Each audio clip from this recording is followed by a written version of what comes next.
デンジ、お前も好きだったろ。何のつもりだ。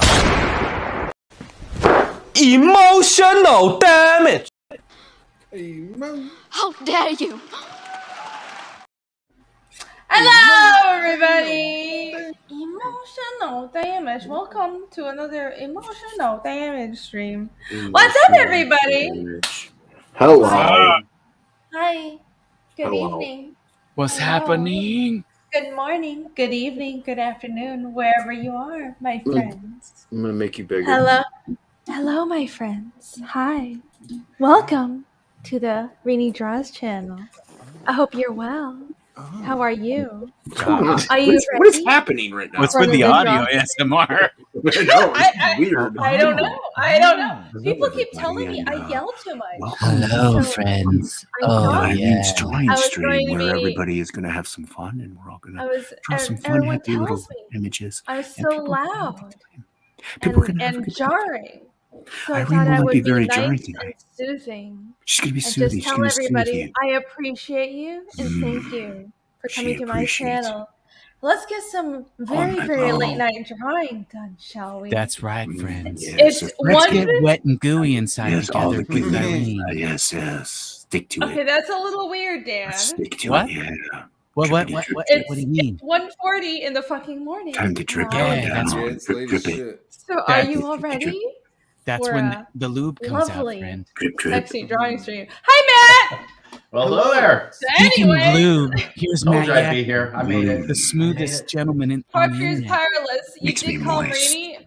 This is what. Michael, good to Oh see you. my God. Why do I? Yaki why looks do I- like he just got out of the shower.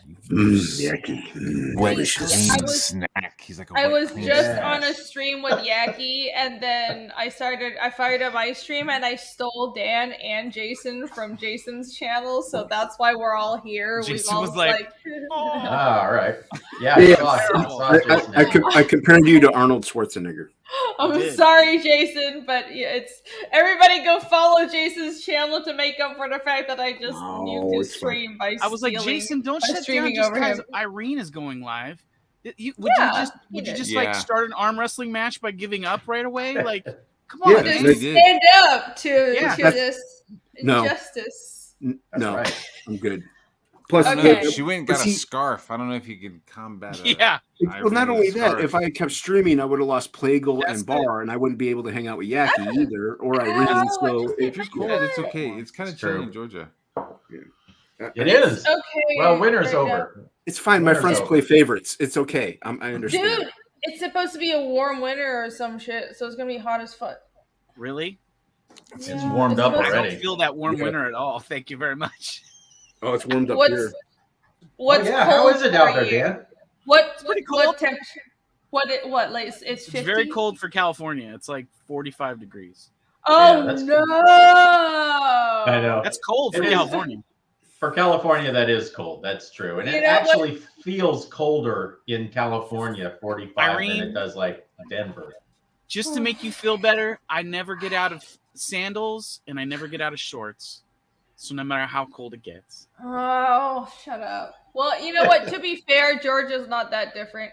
Our winters are usually about like 40 at the lowest, but we had a polar vortex where it was literally 10 degrees and I was dying. Yeah, that was awesome. It was nice. It was horrible. Nice. Well, it was not nice because Matt, my central heating was broken and is still broken, and it turns out my gas valve was broken, so I had no heating during the polar vortex. It was really not great. It was not great, and it was right over Christmas, so that was lovely. Yeah, I did hear you saying you had your water shut off for a while too. Yeah, well, that was a whole different issue because, like, you know, I knew it was going to be cold, and so I dripped my pipes. And I actually it was really cold for one day. I was like, okay, it's going to be the next 5 days. So I just went to my friend's house. So I left my pipes dripping, but then I came home and all the water was off. And I thought my pipes froze even though I dripped them. But turns out the county shut all our water off. Because so many people did so many pipes burst because nobody knew that you have to drip your pipes when it was cold, that there was just like massive amounts of burst pipes over Christmas. So the whole county shut the water off for almost a week. And it was like a whole fucking situation. And like, it was so bad.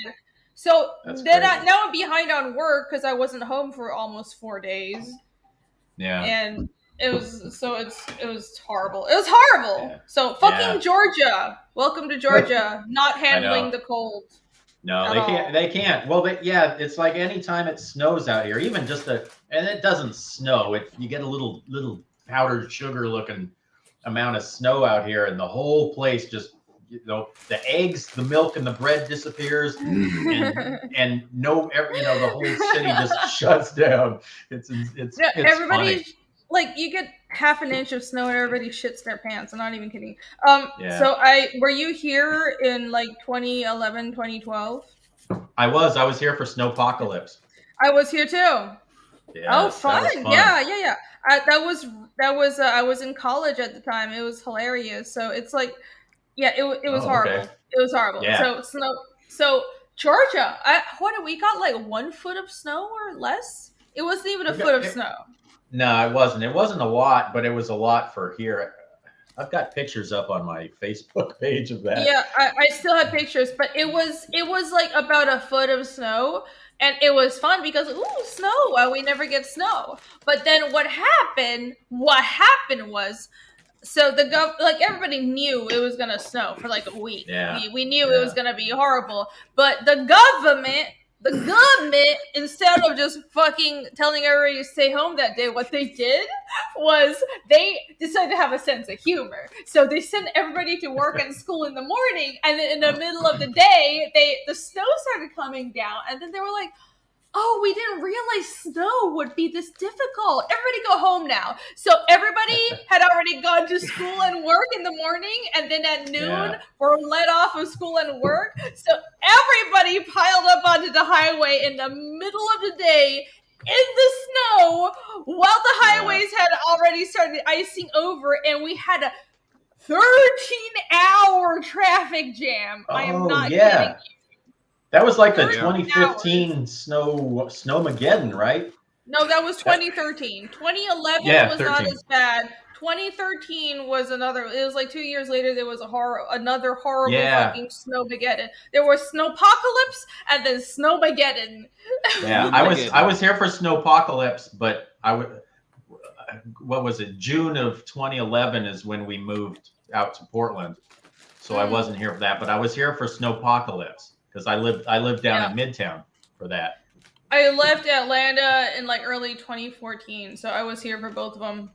Okay. Yeah, and it was funny. Yeah, it was funny because I was lucky because mostly biked or walked to work because I just choose to move. I didn't have a car. I chose to work to live very close to my job, but it was just like we lived on a hill, and I just remember we would like look over this. You already know the situation, I already know. Right? Yep. Yeah. We're just like sitting on our balcony watching everybody flame out and then just like spin in the ditch until their fucking engines just burst into flames or smoke. Yeah. And I'm like, well, Atlanta has one snowplow.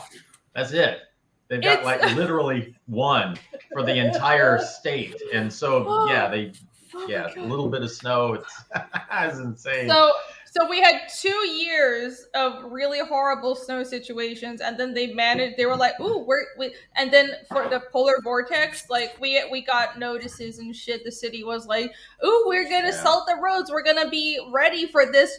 I betcha we're gonna be ready. And then what happened was it didn't snow, but everything froze because it's cold doesn't mean it snows. Like pipes freeze. So what I remember is during Snowmageddon and Snowpocalypse, it actually wasn't that cold. It was just snowing, right?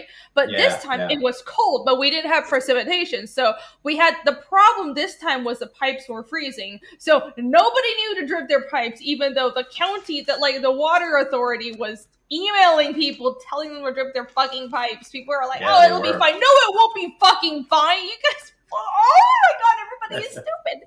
So we didn't have water for a week. Yeah, they don't know how to deal with cold weather out here. Well, no, they can't. They can barely deal with rain, much less snow. Yeah, that's true. That's very true. Very true. No, I know. Yeah. Happy holidays. That was a great Christmas I just had. It was good.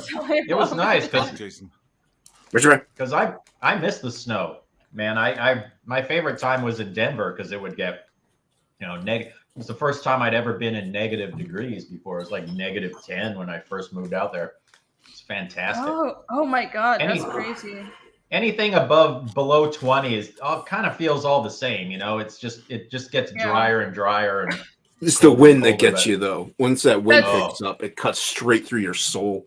Yeah, that does. True. And the humidity, if it gets really humid and windy, because Maryland was like that when I was in Maryland. It was kind of DC, Maryland right there. And it would get freezing cold, but it was super humid. And then the wind would blow through and oh my God. That was murder, literally murder. So you get that deep moistness and then the freeze to it.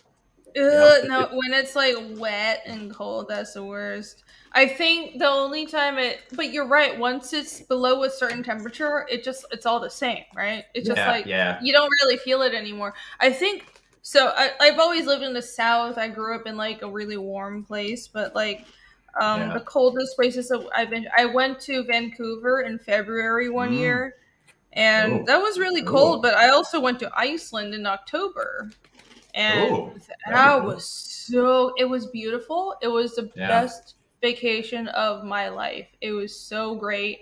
People were great. Landscape's beautiful. It's super safe. Absolutely. Like Viking shit. I love Viking shit. Like museums with like Viking boats and all this kind of stuff and old Penis like museum. churches. So many so many like old style like churches. So many sheeps. They had sheeps. It was like sheeps and waterfalls and volcanoes and whales and like weird fucking fermented food. It was awesome. Anyways, but it was like really cold. It was great. It was also really cold, but it was like so cool. I didn't care how cold it was, At some point, it's like I noticed when you get into the negatives, it was the first time I could feel my chin freeze up because I couldn't move my chin. And my nose started freezing up. That was weird. Have you had your beard freeze before? Have you guys had your beard freeze or anything? No, I didn't have a beard when I was in California when I grew I had a full beard. I let it go for 2 years. It looked like Jesus. That's awesome. Weird. I can't imagine that. I did it in California when it was super hot, which was... That sounds like a bad idea. It kind of was. But it was fun. It was fun, but I wouldn't do it again. Yeah, that sounds pretty horrible. No, my beard's usually pretty dry when I go outside, so I've never really had it freeze on me. Oh, I okay, mean- yeah. It just freezes no matter what. Where are But you I- again? Ohio?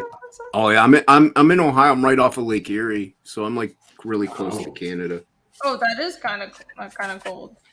Yeah, a little. We were we got to like -25 with the real feel. So Ooh. Canada. Ah, yeah, it's pretty cool. yikes.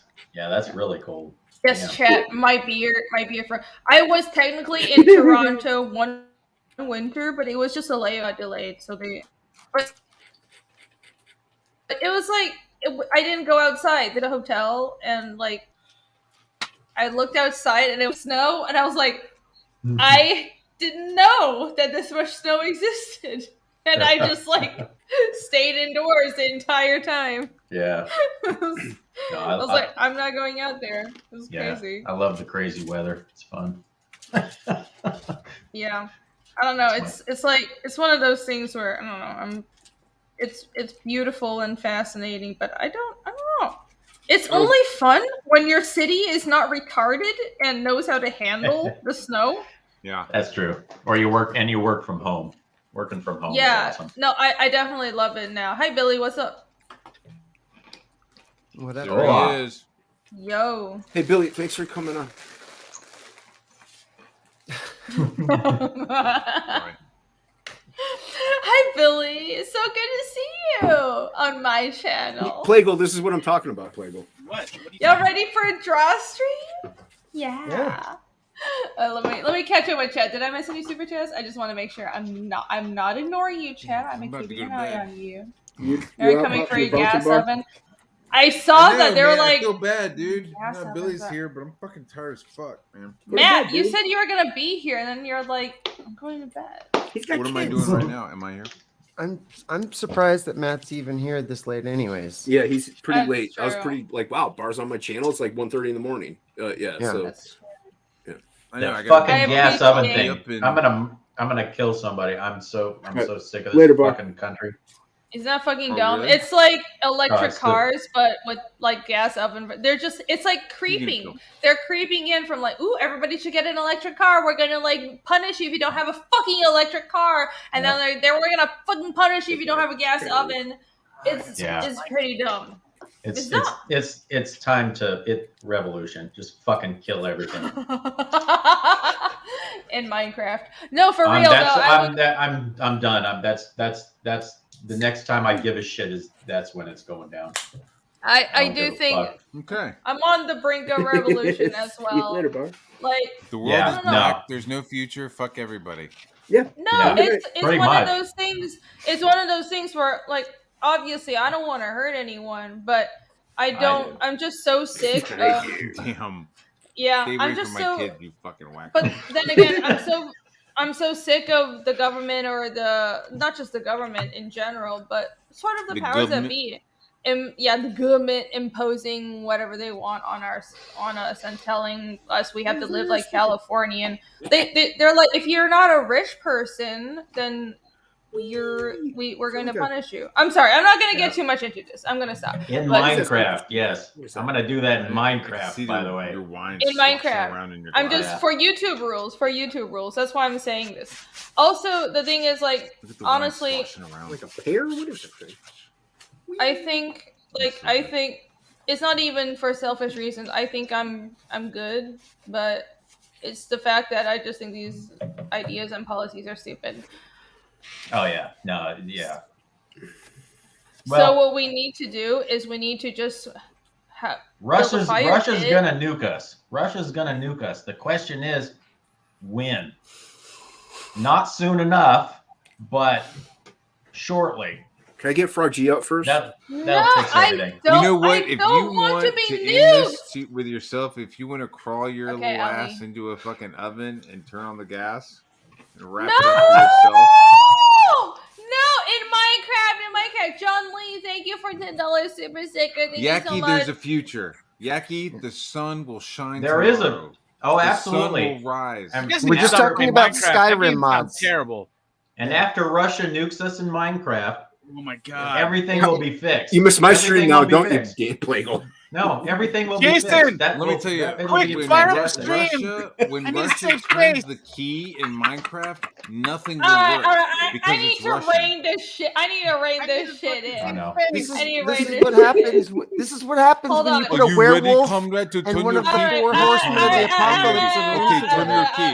Oh shit, nothing fucking happened. Yeah, I know, because we're fucking Russians. Having a fucking heart attack. I don't think Russia's like what the fuck ever, like fuck 'em. Exactly, I Russia's you what guys- the fuck trying to ever. relaunch you my guys stream. know, I Jesus, I'm over clearly there, think man. I clearly think China is just- a bigger threat. I But just hung we're all not- these beautiful lights. I mean, and now I gotta hear Oh, about very the nice. world ending. Oh I mean, my come on. You know, I God. feel like one of the Come pickle with on. China is like most of their army is like single sons. So you're really gonna fuck up the country's morality when you just start like chopping These up lights like for family $5 single a piece 'cause sons. they were- You know, on sale after Well, that's Christmas. that's why I got these. That's why I got these flags up in the window. So hopefully I'm spared. You know. you put that up because you're trying to get some I yellow give up. trim. I give up, everybody. I've I'm got done. Rudolph here and Bumble for the holidays. ID bar, yeah, right Can I on. make this I'm sweet done. again? I'm done. I surrender I got my a- stream. I don't know got a what the fuck's stuffed cup going of on. cocoa. There's It's got cocoa. little marshmallows in there. When What those the get fuck nuked, is that? Dan, And Um, and those the there's hot cocoa in plastic here, of you those can pull the toys cocoa get Okay, out. on splashed a across your serious note, face. Philip Owens is being drawn into all pen and ink artists. I'm on 2 weeks trying to out a Marshmallows G pen kinda look piston like pen, anal freaking beads, out, so though. I'm cutting my That's ink. kinda weird. Yeah, G pens are really good. Yes, No, I'll well, have I to- we're not don't gonna end the use stream. nibs We're just getting started. anymore. When I would ink traditionally, it was always like either microns or brush pens for me. For some reason, I never took on to ink to nibs. Yeah, G pens are a type of nib. That's what G pens are. This is a Despite- hot Those 102. are the best The when you're drawing, mildly like, dirty pinnacle sounding manga name. porn. Well, Yeah, it's a really good kind of nib. I just never took to it. But it's if you want to start inking with nibs, so there are a lot of different types of nibs. There are calligraphy nibs. Calligraphy nibs, you'll be able to tell because the tip is kind of rounded. Don't get those because those are for calligraphy. Those aren't for drawing. Get the ones that are sharp, and especially look for one that's a G pen. Those are for drawing, especially they're really good for comics. So yeah, I do recommend those. Those are good. I don't use those though, Those look especially like a now. I G-pen. mostly draw digitally. G-Pin? Hey, Ali, what's up? Ali Sangri. Hey, it's Allie. Hello. Elise Hey, and Ali. Reese. Let me get it in frame. I'm gonna turn my camera on in a minute. I just What have you to need to do is put turn your Okay. mic up. Yeah. You So are this a little is- quiet, but it's okay. You're super Take quiet. your time. Oh, Ideator. I know that. These are the I changed hot it Sound like earlier. those mouse. Hold on, I'll fix it. Idea. These It's are the okay. hot Take your time. 102s. I'm gonna read That's some what I chats. used. Is that better? And hurt. So, Yeah, you're better. Yeah, that's better. There's an Yay. echo. There's an echo though. I You have know. headphones? I'll fix it. Okay. Hold on. Okay. All right. Ideator for two nukes, one in DC and Silicon Valley in Right on. Minecraft. Right on. No, Ideator. I mean, I know what you mean though, and it's not like I'm aware. I'm aware. I'm aware. I like it. You ain't gonna be making But- fucking comic books if they start But nuking us. it's one of those complicated Not making things comic where books anyway. it's one of those complicated things You where depressing motherfucker. we have a defense sounds system like a and dick. we'll know. It's just What a- I don't know if we're competent enough, but Shame. there Some would little be blue balls. immediate retaliation, right? And that's what. Oh, Dan What are you is doing? distracting me. I lost my train of thought. Dan's cupping Alright. his fucking monster Anyways. balls. Sorry. I just noticed he's a little phallic in shape. I I'm mean, just trying to have oh a my God. conversation about the end of the fucking world here. Never mind. Never mind. we don't need the end of the world. We just need We do, but not right happy now. little It's snow not gonna wieners. happen. Oh, Oliver. Hey, Oliver, what's up? No, Russia I'm is not not ending the gonna stream. nuke us, dude. This is the most awesome shit show I've ever had on my channel. Jesus. I don't know. You're not that drunk. Yeah. Yeah. Look, it it's could get Billy as a fucked up. reindeer. Oh, it's a reindeer. It is a I'm reindeer. pretty drunk. Billy and his Yeah. Allie dancing could get feet. drunk. You know what, guys? I'm not going to pretend to know anything about global politics or what's going to happen. I'm not going to make any predictions. All I know is China's fucked up. Russia's fucked up, but they're lame. And I think China's a bigger threat. China is asshole. like China's a legitimate China's threat, lame but as fuck. the too. thing They with don't know what China they're fucking is doing. I don't think they're going to actually like the thing with China is they're not looking to just like launch missiles. We're looking in the wrong place. They're not exerting their power through just hard military power. They're not going to just invade us or bomb us. They're going to invade us by buying out our politicians, buying out our businesses, buying out our influential people, infiltrating our culture. You have to understand already what they're done it. doing. I was gonna Yes, say, they're already done. no, they're already Already they've done already that. they It's have a done already deal. been doing that, and they haven't completely succeeded, but they're going to keep on working on it. So people don't realize that this is new age warfare. This is what warfare looks like in a modern age. It's not as simple as we just nuke somebody. No. It's ideological, and people haven't Yep. realized that. Modern warfare from now on, I doubt if we'll ever see like an actual nuke. I think what we're going to see are hacks, data breaches, information warfare, and ideological warfare. And a lot of people haven't woken up to this fact yet. But we have been in a war for over several decades at this point. We have already been at war. It's just a new type of warfare that has never been waged before in history, or not in such a pure form. You know what I mean? Yeah. Oh yeah. No, absolutely. Yeah, But they I- can't do pure. They have to do it like half. Because information warfare- Because they don't got the fucking juice. They don't have the No, tech. but the thing is, when like with hard warfare doesn't work anymore Tic because Tacs, information travels faster than hard power. So if you nuke somebody, like the propaganda around every violent act travels faster than the violent action. It's just like if you stand in a Capitol building, or if you just take over a government or one city, you don't control the country. What controls the country is the propaganda. You have to control the information source, and the information source is decentralized. It's distributed across multiple like corporations and like multiple sources of information, and that's not just like one city holds all the power anymore. It's not one physical space. It's a space that is no longer physical. It's in the digital realm. It's information based. So that's what warfare is going to be fought on. That's the basis by which we're going to be fighting for our civilization on in the future. And we just have to kind of deal with that and realize that we shouldn't be worried about nukes and shit like that. That's long gone. What we need to be worried about is ideology and information and data. Ginger wants You know, we videos got people that are to- fucking thinking about this shit, right? Like, Our politicians this like don't war that even you're know talking about. that, It's not one way. Like, they're doing shit to us. We're definitely doing shit to them.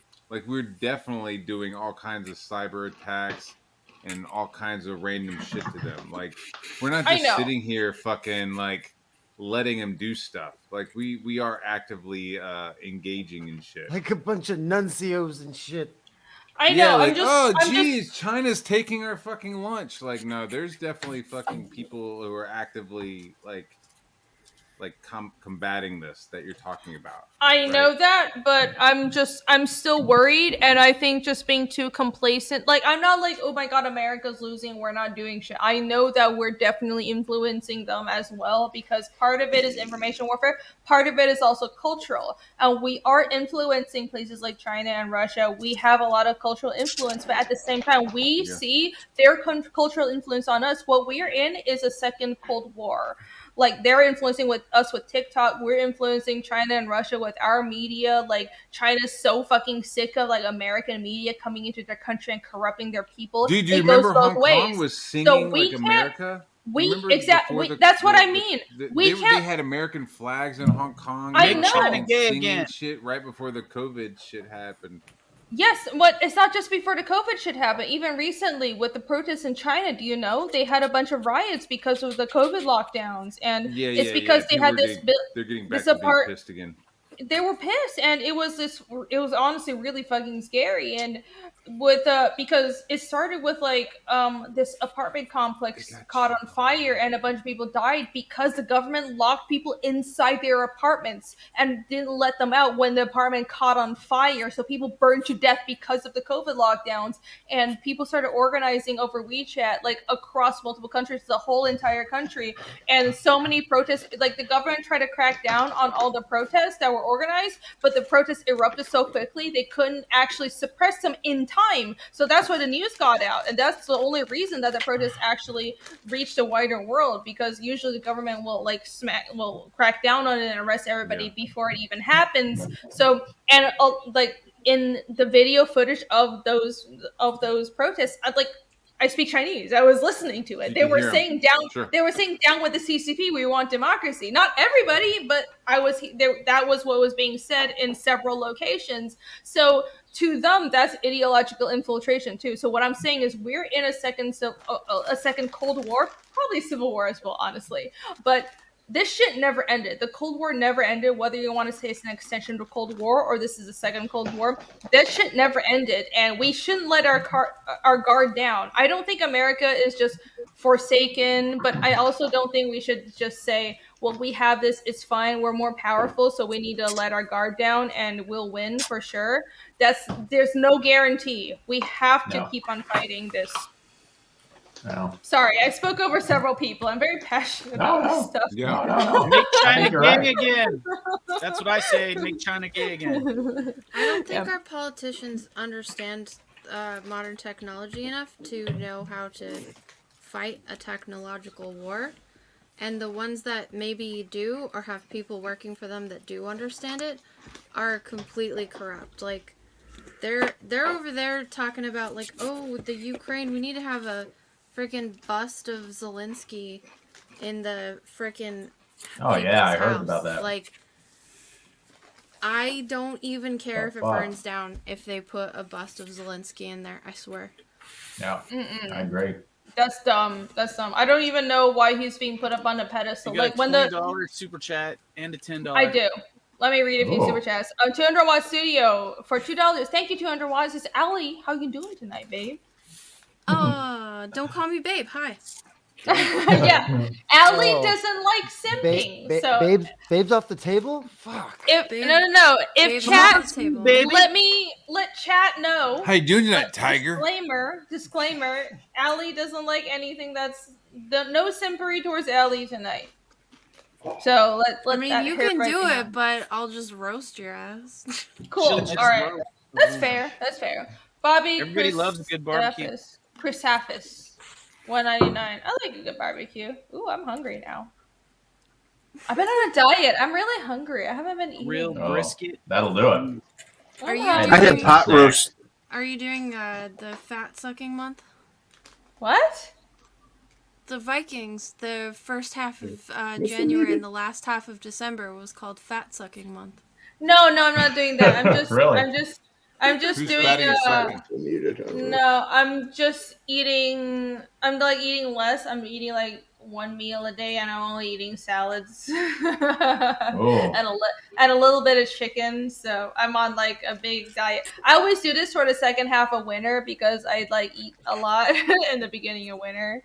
So I'm fasting and dieting. It'll be fine. It's good.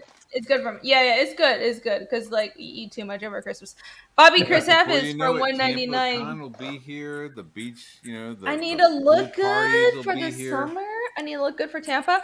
Really, you think? I kind of don't want to see Skynet. I don't want to see Skynet. But thank you for the super chat. Oh, we'll see it. Skynet. Join me, Rainy, in a 1,000 calorie a day diet. Is this a drawstring warstring? Well, you guys got me talking about like fucking Hey, what up, babe? Wait, China and shit, so I'm a little passionate about this. 1,000 I might be eating less than 1,000 calories right now. There's 2 new books at the store that are worth going out for today. I guess you have to know what your resting, what's it called? Like your resting calorie thing is. Hold on, let me read these super chats. I'll show you. Fuck that book. Ghost House for 10. Try reading Red Flags by George Magnus. Great geopolitical, economical overview of what China are up to. Free on Audible right now. Some white pills included. Okay, Red Flags. I'm going to bookmark it on Amazon right now. Red Flags. Thank you, Ghost House. I'm sorry, Dan, but fuck that book. I don't know. What book was it? Just hold on. The third volume Tokome. of Mark Silvestri's Batman. Okay, chill out. Hold on, 1 second. Tokome LLC for $20. out, Thank you, Tokome. Thank you, Tokome. I'm just trying to raise the super chest. Tacome's rolling in the dough. Thank you, Togaman. I gotta appreciate the chat. These are my backers and my Yeah. members and shit. You guys are awesome. I need to pay attention. Give Do me love. it. Okay. Chinese culture uses social programming, neurological manipulations, and social psychological undermining tactics through social engineering to win against the U.S., making our people their foot soldiers. I agree. In Minecraft. No, that's not in Minecraft. That's actually real. I mean, it's for some reason, if it's psychological manipulation and psychological oppression, it's okay. But if it's physical oppression, then we've learned that we should police that, and we know how to look out for physical oppression. But it's like nobody knows the markers of psychological oppression and psychological warfare, even though it's happening all around us. It's not just some foreign power, but our own powers that be. There is so much psychological manipulation and gaslighting going on, and people don't know how to recognize it because people haven't been trained in critical thinking. And it's not just that, it takes time. It takes a lot of betrayal and realizing that, holy shit, they were lying to me, and you have to change your own paradigm of understanding to realize that and accept it. So, emotional damage. it's hard, it's rough, but that's the truth. Every government tries to manipulate you, and I recognize that the American government and Western governments manipulate us just like everyone else, but I'm kind of lean towards the Western side. I still, like, for all the faults, I want the West to win, I want America to win. I just think our government needs to be better. But definitely, I don't want us to be taken over by a foreign power. Emotional abuse or physical? Oh my god. Emotional. Wouldn't it be worse, not better? What do you mean better? To inflict? Yeah, I think or to better is the receive? wrong word there, Bar. Depends on who's doing it. Yeah. Damn, that's a loaded fucking question, isn't I mean, it? if we're going like Maybe by Sean both. Connery standards, Holy then I'm shit. gonna say probably physical is better. Yeah, Better I or think- worse? I don't know. I don't like the way that Ali said that Hold either. on. I answered that based on I framed the question. I'm a little drunk. I'm sorry.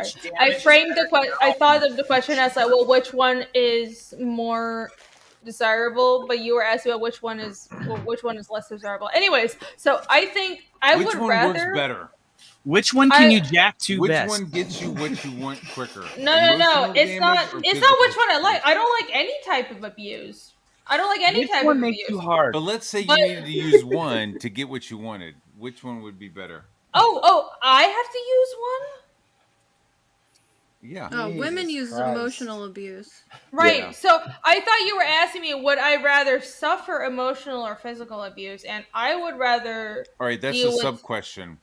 Main question, which one? Sub question, which one would you prefer? Okay, this is To getting be deep, inflicted guys. upon you.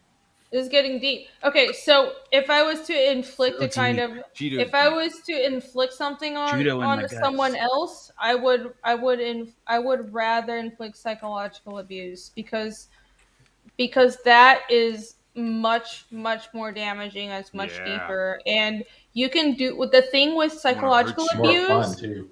is you can inflict it without anyone else knowing what's going on if you do it right. Yeah, and you And can't prove that's it. what's insidious because no one else knows. And so it's second nature to women too. I'm sorry, but it is. Yeah. It's because it's emotional manipulation and it's very subtle, and you use other people and you find out what someone else's weaknesses and use it against them, and you do it for everyone around you too. So you manipulate them to not see that you're actually abusing this person and putting them down. It's like what's happening to Prince Harry right now. He doesn't know what's happening to him, and it doesn't matter how badly we see it. To him, he thinks he's doing the right thing. He's been conditioned. It's a slow process of. So would someone in Prince Harry's He's position? absolutely a victim. He is absolutely being manipulated. He's being manipulated You by think his Harry's wife. being manipulated? He Absolutely. is. He's. Yep. I mean, You think it's he not. can manipulate a ginger? He's not. He's not. I mean, yeah. I mean, yeah. He has no soul and everything. But beyond the fact that He's yeah, a it's, bastard child. beyond the fault that he is not blameless. He's not some blameless lamb. Okay, he does need to take responsibility for the fucking pussy shit he said. I know. He needs to take responsibility for what he says. But he is being manipulated by his wife. He's being manipulated by whoever the fuck he is talking to in his ultra woke circles. It's that He's American chocolate brown. He's going to he's going to therapy as well, and he's being manipulated by like the Californian therapist. He said he's going to therapy, and he's talking to a bunch of Californian like psychologists. Right there. And exactly, and I'm like, the problem is just his wife, even though his wife is a fucking witch. It's she's a Wait, is she a legit witch? He's surrounding himself with people that are turning him against his entire family, all the people that raised him and loved him, that were trying to give him a good life, and all they asked in return was loyalty, and he's betraying that. He's throwing that away for people who don't care about him, who are just using him, and he doesn't see that. Silence the Bene Gesserit. It's narcissism 101. I invoked the fucking silence. Are you guys talking about emotional damage still? She pulled him away from his family. I guarantee you, she probably hits him. That's how cults She's basically Amber Heard, and he's Johnny Depp, except like Johnny Depp is way more likable and a better person. Her and it's one of those things where the Johnny Depp trial was just more out in the open, and people could see, because it was such an extreme example. But let me tell you, I think the Johnny Depp situation resonated with so many people, because to a lot of regular people, the same situation had happened to them, or just like a less severe situation had happened to them, and they weren't able to speak up, because how do you prove that kind of abuse? You can't. How do you prove the kind of psychological abuse where somebody just subtly lies to all your friends and makes your friends stop liking you, and isolates you from your family, and makes you feel lesser, and makes you feel like you're nothing, and starts making you dependent on them, and before you know it, they're shoving you around, and they're like taking your money, and like, how do you fight that? Because in the law, abuse is punching you in the face, but they never punch you in the face. They only ruin your life and all your fucking relationships, right? Well, and a lot of It's her times, head game is what got her started. even if a She's man probably like, That's why I always I keep ain't my listening to Blu-ray you, copy bitch. You're of fucking Cats close crazy. at I hand. love my family. And she fucking rubbed that knob The a couple ultimate times, edition. and he was like, holy shit, yo, Cats? a lot of times, even if a man can prove it, they'll still arrest him and charge him because he's the man. Yeah, thank you. That is true. Yeah. So anyways, I would rather, if I was going to use it to my power, I would rather do psychological abuse. Memories. I know how powerful it could be. Like titties in the But moonlight. if I was going to suffer it, I honestly, were. I would rather suffer some physical abuse, as long as I don't die. As long as I can keep my drawing hand, and I don't suffer any head trauma, I'm good. Like, all I need is my drawing hand and my head. I think about that too. Like, if I was in a car accident, like, how fucked up can I be? Where I'm like, all right, I'll be all right. I literally don't give a lose one fuck. I arm, can this lose my fucking hand legs is as long as fine. I can draw, and I have my Balls brain, crushed, and I have both my ears like severed. everything here. I have my eyes. I can see. I can draw. That's all I need. Fucking serious. Spine removed, put Who's back your in through my favorite- ass. As long Who's as your my favorite hands Jellicle can cat, still fucking- Pleagle? As long as I can still do this. Did he fall asleep? Slick right. Yeah, this is a little chaotic. I'm sorry, Who's but your it's fun. favorite Jellicle cat? You know what? What's your favorite gel cap? What? And who's his favorite Jellicle cat? What is that? I don't know what that is. Magical Mr. Mistopheles. Who the fuck else? Cats. Like, Oh, cats. Oh, no, I haven't seen it. Magical Okay. Mr. Mistopheles. Mistopheles is pretty Mr. sweet. Mistopheles is probably the best. He's the fucking shit. But Wait a minute, what's the one guy? He's like the cool guy who's the like fucking all Rockstar the guy? bitches. Yeah, the Rockstar Yeah. guy's cool too. Yeah. the cats are like right up in his crotch, and he's just like swinging it He's around fucking and slamming it. He's like, here, you want some Yeah, barbed cat the- dick? Here, get some cat dick. the barbed dick. homeschool kids were over watching it, and I just like subtly reached over and skipped that touched it. song. I was just like, oh, you guys Good don't need job. to see that song, and they're like, that's okay. This isn't his best work anyway. We're gonna go watch Phantom of the Opera. I was like, that's a good. The That's a good Phantom of the decision. Opera is here. I hate fucking Phantom of the Opera. It's so fucking Really? repetitive.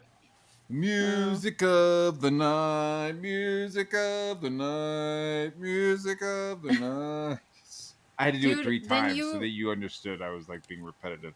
You would hate my house right now. My kid I probably listens would. to music of the night to go to sleep every single night, and she turns it up really, really loud, and Really? it's all I can hear through 2 doors. I can hear it every night. Right now, it's playing. Music of Damn. the night. It won't stop. Wow. Well, that's some fucking dedication. Slipstick That's for some- $5. Thank Free you, Slipstick. What Chinese dialects do you speak? Does your fantasy language have a word for laughing? I speak Mandarin and I speak Hakka. And but like I know a few words of Taiwanese Hokkien, but so it's weird because I grew up in Taiwan, but my family speaks Hakka, and Hakka is a sub. It's a sub ethnicity. It's like a minority in Taiwan. So I, it's when like if you speak Portuguese and someone's speaking Spanish, you kind of know what they're saying, but you can't speak Spanish back. That's my not the same. situation with Hakka, like or with Is that Hakka like and New Orleans Taiwanese. French? Yeah, it's like like the comedic situation when like in like Ocean's 11 or something, like the Chinese guy speaks Chinese to everybody else, and then everybody else just speaks English back. Like that's me with a couple of other Chinese dialects. Like I get the gist of what you're saying, but I can't speak it back to you. But it's just I understand it well enough. So, anyways, so I speak Hakka and Mandarin. Do I have a word for laughing? I don't think so. I guess I should She make could one make up. one. Yeah, I think I'll make up There a you word go. for laughing It's right like now. German and Dutch. I thought maybe knowing a little bit of German, I might understand some Dutch when I was there, but not at all. Actually, You only Dutch. need to know how to say one word. Spliff? I was just gonna say spliff. I didn't have to say anything. That was just they were just handing them to me. So, well, Hey. a lot of Jason's people back. in Germany and the Netherlands speak English, anyways. But They're gone. Yeah, Dutch is Thank more God. similar to English than German, Yeah. and Frisian is the most similar to English. So Frisian and Dutch are more similar to English than German. Okay. Yeah, if I wish I had continued on with German, because if I spoke another language, I would entirely use that everywhere I went. I'd barely speak English. Yeah. Just walk around Just- pretending that you're foreign. Yeah, exactly. It'd be so much better. And people will be like, "Don't talk to him. He can't speak English." Yeah, it'd be fantastic. That's what I do. It was dope, dude. When I was in Amsterdam, like shit started to like make sense, right? After like a month and a half there, you're like, oh yeah, Plata. Oh yeah, WC. You like start No, to, like I'll be Yeah. make fucking. sense. Like Yeah. you just start to see the words. You're like, okay, I know that's where I go to take a shit, or hey, I can go get some weed Well, at that you word. start reading Dutch, and everything. After a while, I try to read a couple of Dutch articles, and after a while, everything is just English, but with more O's and U's or Yeah. something like. It was really Yeah. weird coming Too back many to the consonants. States and going Like- in and like going into like a 7-Eleven and like looking around and being like, I could fucking read everything. It was like really like a weird Yeah. sensation of just like, That's funny. Yeah, I was only there for a week, so I didn't get that effect. Plus, I was so. oh dude, I blasted was that whole fucking. time. I went balls deep into Yeah, Europe. you I are- was you are- stank, dude. I was. Balls Oh, deep into Europe. Participating in the Devil's Lettuce. What it is Oh, Amsterdam? the Devil's Lettuce, yeah. We were judges at the Cannabis Cup that year. Yeah. Ah, So, Lucky yeah. bastard. I know. I was smoking a lot of Afghani I had to buy all hash. my weed and wanna smuggle go to around Europe in my Amsterdam. butthole. Amsterdam was Yeah, I cool. wanna- I'd like to go back. Yeah. yeah, I want to go to. I've been wanting to go to Europe since 2020, but then COVID hit and fucked everything up. But I can't wait to go. Tokome LLC for 10. Thank you, Tokome. I will say this though, there is a lot I can say on the topic offline. 20-year NDA that what I saw working in cybersecurity emerging threats pro would scare most people. Black ICE is real. 13th I'd like to- Warriors dope. That has me interested. I would like to talk offline. Yeah, One yeah. day. I would like For to the fans hear, fest, but maybe. of course offline. Yeah. I'd like not online. This understand. is not shit we want out on the internet. But yeah, No. cool. I totally believe you, Tokome. So do I. That sounded convincing. Jesus. No, I do. Okay, I have this problem where when I'm sincere, I sound insincere. I just want everybody to know that. Hashtag relatable. Yeah, dude, the fucking Europe. Allie, I know you understand where I'm coming from. I absolutely understand. Every time I try to sound sincere, people will say I'm sarcastic. I'm not. Hashtag no soul. Okay, let me catch him on Super Chats real quick. Let me share my Malin. screen. Let's actually get some fucking drawing done. 201 Studio for 2. I love Matt's bacon drunk ramblings. Wait, that's not just Matt all the time? Yeah, it is all. It's me all the time. It is. Tokume LLC for 10. Again, thank you, Tokume. Everyone needs to read Kevin Mitnick's books, especially The Art of Deception, The Art of Invisibility. Cyberpunk 2020 is now, and people are oblivious. I believe you. Are his books good? I've never read any of his Go books. invisible and wrote a book about it, then everyone would be going invisible all the time. Whatever that was.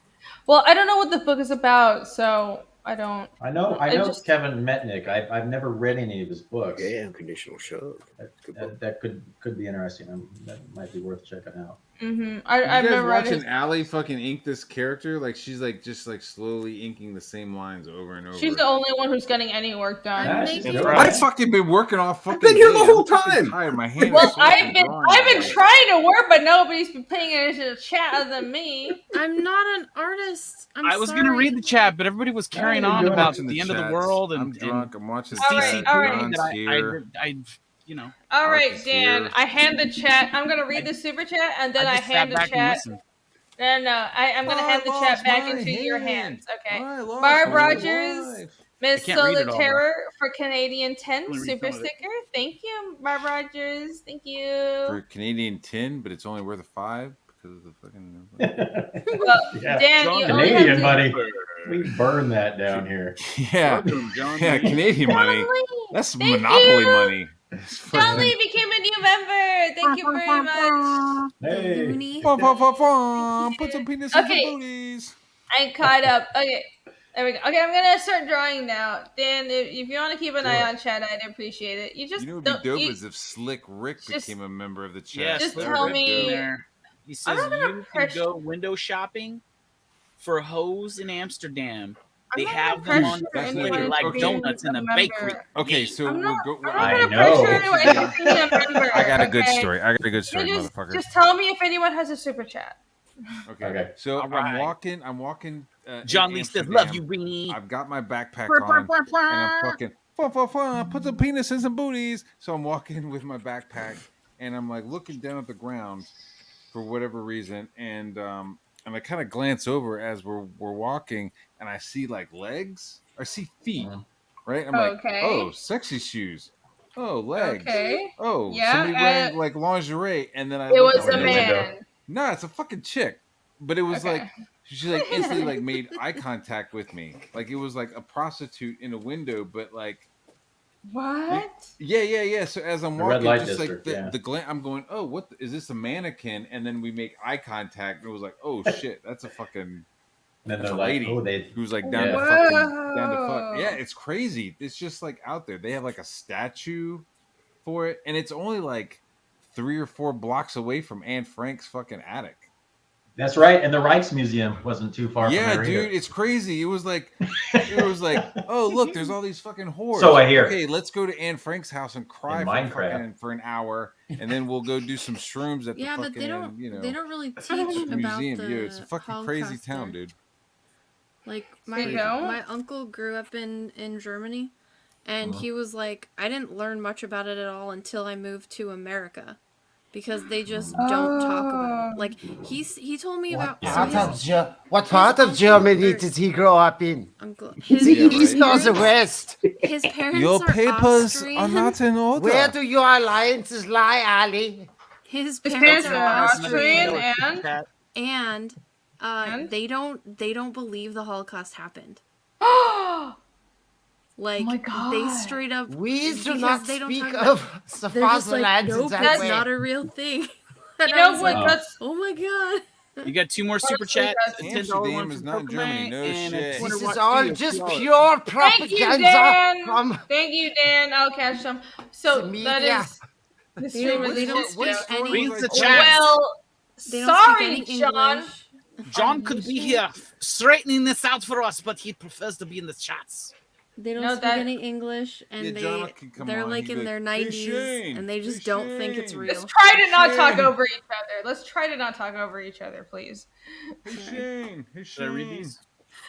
No, that's wild though. I You think gonna read them? a lot of this like neo-Nazi stuff or whatever. Not even that, because I feel like that's a high accusation. But I think in America we just don't have the same kind of viewpoint.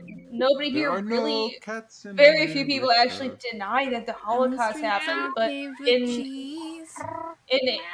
in Germany and Austria, it's so shocking that really does happen. Oh, never mind. I'm just gonna shut up.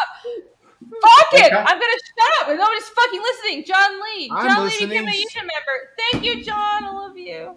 I It's thought they were turning ridiculous. into It's a ridiculous sing-along. when you've like gone to Europe and you've like been to the fucking concentration camps and you've like sat around and be like, yeah, this is fucking crazy. Like this is where it was at. Like it's hard to deny it.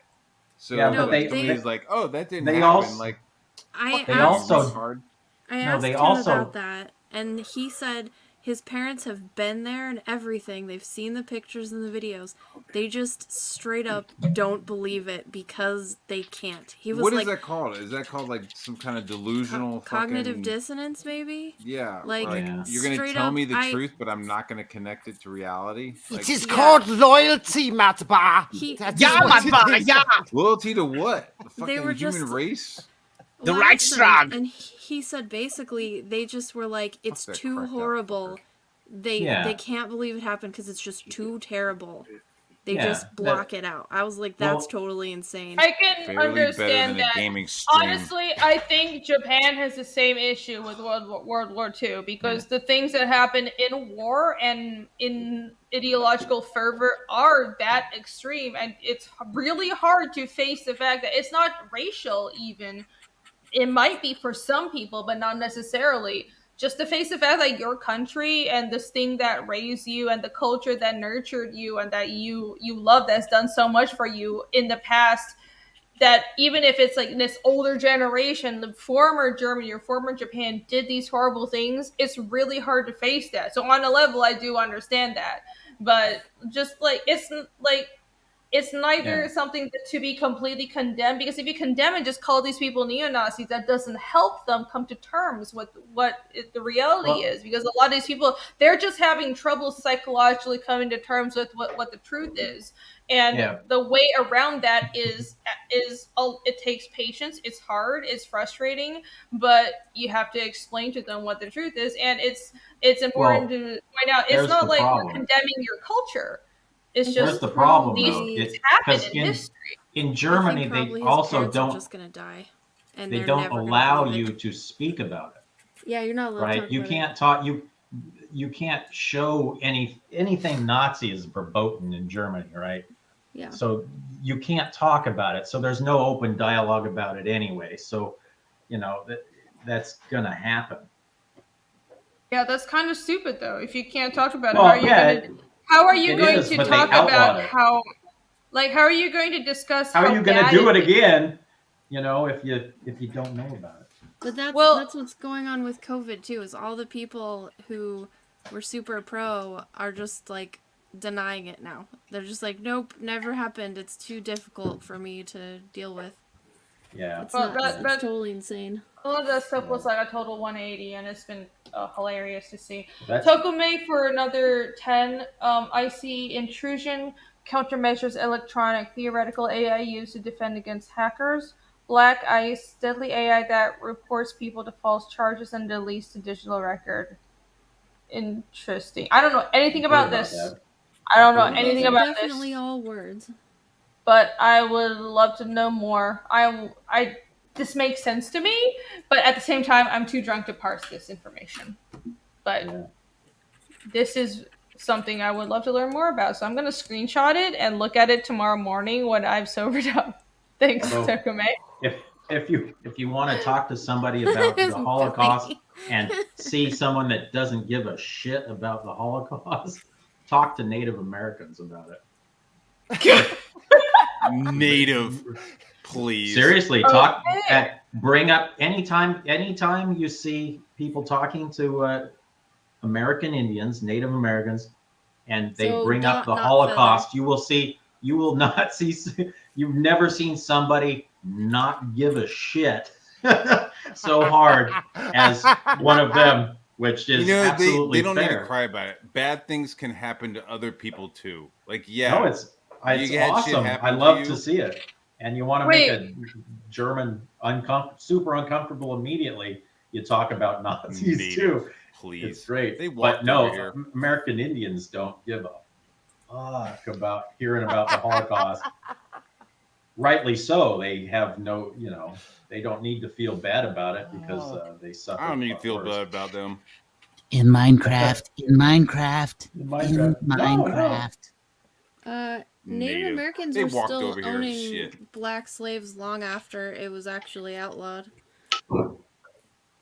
They were enslaving each other and Don chopping each Cheadle's other up with machetes and shit. grandparents were owned by the Sioux Indians.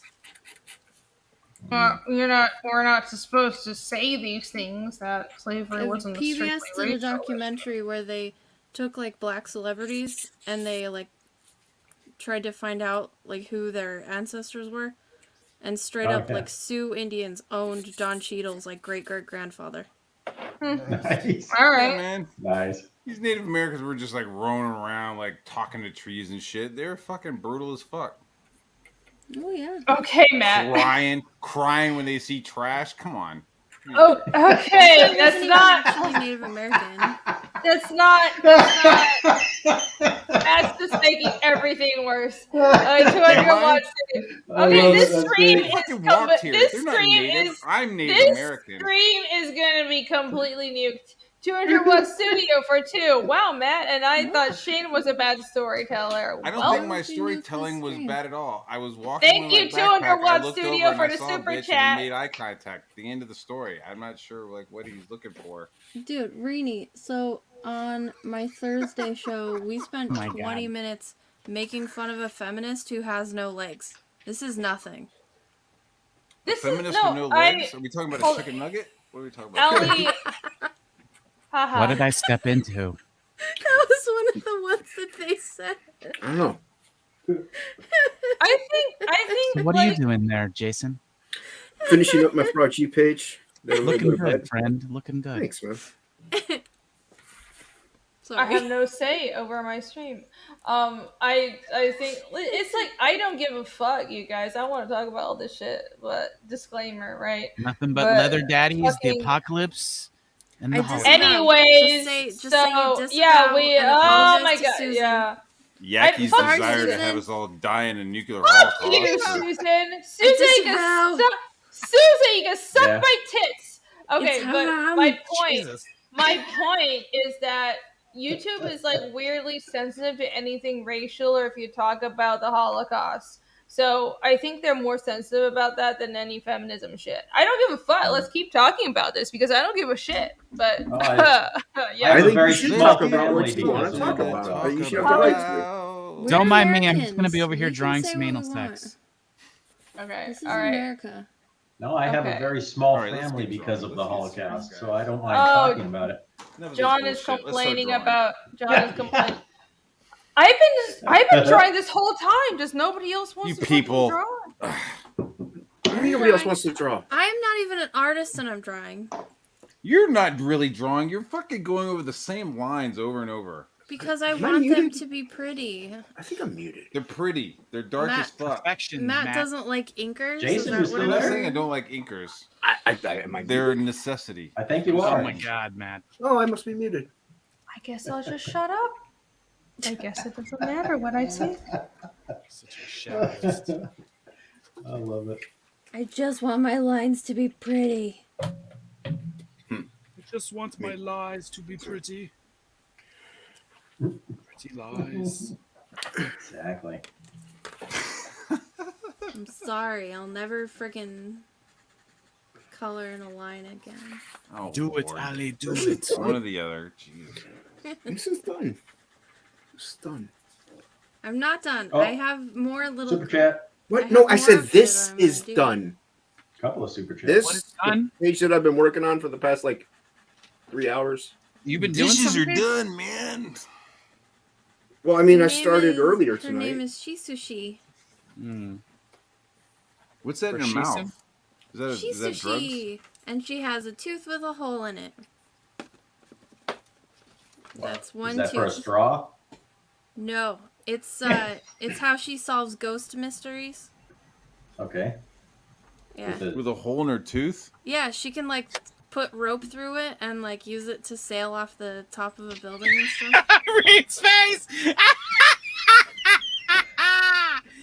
I'll And buy she it. has I'll buy it. she has a magical whistle that like Oh. calls ghosts.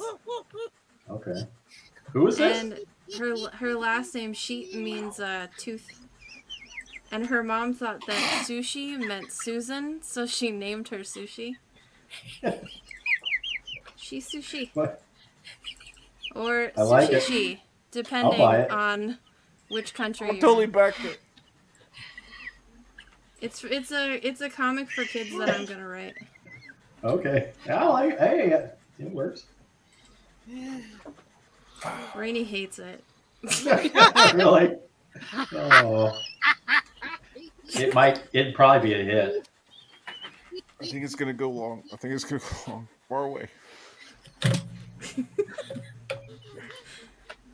Looks Yeah, great, it looked Alex. like what's the little plug? Like she plugs her tooth into a fucking outlet. You know, like a tooth outlet. You know, could do that, too. A little electric plugs. They have like 2 little prongs, and then the prongs have little holes in them, and nobody can explain why there's little holes in there. So your little girl, she could like stick her tooth into an outlet. Absolutely, she could do that. And I'll have to put a disclaimer on the bottom of the page like, hey kids, do you know what's not fun? Doing what Sushishi does. No. This is like a Darwin test. We want them to. Don't Yeah, do leave this. it open. It's purely for Don't do this. entertainment. No, you Leave it like open to if you do that, possibility. you could talk to your dead grandma, and then they go, "What, really?" They go and do it. Why are you so quiet, Rainey? Do you not like my cute little chibi girl She's idea? focusing. Oh my god. No, Her I name love is it. Sushi, so she has a dead fish on her shirt. I'm just trying to be a nice host and not talk over everybody. I'm being polite and nice and letting everybody talk first. Rainey hates my idea. Because it's not you, Allie. Apparently, like I'm it's the me. problem. Nope. What? Okay, well I'm gonna Says boogie. who? Who in 200 your chat is watts. telling you you're the problem? Well, you know what? It's most of the people I shouldn't listen to anyways. Matt 200. Hold on. Shut up, Matt. 200 watt studio for $2. Love you, Matt. Rini, please send message Spider-Man. Matt, you don't have to go to bed if you don't want. You're welcome here. I know. I'm gonna boogie. It's validation, says John. I don't need Taking validation. off, Jason. Yeah, I'm out. Bonzo. That's weak. Oh, now Weak we sauce. lost Have a good one, Jason sir. and Matt. All right. Have a good night, Yeah, I'm gonna everybody. go. Thanks I'm for gonna having Good me on. night. Good night, I everybody. I Go finished my follow page them. because I came out here, and that is good. That's great. See, We didn't see any of it. Good night, Jason. I've been working and on it Matt. the whole time. Now they're gone. You guys happy? We pissed off Matt and he left. Oh, Matt no. didn't like my little girl either. Sorry. No, off it's Matt. not. It's not that. Burn it all Not down. Burn it all down. Yeah. Okay. Have a good good night, one, Jason. Good seeing you. Thanks There for you go. coming on. Thank you for having me. Thanks. It's always Sokame nice to see you. LLC for 10. Kevin Mitnick is what the movie Hackers was based on. He eluded the FBI and NSA for 6 years before getting arrested by another hacker. He now works as #1 U.S. cybersecurity advisor. Oh yeah, I do know about Kevin Mitnick. He has a pretty epic story. He was like scamming people out of a shit ton of money in like 20 that years like- ago or something. Is that like Catch Me If You Can? Is that like that? Did he get I money? haven't seen that. Yeah, he was earning like forget. mad amounts. He was earning a shit ton of money, and he was like scamming people a shit ton of money. Yeah. in like I mean, in the I early remember 2000s. it back in the day, but it's been so long. Thank you, Tokome. That's all. That's all I saw a documentary and I don't remember that much about it, but he was actually scampy on me. 200-watt studio for 5. Thank you, Rini. In the word of Doc Holliday, I'll be your Susan. Pop them out for me. Okay. Thank you, 200-watt studio. Cool. Nice. Oh, Susan, like from YouTube. Yes. Hilarious. Susan from Yep. YouTube. I thought he said Tombstone. John Malin for $4.99 says, Irene, say this 5 times fast. Don't say it. Read it in your head first. SOFAKINGWETODDID. Good job. Times 5. Cool, I read it. Thank you, John. That was a very nice cup of coffee that you just bought me. I appreciate it. You are the sofa king. Sofa king. Yeah. I actually don't even have a sofa. You're the sofa royalty. I don't even have a sofa. I have one I sleep on. What do you need one for? You never watch TV. You rule over them, though. You don't need one. Like... Alright. Anyways. That's right. I don't watch TV, that's true. $4 super sticker? What is this? See Michaels for $1 super sticker. Thank you. I can't tell what is that. No. I can't see either. Some sort of a set of fox blowing kisses? What is that? No. I think it is. Or is a cat? Is that a cat? Why does the cat have a bone? Maybe it's a Shibu Inu, like a dogo. Yeah, you lost me there. Maybe. I can't tell what that is. You know, like the little Japanese, like little red dogs. Oh, like Dogler. Yeah, the white belly Yeah. doggos from Japan. They're super cute. Yeah. He's blowing kisses at the Jews. What? Whoa. It's Dogler. It's a little emoji of Dogler, right? Barb Rogers with happening? Solar Terror for Canadian 5 for a super sticker. Thank you, Barb Rogers. Thank you. Maybe I'm wrong. I got myself into a corner and I don't know how to fix what I'm about to break. Uh-oh. What are you gonna break? So I gave her pigtails and then I was like, I'm gonna draw her looking all cute, like walking sideways. I don't know how to draw pigtails from the side. Back. Oh. Yeah, that's an issue. You've never looked at pigtails from the side? No, pigtails are the fucking worst thing in the whole world. Okay. I had this discussion with Anthony Dark Gift already. Don't even get me started on pigtails. What's wrong with pigtails? I hate that. I'm gonna look up pigtails on my computer and not show anyone what I'll probably get in my search results. Okay. Wait, if you just search pigtails, some degeneracy comes up? Probably. Yeah. If you search Aviator anything, Surge says a hammer degeneracy solves all comes up. problems. I You know searched what- when was Princess Bride written, and it like came up with all this weird friggin' I don't know. You know what drawings. solves more problems? Fire. I was like, I really need to turn my search results to moderate. This is getting out of hand. Or clear it every once in a while. Clear your search results every once in a while, just so you're not getting like feedback from some of the other crazy stuff you might be looking at. It's not even that. I guarantee you there's just like weird degenerate shit. Search weird stuff like that, okay?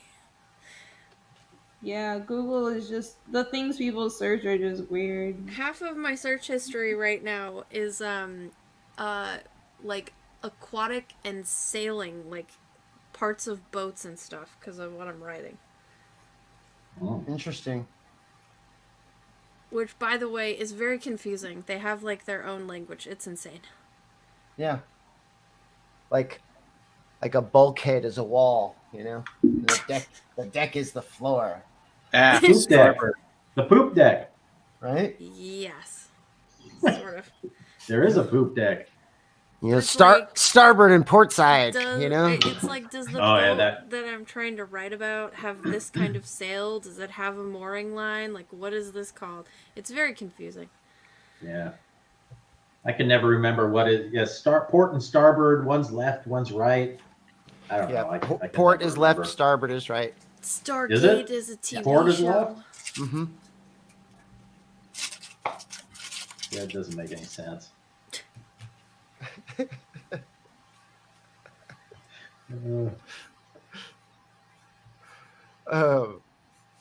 they have like their own. You know, like they don't go miles per hour. They travel in knots. Knots, yeah, knots. What the hell? Fathoms. Fathoms. It's not. It's, yeah. Fuck. I know, they don't have. What is a fathom?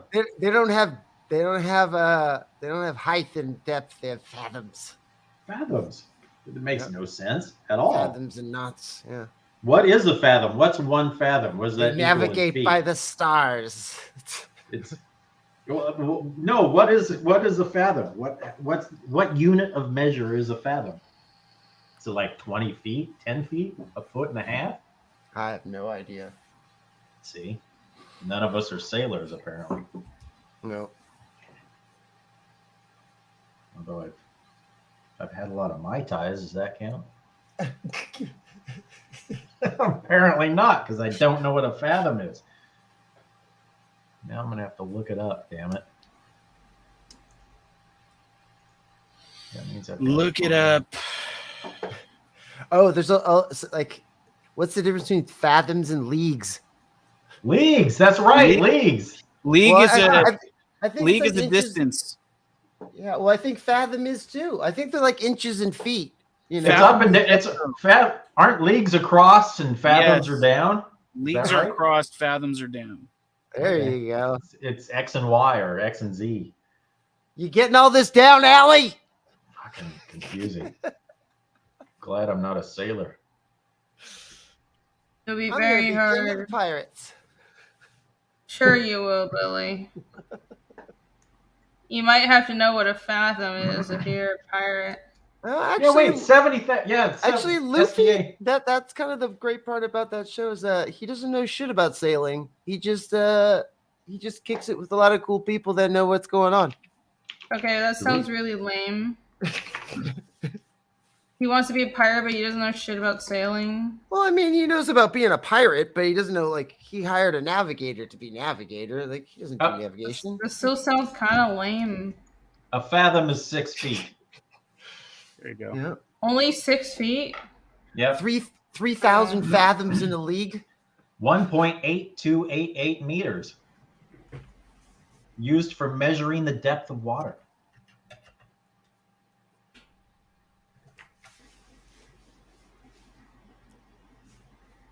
Well, yeah, so what's a league then?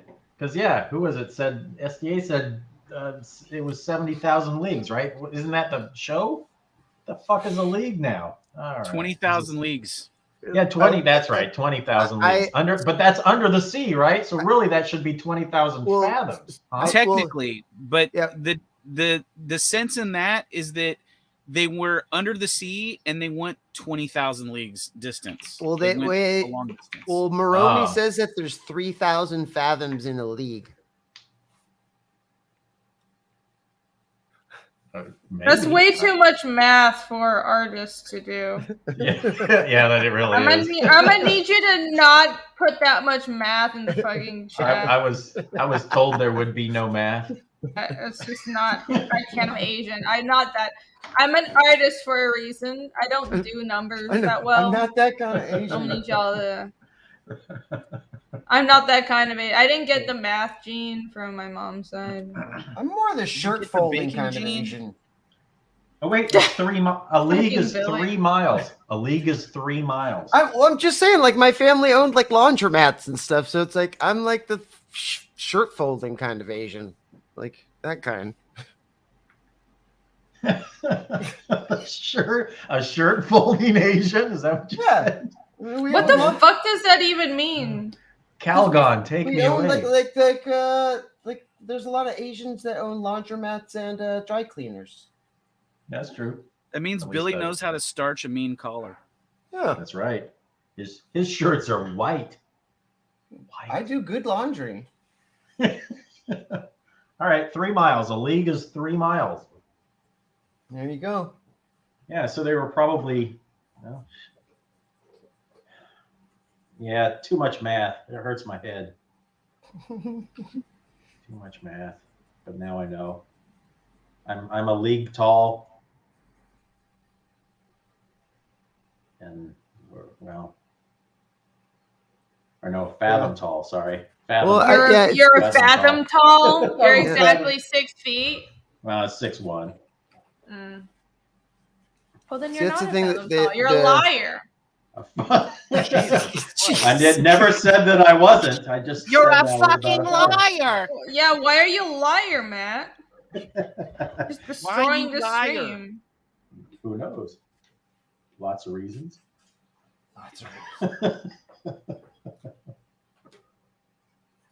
Chat saying math is racist. Probably is. I guess it is, yeah. It is. I'm so deleting this stream. This is a fucking disaster. Is it?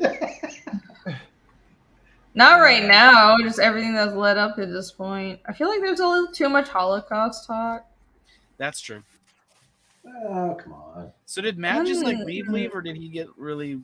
Was he irritated? No, I don't know. No, No, he goes to sleep at this time every day. Really. Yeah, I was gonna say like he usually just takes off. So.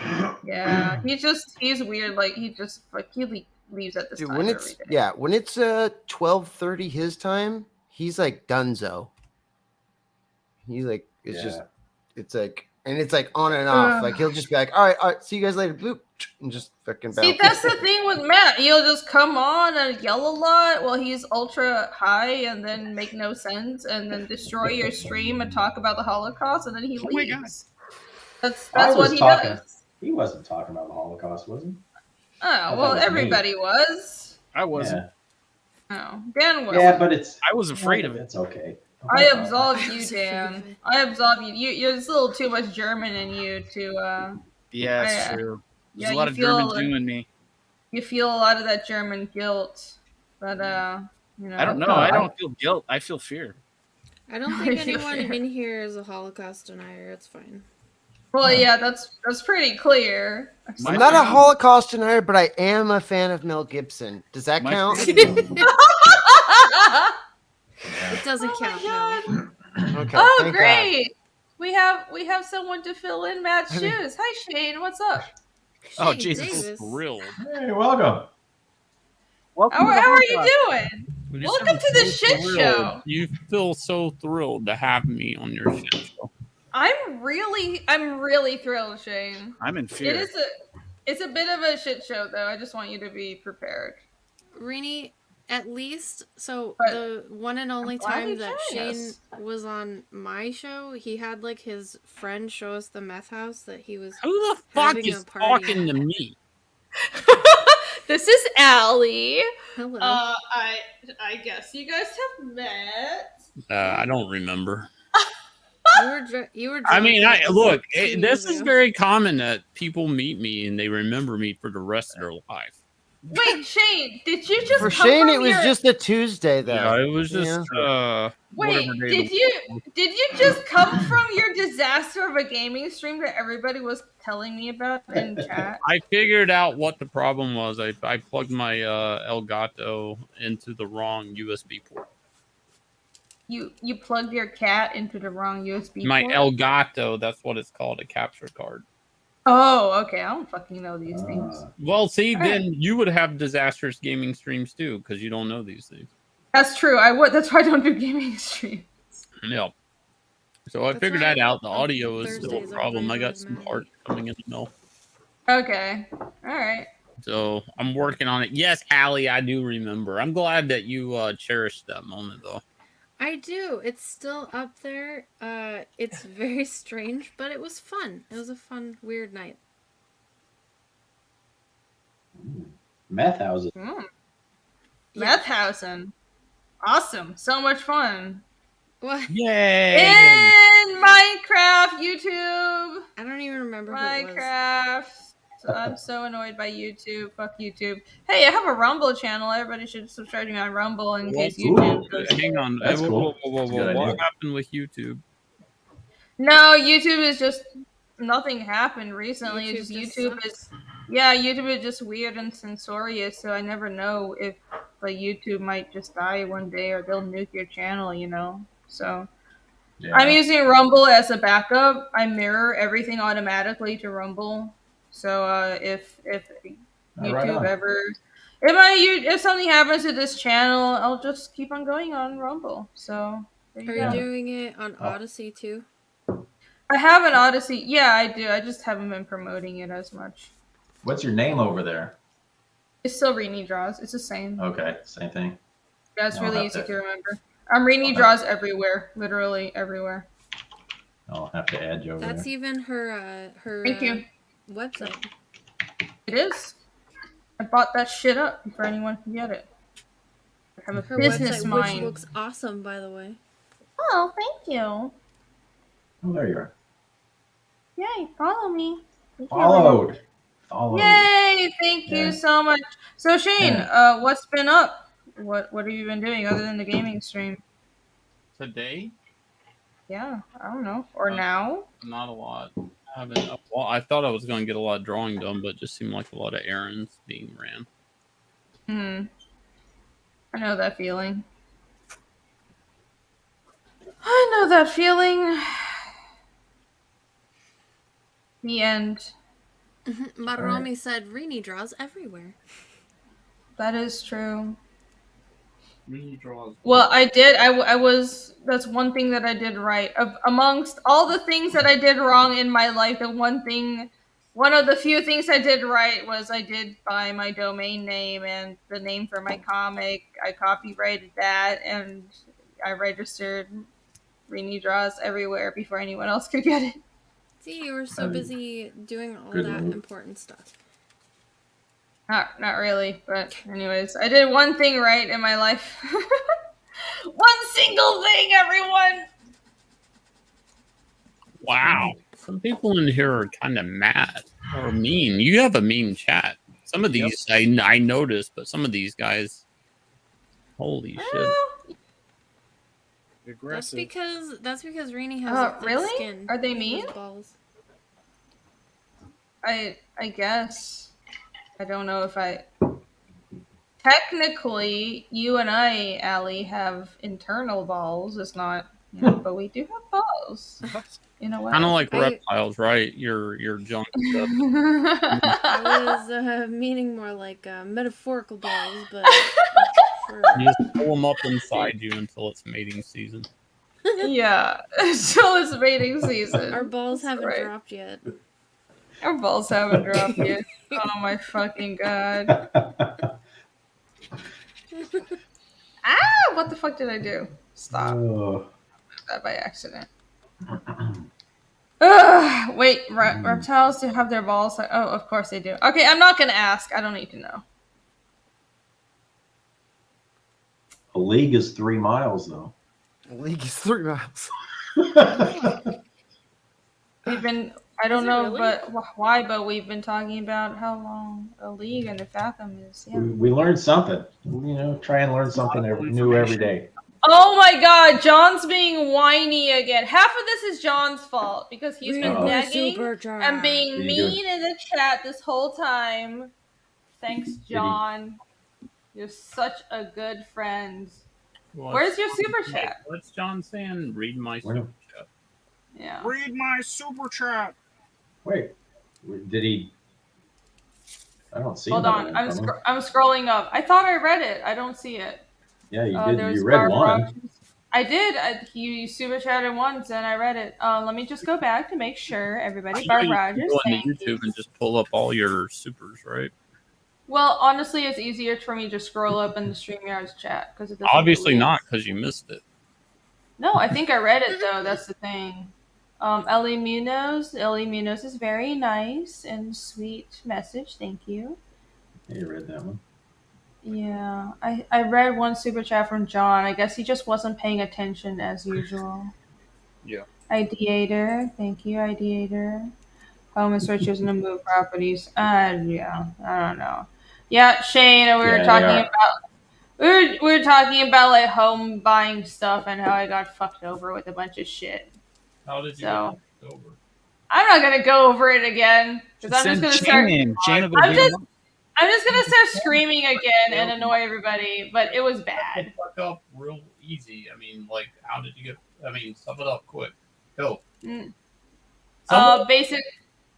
A bunch of shit was wrong with my house, and I tried to do everything right by having a home inspector. Not only home inspector, but I had like multiple specialists come over, and I had my real estate agent, who was a personal friend of mine, vet them, but they didn't catch multiple problems. I ended up having to pay like over $10,000 for a bunch of issues, and it was a bad experience because I tried to do everything right, but my friend betrayed me. Yeah, so there's that. Are you still friends with him? No, I'm not. How It was just a. How long were you guys? Was it a guy or girl? It was a guy. How long were you friends with him? A couple years. In or out of your league? No, he's gay. Hmm. Yeah, it was. Yeah, it was. This is Atlanta. It's Atlanta. It was definitely not one of those situations. No. He's in a relationship. I don't trust. Hang on, I don't trust gay guys. Oh my. Oh really? Gay guys will. I mean, they're very underhanded. They'll fuck you over in the drive-thru. Well, you can tell us more about how you. I've never been fucked over by a gay guy. I'm just saying. By gay guys after the I've never super been chat. fucked over by a gay guy. They just seem like they feel very like catty. Like I Oh, wouldn't my do fucking- business. I'm not. Guys, don't get me going here. But I mean, oh boy. I mean, there's wouldn't- gay Well, guys in C. hold on. Hold your horses. John Malin, I read your super chat, so I'm gonna need you to stop negging me because I clearly read this. I read She this. did. I was You there. can rewind the stream like about 30 minutes or what the fuck ever. I read it. So there you go. yeah. She did. Irene, say this 5 times fast. ISOFAKINGWETODDDID. There you go. Thank you for the super chat. Okay, Shane, continue. I don't know. Tell I'm us. done. Tell us about No, I'm how done. you're. No, I'm done. I was You're gonna done? throw some street knowledge out there to people. Street knowledge. Okay. Yeah, you Well, know, saved another Irene from getting fucked over by a gay guy, but never mind. There are no other Irenes. God damn, Allie, can you pull your tongue out of her ass? For fuck's sake, I've been on here for 5 minutes. You've done nothing but kiss her ass. oh wait, or maybe Ellie's just a real friend and she just wants to be supportive. Shane. They're Maybe supportive. Renee's and then like one of the only women that I don't hate, and it feels good to not hate sometimes. Oh my god, Aw, does it? thank That you, was such Allie. a hot topic. Actually, knowing Allie and knowing. Hey, that Hold was on. such a goth girl thing to say. It's so good to not hate all the time. Yeah, How hold is on. that a Knowing goth thing to say? Allie and knowing how much she hates the average woman, that's a high compliment. Thank you, Allie, Allie. is your favorite? Are you friends with razor blades? No. What? All right, please don't. No, I'm not in high school anymore. Jeez. Oh. Yeah, Shane. Shane. Razor blades are clearly only for people who are like under 18. We don't do that shit anymore. Get with the agenda. Jeez. I like how people who have never been emo want to talk about being emo. I think they know how to make fun of us. I'm not emo. Well, I was, so sorry for roping you into it. Wait, you're not? Emo. No. God. Oh. Not freaking emo. I'm not freaking Edward from freaking Twilight, okay? You're like, goth. We get it. No, that's not Okay, emo. You're like, Edward you're from like Twilight Winona is Ryder like from weird shit. Beetlejuice. I get it. You're like strange and unusual. I would never say that. There's a reason why that line is hilarious. It's because it's so dumb. They're saying that you probably have a crush on Johann Vasquez. No, he's a fucking asshole leftist. Fuck him. Have you ever given someone a tarot reading before? Yeah, his politics. Only, out of my mouth. ironically. Yeah. I have only given tarot readings ironically on my channel. And it's I did it once when I was dressed as Elvira, and then people liked it, so I got this Louis Royo tarot deck, and so we get to look at really pretty pictures while I totally make a bunch of shit up. Shit, dude. I'm sorry. I did my time. I did my time with a goth chick. I got out of that. Have you ever been a part of or held your own seance, ghost hunt, or witch coven? Yes to the first, yes to the second, no to the last. Yeah, okay. But And- like not since high school, dude. Like I was like 16, thought I was edgy, you know. Yeah. All the kids in school kept saying, "Oh, Ellie's a witch," and I was like, when you're "No, crazy and young, and you're trying to like summon Allie, they demons just from wanted- the underworld. No, I no, get no. it. I was like, I just like don't hold eyeliner that a lot. Come on. Just because people want to burn you at a stake, you can't hold that as a grudge your whole life. I'm not holding it as a grudge. The fuck? You're like, they thought I was a witch. They did. Damn witch. I don't care. John Malin for $4.99. Thank you, John. Shouldn't And taken now- a dinner with that handy neighbor. Oh, should I have? Thanks a lot. And now people in CG call me a witch just because I like hair. It's fine. You like hair? What? Yeah. Have you ever sat on a broomstick? No. You're Like not- you collect clearly you're not other a witch. people's? Clearly, you're not a witch. No, people I don't know started what- giving me their hair. Like, cause I would say, "Oh, I love your hair," and then they'd get it cut, and they'd be like, "Do you want it?" And I'd be like, "Well, I can't say no." Really? That's weird. That's what kind of people are these? That's I mean, weird. The kind of people that I moved away from Colorado to get away from. That's probably a good idea. It was a good idea.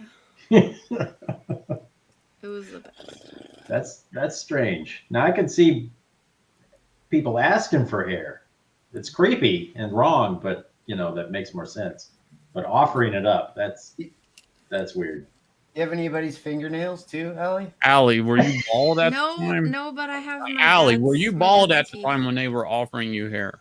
No. I That's have my even dad's weirder. teeth. Hold on, why are you guys being all weird about Ellie and I making just- these weird? I've never even heard of these. Like, what do you mean? Well, that's witchcraft. That hair thing, that's witchcraft. Is I it? don't do anything with it. No, you know what?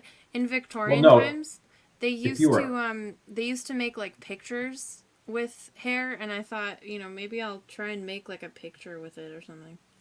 Yeah. I don't know. Because what do you do with a bunch of like bunches of hair? Like, what do you do with it? Bunches of hair with from dead people. I don't know. Cast Well, a spell. I've got my dad's Yeah, this- hair, and he's dead, and I've got his teeth that he left behind, and he's dead. So maybe I don't know. That's different. Make That's knuckles. different. Remember them with a Well, knife. you need parts of different people to create your own personal homunculi. You know, like A Yeah, what personal. is that? Yeah, Sympathetic like FMA. magic. It'll turn out really well, just like Full Metal Alchemist. You know what? My game stream not so bad. I thought it was That- bad.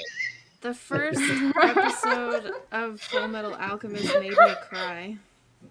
It's I couldn't it's do good. it. It's really good. Well, most of the series will continue making you cry, so you should keep watching it. I don't want to cry though. Oh my god, she's done with that phase in her life. crying. No. Did you see? I was showing off Berserk earlier on PTP stream, and I was showing everybody how this book was full of like depressing things and depressing equals awesome because it just. Hold on. Let me find the Berserk book. Long story short, Rini's still emo. Everyone, no. Look, it's this. Look, there's this whole arc called the Lost Children arc towards the back of this book where there are these children that get turned into demons, but it's a sad story because these children are they're actually all like abused children in this horrible society. Hold on, let me full screen me because let's make it about you. Yeah, let's make it about me. It is her channel. It is my channel. I don't know shit. So like the Lost Children arc. So everybody knows about the Golden Age arc in Berserk, but a Lost Children arc is this one arc where the premise of Berserk is the main character is going around basically killing demons and hunting demons, and he's trying to avenge his woman and himself who suffered like a huge trauma at the hands of this demon lord. And I'm not going to spoil, but anyways, he kills demons, but in this one little village, he comes across this demon that was a little girl. And in this world, the way demons work are or humans can pledge themselves to like demon lords and become demons and basically sell their souls and get transformed into these monsters. But when he comes to this town, what he comes across is this this monster who used to be this abused little girl, and he's paired up with this other little girl who was the demon's former friend.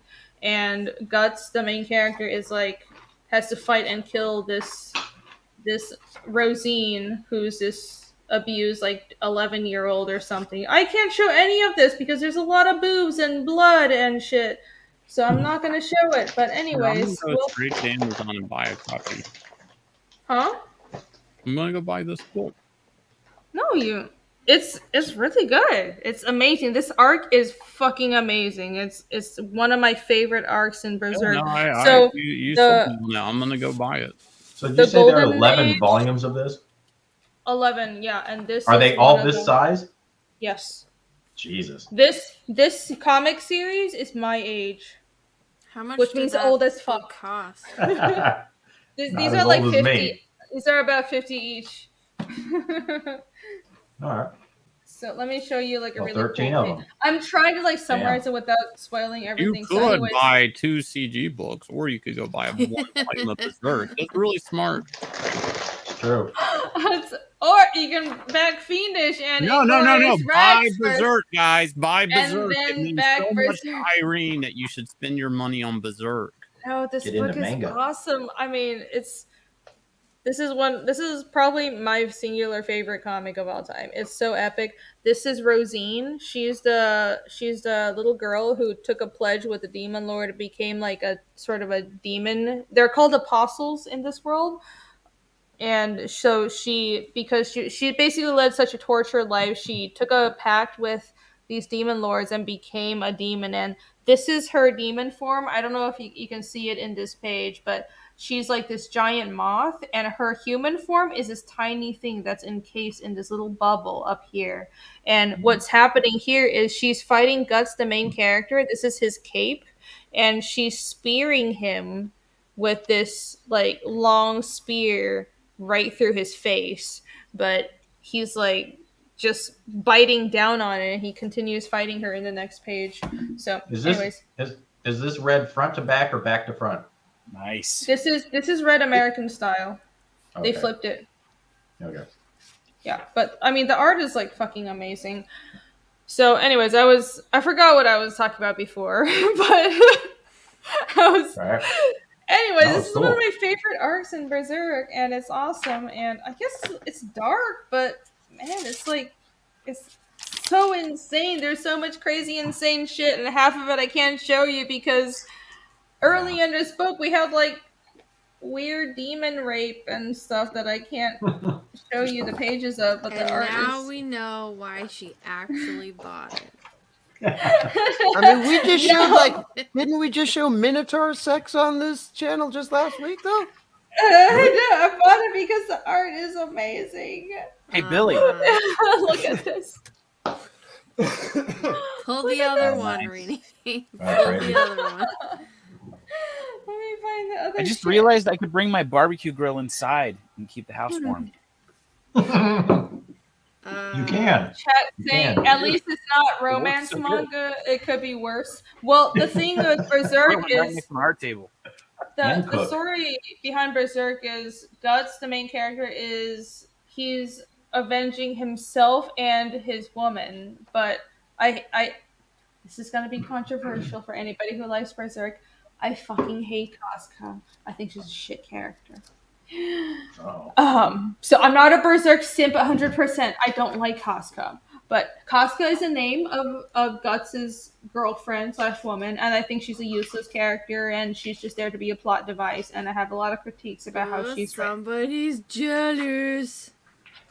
Nope, somebody has fucking critiques and storytelling points to be made.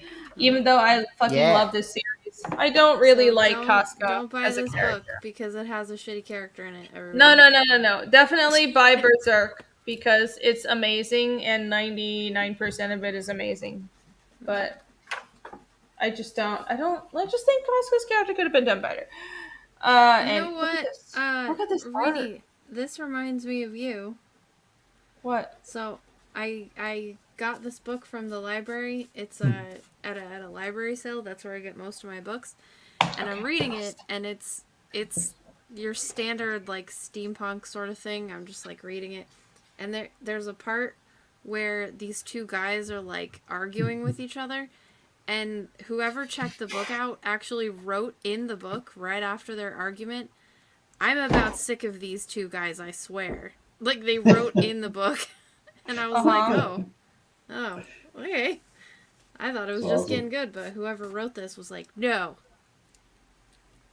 Oh, that's kind of funny. Wait, so people are like having an argument in a library book and shit?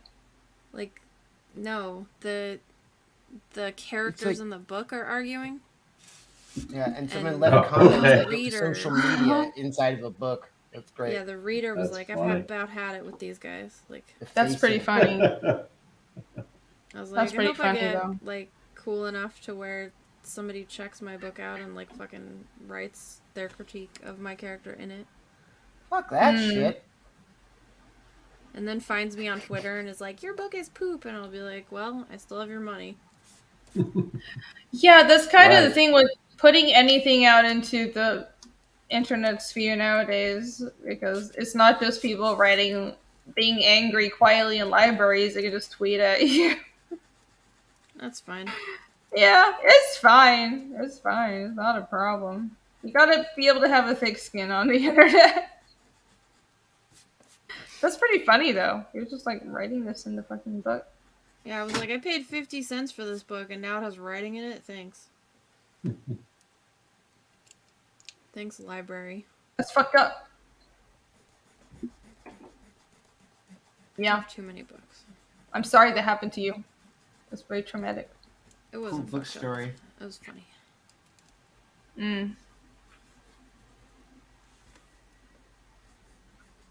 Oh, hey. Look at that. Yeah, look at that. Goblin Girl. Yeah. Shane just dropped out. Yeah. All right, bye, Shane. Good night, Shane. And two. Goodbye. He's not even here to see this. Woo. Barbecue is hot. Mm-hmm. We'll miss you forever, Shane. Burn your fucking Shane house Reynolds. down, dude. I know. I'm not burning no house down. Just Back get in Burn warm. it all down. Burn it all down. He didn't have a wrench. Back in It's like glorious 50 Reds. degrees, man. Yeah, it's like 50 degrees. It's you barely feel it in here.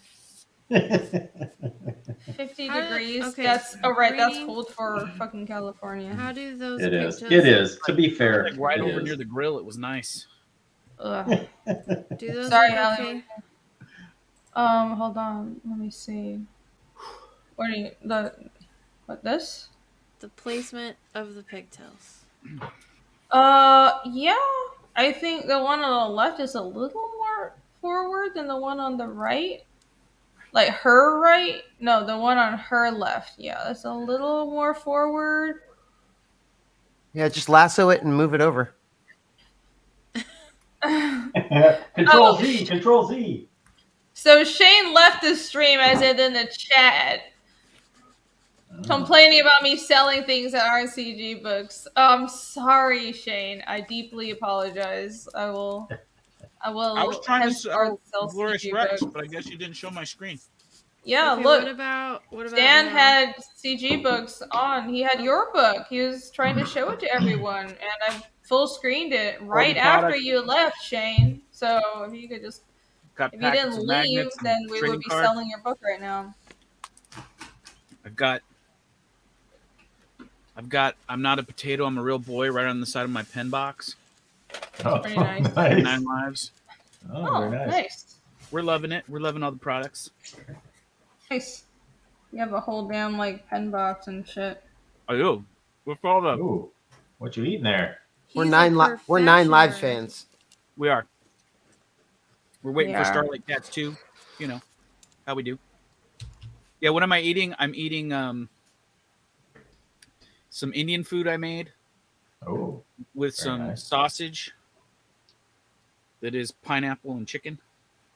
Oh, all right. That works. That sounds good. Sounds fairly tasty.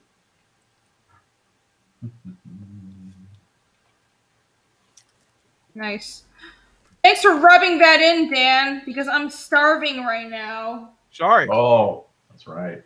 All this talk of food made me hungry. I had to get something. You have done that yourself.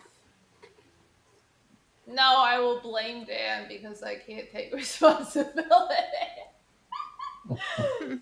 It's not Dan's fault. I drew a saucy broad for starving. I'm starving. I don't want That's saucy broads. I want beefcake. you. Yeah. I want saucy broads. I'm hungry. I like saucy broads. Saucy broads. Rini, maybe this will Yeah. help you. What? So, for Christmas, my uncle sent me a whole cooler just like full of steaks.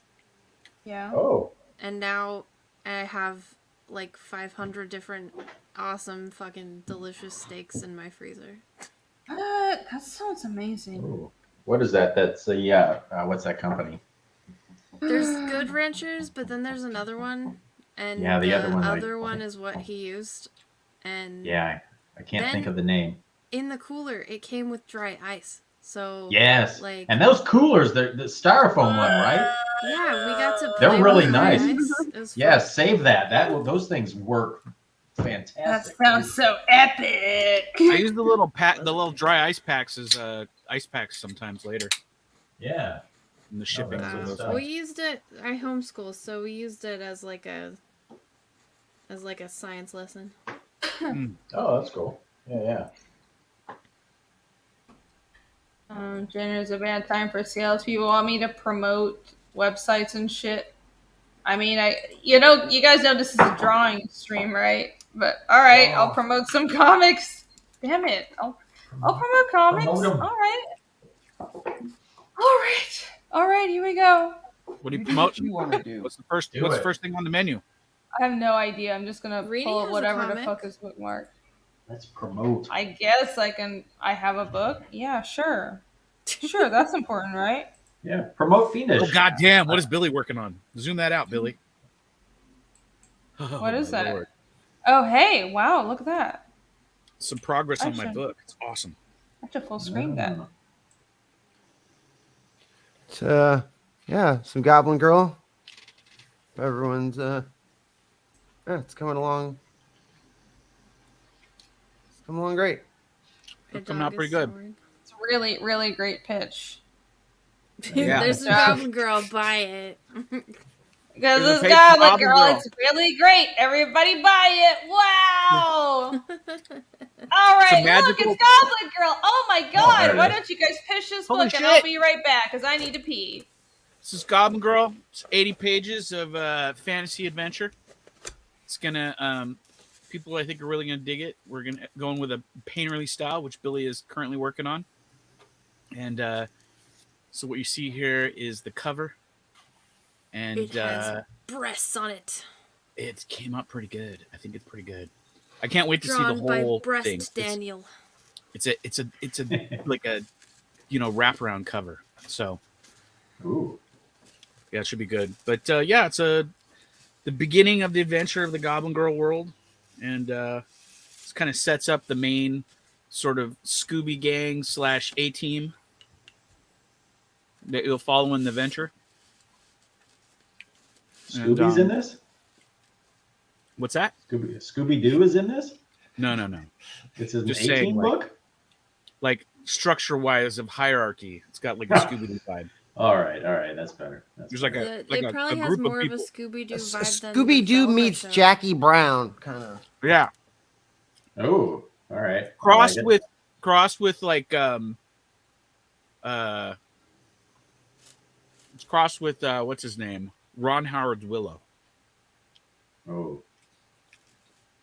So I like how we have to like say. I like how we have to say Ron Howard now. That's right. We got to preface it with Ron Howard's Willow, not Disney. Yeah, Plus. even that was Stupid shitty oh, Willow. man. What? What? Willow, come on. Ron Howard's Willow was great, man. No, the good Willow was great. Yes, Yeah. the new Willow is trash. Yeah, that new thing that doesn't exist is fucking terrible. Yeah, Christian Slater, like, I'm Mad Mardigan. I'm like, shut up, Christian, you motherfucker. Oh, is he in it? He's in it, yeah, for like. There will be 5 none of minutes. that in this book. This book is it's kind of like I would say it's an R-rated book minus nudity. There's no nudity in this book. It's a straight action adventure tale. It's got kind of like a Elvira cheeky booby vibe thing going on. But it's not just a booby book. It's got lots of fantasy, Lord of the Rings mayhem. And Billy That's was right, you coloring guys. one of the pages. His name might have boob in it, but he's more than boob. I am. He's also Dan. That's right. Set in a post-apocalyptic world where a magical Scotsman's cataclysm loving the has colors, Billy. devastated the world. Scotsman is here. Hello, He Scotsman says says your your colors colors are look looking good. good, Billy. Yeah. Thank you. Hold on, I figured how to read this name. That's Mlajo. I got it right. What is it? That's That Mlajo. looks like Anna. What That's language Cyrillic. is that? Yeah. Cyrillic. Cyr- It is Cyrillic. Russian? It's Cyrillic. Yeah. I figured I it out. Anyways, nudity, disgusting. Well, there are giant boobs with nipples poking through the cloth, Yeah. so I think that's pretty good. It's a fun, eye candy book basically. It's a throwback to like Comico and early Dark Horse comics. It's just Nice. a book that's not really trying to sell you anything other than a good time. I like that. That's good. You just fun fantasy adventure and As the great man once said, somebody who draws boobs the size of his characters' heads knows his audience. And is man's that CBS. and what was Yeah. that great man? What great man said CBS. that? Oh, it was EVS. Yeah. Well, EVS would be right about that, so we must listen to him. He was. a man. I got him to chuckle, which was all I aim for with most of my stuff. That's good. Speaking If you're laughing and having a good time and flipping the pages, I've done my job. Speaking This of is true. chuckles, I did send you my address. Oh. Where are you talking to? Dan. Oh, Dan, you're supposed to send Allie something. She's calling you I am. out. I'm mailing a bunch of stuff out tomorrow. I had to go get more packing supplies because I use like the express mailers from the post office because you can flatten them. Probably shouldn't say this out loud, but you can flatten them down. Well, instead of maybe making them don't say them out loud then. Well, they told me how to do it, so I'm assuming it's not like some crazy thing I shouldn't be talking about. But I just don't know what you're saying. I want to make sure you're not saying No. something you're not supposed to be saying. Oh no, that's all right. Yeah, you can flatten those things This out is and America. send You can send say our whatever way. you want. flatten them out and send them, and they take better care of those priority mailers than they do your regular. Yeah, they do. They do.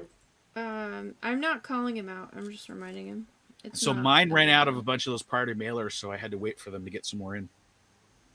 That and like some stuff I had to mail out. People were like, "Yo, can you mail that to so and so and not to me?" And I was just like, So I'm mailing out stuff that was purchased as gifts. Okay, Shane, you're modded in the chat now. Are you happy? You happy? There you go. You're modded. Are you still drunk, Greenie? I'm almost slightly drunk. Okay. Drop some links, Shane. Drop them for Inglorious Rex today. Yeah, well, you know, my wonderful There it is. mods are already Romy taking knows where care it's of at. it. Yeah. I don't know why Shane's yelling at us in the chat, but not on here. But that's fine. We will promote Inglorious Rex nonetheless. Everybody go back this book right now, as well as Bat Goblin Girl. Look at this. This book should have way more funding than it does currently. So check it out. Boobs, fantasy, action, all kinds of good stuff. Look at these colors. I love this page. This is one of my favorite pages. It has. I really like this panel. Listen, it looks I'll good. be honest with you. I didn't make this book. I mean, everybody is welcome to buy this book, but I didn't make it for everybody. I made it first and foremost for me. If everybody else likes it, enjoys it, and wants it, and they're having a good time with it, then I'm 100% happy. So 5 people, 500 people, doesn't matter. Like everybody that backs it, I thank them, and I'm glad they're coming along for the ride because it's going to be fun. Cool. All right, looks great. Yeah. Can you guys hear my dog snoring? No. A lot of stuff. We got Viewmasters. He's loud. Oh yeah, the Viewmaster thing is crazy. Viewmaster. That is really cool. Oh, Viewmaster. All right on. Wait, do you have the Viewmaster itself too? Yep. Yeah. There's gonna be decals on it. The most likely will be a red one. I was trying to get a green one, but I didn't think the green one was gonna look as good with the logo on it, so I went with the classic red, which will look nice with the green logo. Yeah, definitely. Oh wow, that's very cool. And so far, that's only available in the deluxe box. But I may put them up just for regular. Oh wow! What are you laughing about? Shane's going berserk. I don't know what Shane's just so he's mad that I showed Berserk. He posted it 3 times. Okay, Shane's drunk. Everybody, I don't know what's wrong with him. Okay. Yeah, he's got his affiliate link and all that. The thing is, well, I guess Berserk maybe is put this out is by Dark Horse. So I guess what the fuck is that noise? Maybe this is why I didn't mod you, Shane. It's my snacks. It's okay. Sorry. It's okay. I forgive you. All right. Well, that rice is spicy. Shane, I'm gonna need you to take a drink of water and calm down and. No, if you're drunk, drink milk, not water. Is it all? Really? Is that would work better, wouldn't it? Yeah. There should be a link for each volume. That's just volume 1, right? No, he just keeps on spamming volume 1. Okay. Well, anyways, while Shane is spamming volume 1 of Berserk, everyone, you should check out. I feel sad because I thought I was a bro cat. I thought I was part of the Cat King club with Shane, and now it's Bro Dogs. I feel it's Bro Dogs. I feel slightly abandoned because I love the. You Starlight love cats? Oh no, I don't know. He betrayed his own nature and he just started yelling. As you know, I'm all about the cats. Holy hand grenades! I don't know if I should. I love trust cats you in HD. For mod. No offense, but hand grenades. I like that. Ghibli cats. Ghibli. No, Shane's a fan of cats, but apparently Bro Dogs is his thing now. You know. That's just how it goes. All right, Shane's trying to burn my chat down. Anyways, let's just ignore that.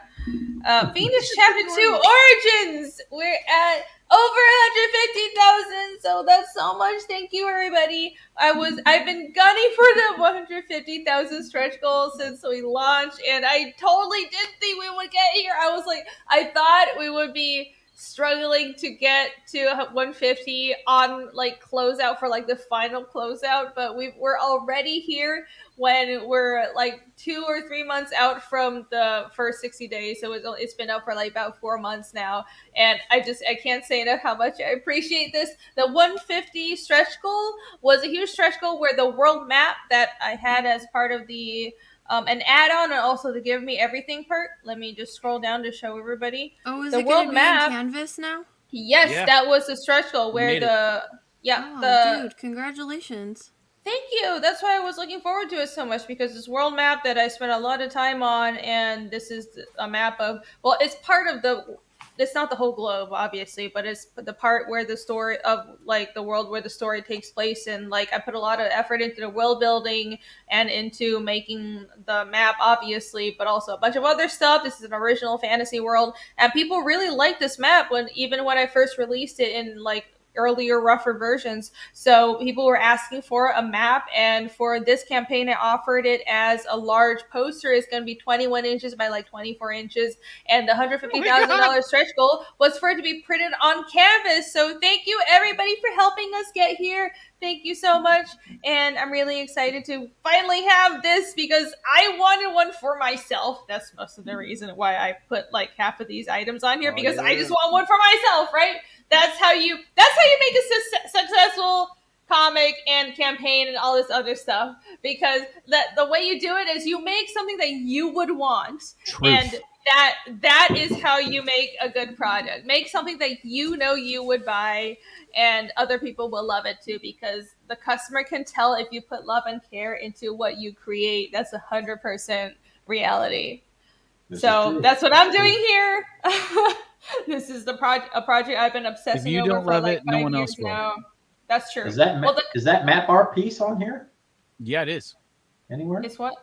The Matt Bar piece? is on here. It's Yeah. a print. Yeah, What is yeah. that? I don't. Oh, is it I print? have it in Well, the I think- updates.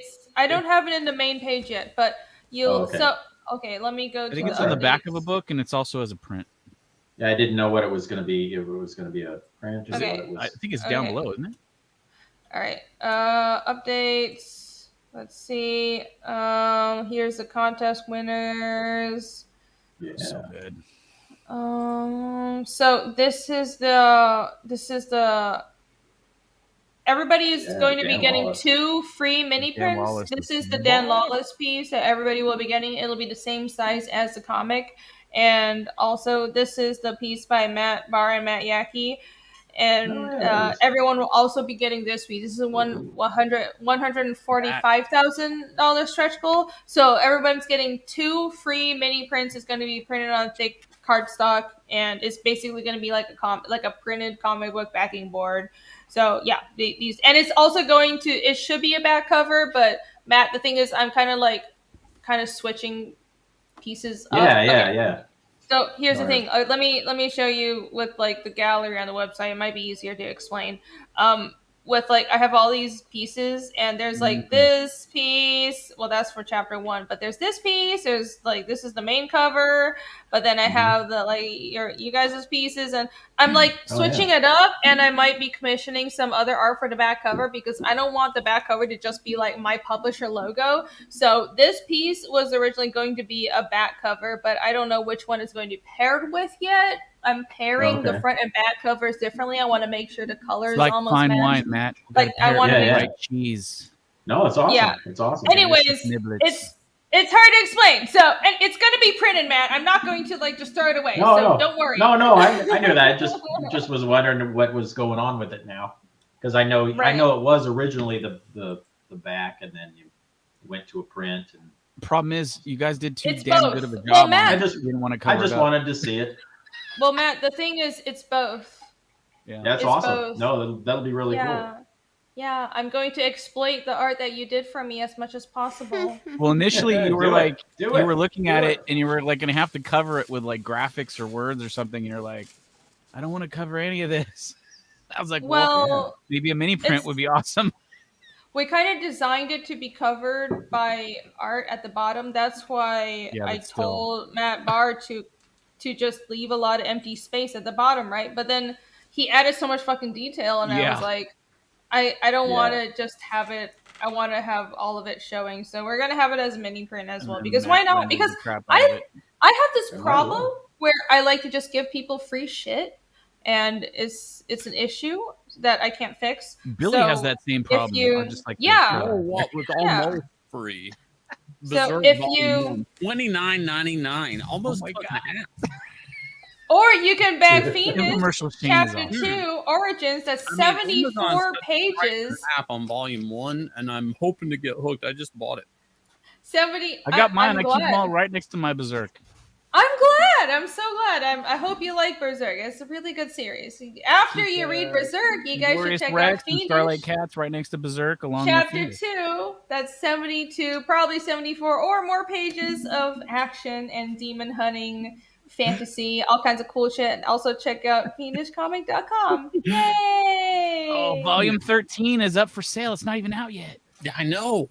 Of course it is. I dead and he's still selling. I was gonna say he's like Tupac. He's still cutting All right, Shane. Here's the attention you've been coveting. That you've been No.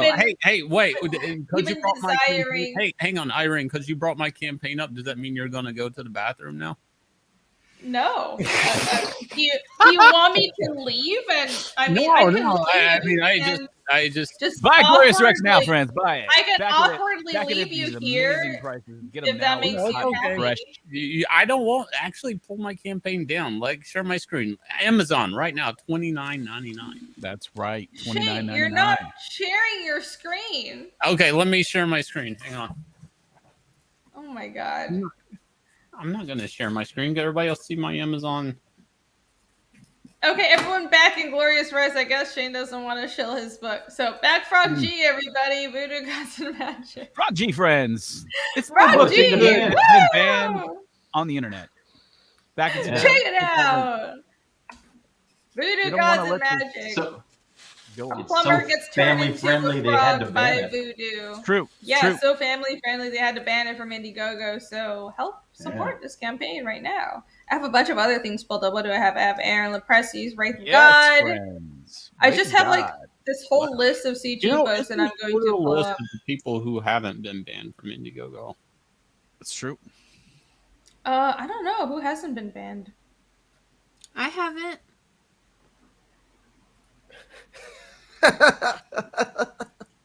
See, somebody. But technically, I haven't launched my campaign yet. It's still in Private emails. American. Oh, okay. Well, there's that. the theory is. Should I say the theory? I feel like it's already kind of out there, though, isn't it? What is Well, the you're theory? pulling the stream down, Well, now right? you have so to say might as it. well. Yeah. I don't know. Shane, should I say it? I don't know. The reason why my campaign and Mandy's and maybe Allie's isn't shadow banned. What is the Oh, reason? you bleed once a month. We get it. Because Oh yeah, it's Titties. yes, Titties. yeah. Really? That's what we suspect. Females. Really? Looks a lot like tamales, friend. That Females. could be. special We're treatment. back in today. Wouldn't shock I me. mean, it's not some giant secret, but I don't know. That makes It's- you know what? That like seriously makes me want to throw up. No, it makes sense because you guys took the first bite of that apple. That's right. Yeah. Now we're I don't know. We're continuing to punish you by You getting guys our are made campaign- of delicious man ribs. You're getting That's your right, campaign friends. Man Spanish. ribs. Slow cooked today. Well, Barbecue sauce the thing tomorrow. is, so Man ribs. Mandy's campaign, mine, and Billy Tucci's campaigns also are in shadow ban, and we couldn't Billy figure out why. But Billy's campaigns were under his wife's name, so Oh. so that's I don't why, think right? Fred Billy's is either. campaigns are under Deborah Tucci's name. I mean, Dan's it's not banned? consistent across the board, so we don't know. Anyways, it doesn't really matter. All this, Yeah, it doesn't matter because it's not I know. to you. No, God no. damn. What I'm saying is, I know the David, situation sucks, but we can't. There's what only thing we can do about it now is continue to back these books and support the creators. Berserker won $29.99. Okay, That's right, friends. Listen to Shane Davis. Inglorious Berserker. Rex, Get it today. everyone, because clearly this is what he wants from everyone. Back Inglorious Rex, so Shay stops yelling at me for liking manga. Woo! Inglorious Rex, monster martial arts. Oh my god, cool. Get this book. That's right. Shane Davis and Glorious Rex comic book volume 2 is at 207K, friends. Can we get it 208? Let's do this. Let's do this. He's not even dead, friends, and he's still making books. Yeah, he just needs so much help, guys. Look at He's in the fight. Frog G is at not even 16,000. Goblin Girl. What's Goblin Girl at right now? Goblin Girl. It's at a reasonable 21K, friend. Very almost close to 22. Not even at Frankie has a good point. 22,000. Amazon has free shipping. Yeah, not even at 22,000, 22. Not even at 22. Fiendish is doing really well, but still Fiendish just is barely doing over really 150. But who really needs the help is Shane right now. Actually, Shane Davis is kicking ass. Hey, no. You got a good point. Let's pull up everybody's YouTube. Look at subs. Look at how many videos everybody's putting up a week. Look how much they're pounding the pavement. Let's do that. Oh wow! Wait a minute. Now that's what you're gonna do, huh? That's Shane's what you're under gonna do. Yanni's name, so why is it banned? Berserk, guys, $29.99. No, that's a foreign name. They can't tell if that's a man or a woman. Oh, they don't know if that's a man or a woman. Yeah, they can't. They can't. They tell. don't know that fiery It lady. used to be my name. We changed What it. Really? did Oh, you changed it. What did the writers of Berserk do, like, to your dog? They Shane? sell Like, what fucking the books. hell is That's what they happening? do. They do. They sell fucking books. That book Let me tell you. made so much money, it killed the author. Well, actually, Somebody, Holy Hand Grenade says, what that time? actually makes me kind It's of sad. Berserk time. As Shane, Jay are you gonna says, back sell to your Goblin fucking Girl book? Booba. friends. What the fuck is that? Bam! Yes, I friend. need more to drink. Shane, sell your book. Sell it. I'm gonna check out Berserk I here. mean, Berserk is in such need. Guy's dead, guys. He needs y'all money. All right. Hey, everyone, back in His Glorious shrine Rex. needs cleaning, Look, Everybody knows Alex Japanese Stone. like a nice clean shrine. For Alex people to come visit and Stone leave food. is an MMA fighter who lost his brother Nate. I don't fucking know how to sell your book, Shane. I'm not. Jesus This fucking is the Christ. Starlight Cats edition All of right, the anyways. Glorious Rex cover. Alex Stone decided to become a Rex fighter or some shit because his brother, who was a fucking Rex fighter, got Right. killed while No. in a Rex Yeah, fight. you feel like So you read your because book. he's Yeah, I like, know. You he did has read some genetic incompatibility with the Rex. Alex decided Rice. to hook up and with quit talking Rex about my book. 232 because that's the Berserk, only thing that's left of his brother. $29.99. Oh, now you're gonna pitch your book. Go ahead, Shane. What the? No, I said Berserk, $29.99. Look at Barnaby's face. You need this book. Okay. All right. I think I'm gonna go back to drawing. Can This I do pussy's that? not going to go sell back to itself, drawing. friends. You need to back it today. You know, with Prime delivery, you can I get only left Berserk that I had to today. use the printer on my other terminal. What did I miss? Oh, all right. So, Animosity. anyways, in here. everyone Baroda. here. What is there animosity? Did I miss it? Barnaby. I don't even know how to spell it. Here we go. All right. There's the link. I came in first on Fortnite tonight with Mandy. Did you? Fortnite? Isn't that Pretty like fun. Isn't that kid? No, not Fortnite. Wait, yeah, Fortnite. Did you do the zero build mode? Yeah. Yeah, it's pretty fun. I like the new movement that they added with zero build. Like I wasn't a fan of the older game, but I like the zero build. Mm-hmm. Cool. You know what's free? Fortnite. Fortnite. Yep. There's a reason Is it why it's free? making $1 billion a year. It's Because pretty it's fun. free. Maybe if Fortnite Berserk is was free to play? Yeah. Maybe if didn't know that. Berserk was free, he would have been more rich. He'd be dead.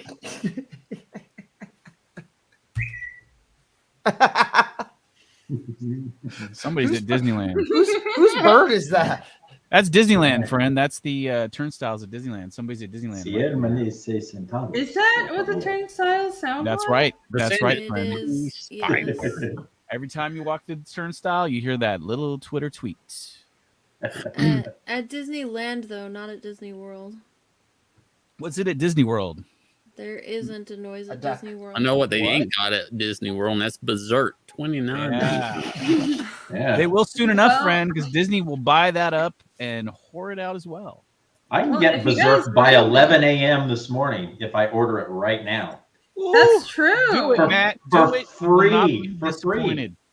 I know. You should get it. I feel Yeah, I don't really like reading comic books. like so- they've got, I'm only a they've couple got this volumes shit. short of reading full comics. This is crazy. Color. I Yeah, don't everybody wanna buy read 'em. Berserk. That's what this stream is about. We're shilling Berserk. That's Everyone, right, friends. buy Berserk. Nothing else matters. The I've author never of been to Berserk Disneyland or Disney needs World. a new incense holder at I his used to be shrine. really back in like today. Disney World is my home and shit, and then COVID happened, and I just like can't anymore. I don't really understand. And actually, the only amusement park in America I've been to is like Six Flags. Six That's Flags good. isn't bad, but the thing about Disney is that like it's magic, and there's supposed to be like immersion. And they work really hard to make it all feel real. Okay. But as soon as like COVID happened, I was like, I remember when I still had a Facebook, I posted on there, if Disney makes people, hey, holy hand grenades, if Disney mandates masks, it's gonna kill the magic. And everyone was like, oh, you're overreacting, mirror, mirror. And I was like, no, guys, I go there like 3 times a week. Like, I have annual passes to the point where they pay for themselves like 2 times over. Like, we freaking live there, basically. Oh, wow, you're that close. No, like, I'm like 2 hours away, but we went there so much that we basically lived there. So, Oh, wow. I did the same thing here in California. We went a lot. well, Disneyland I did that too. Shit. Yeah. The Grew only up on thing that. worthwhile at Won't give them a Disneyland fucking dime is ever again. once a year when Nightmare Before Christmas takes over the Haunted Mansion. Don't be classist with your theme parks, Allie. It's not. I'm going not a to good look. be classist against theme parks. You know, the biggest problem with Disney World is that there's too much diversity, friend. So back Berserk, there's no diversity there. Just No one diversity nationality. whatsoever. None. There you go. That because it's Berserk black and today, white friends. Black and white pages. You can't color. Right. anything. No color, friends. No colors. Yeah, well, true. y'all haven't read Berserk because they're, I mean, Not yet, depending. but we will. Don't worry. We will. Don't worry. That's what whiteout is for, friends. You solve can fix those pages yourself. Depending on like what definition of diversity you have, but no, Berserk has a pretty wide-ranging set of guests. You Yeah. know, I That's don't think exactly I'm what I've been going looking to for in ever Pokemon even cards. read Berserk now. Well, I'm sorry that all these people have annoyed you into never reading Berserk. What do What do you we mean? buy I if we bought it. already have Berserk? I already bought it. Like, what are Hey, you Blade talking of the Immortal. I got it too. Well, Ali said she's not going to read Berserk. about? She's lying. If I drop the link a few more times, she'll buy it. I don't have the money to like spend $50 like 12 times. I have to freaking pay an artist. Do you guys realize how expensive artists are? No, I. I do actually because artists- I might be hiring it's somebody to expensive. draw side stories. I don't know. Do any of you guys know what it's like to have to pay an artist? Just Yeah, let's letting you not guys put know. Yeah, I Hey, do. not Allie, You guys are, that's what I you did. guys Let's are not- real fucking let's run expensive. artists down because they only want to eat, right? That's right. You guys are really expensive and you're totally worth it. Just No, letting no, you no, know. no, no. That's why No, I'm not that's not buying expensive. books. What's not expensive, Allie? Enough with that Berserk. worth it shit. All you She want. doesn't wanna hear Well, Allie, if I ever visit you or if you visit me, you could just borrow my Berserk books. Okay. 'Cause that's what friends are for. I'll ride my scooter to Georgia. Or when I go to Florida for Tampa Bay, which is apparently going to be a giant CG get together. So hail, that's going to be fun. We should meet up. Tampa in June, July, right? July. When you're In driving, July? when you're Tampa Bay driving Comic Con, through- everybody. Oh my god. When you're driving through. Do you want me to pick you up, Allie? What, I'm real- hoping they're real having that que- inside of a refrigerator. Oh my god! Real question: did you get a table or anything? I'm tabling with Patrick. Yeah. All right. So they didn't give you a table? I didn't register with the convention. Well, MegaCon didn't give me a table, but this is a different show. We ended up registering for Tampa Bay instead of MegaCon, and a bunch of people are going to Tampa Bay instead. Because I wrote them and they never got back to me, so I don't think I'm going. Like I'm like I'm Tampa Bay. I'm going. Tampa Bay. Yeah, they never wrote back, so it's like wow. fuck. Well, I'm gonna go anyways, and I think I don't know if Patrick. What he did is he got like a giant space, and he's just like dishing out space to people. But I think that's like all taken up. Wait, what? That's nice. Yeah, so I'm tabling with Riot Press. That's what's happening. I'm just like borrowing Patrick's space there because I just want to go and meet people. I didn't register a space. No, you like conventions. Yeah, I like shows. I like meeting customers. I like meeting fans. I like meeting other creators. It's nice, and I want to meet people in Comicsgate. You know, we've all just been internet friends for so long. I want to meet people in real life. I'm not getting a table, or they won't sell me a booth. I'm not going. Oh, okay. Well, I think a bunch of people are gonna. I think Patrick just said earlier today that Bancroft's gonna be there and shit, and a bunch of people are gonna have a get together. Wow. Yeah. So I'm gonna go just for the get together, and I mean I have like a booth space through PCP, but I'm going just for the social get together because otherwise I don't leave my fucking house. Yeah, that's like that's I fair. mean, easy for some people that are close to it, but that's like a haul for me if I'm not able to set a booth up. I guess so. That's just not worth it. I mean, I'm the surprised drive. they didn't get back to you. Yeah. Because Are it you sounded in, like they California? were pretty good about that. So it's surprising. No, they never wrote me back. Yeah, I had to Well, actually maybe if I did and everything in the application, so I don't know. that's weird. Maybe you were too late. I have no idea. I don't think so. I wrote like a month ago. Well, I hope we don't have any problems with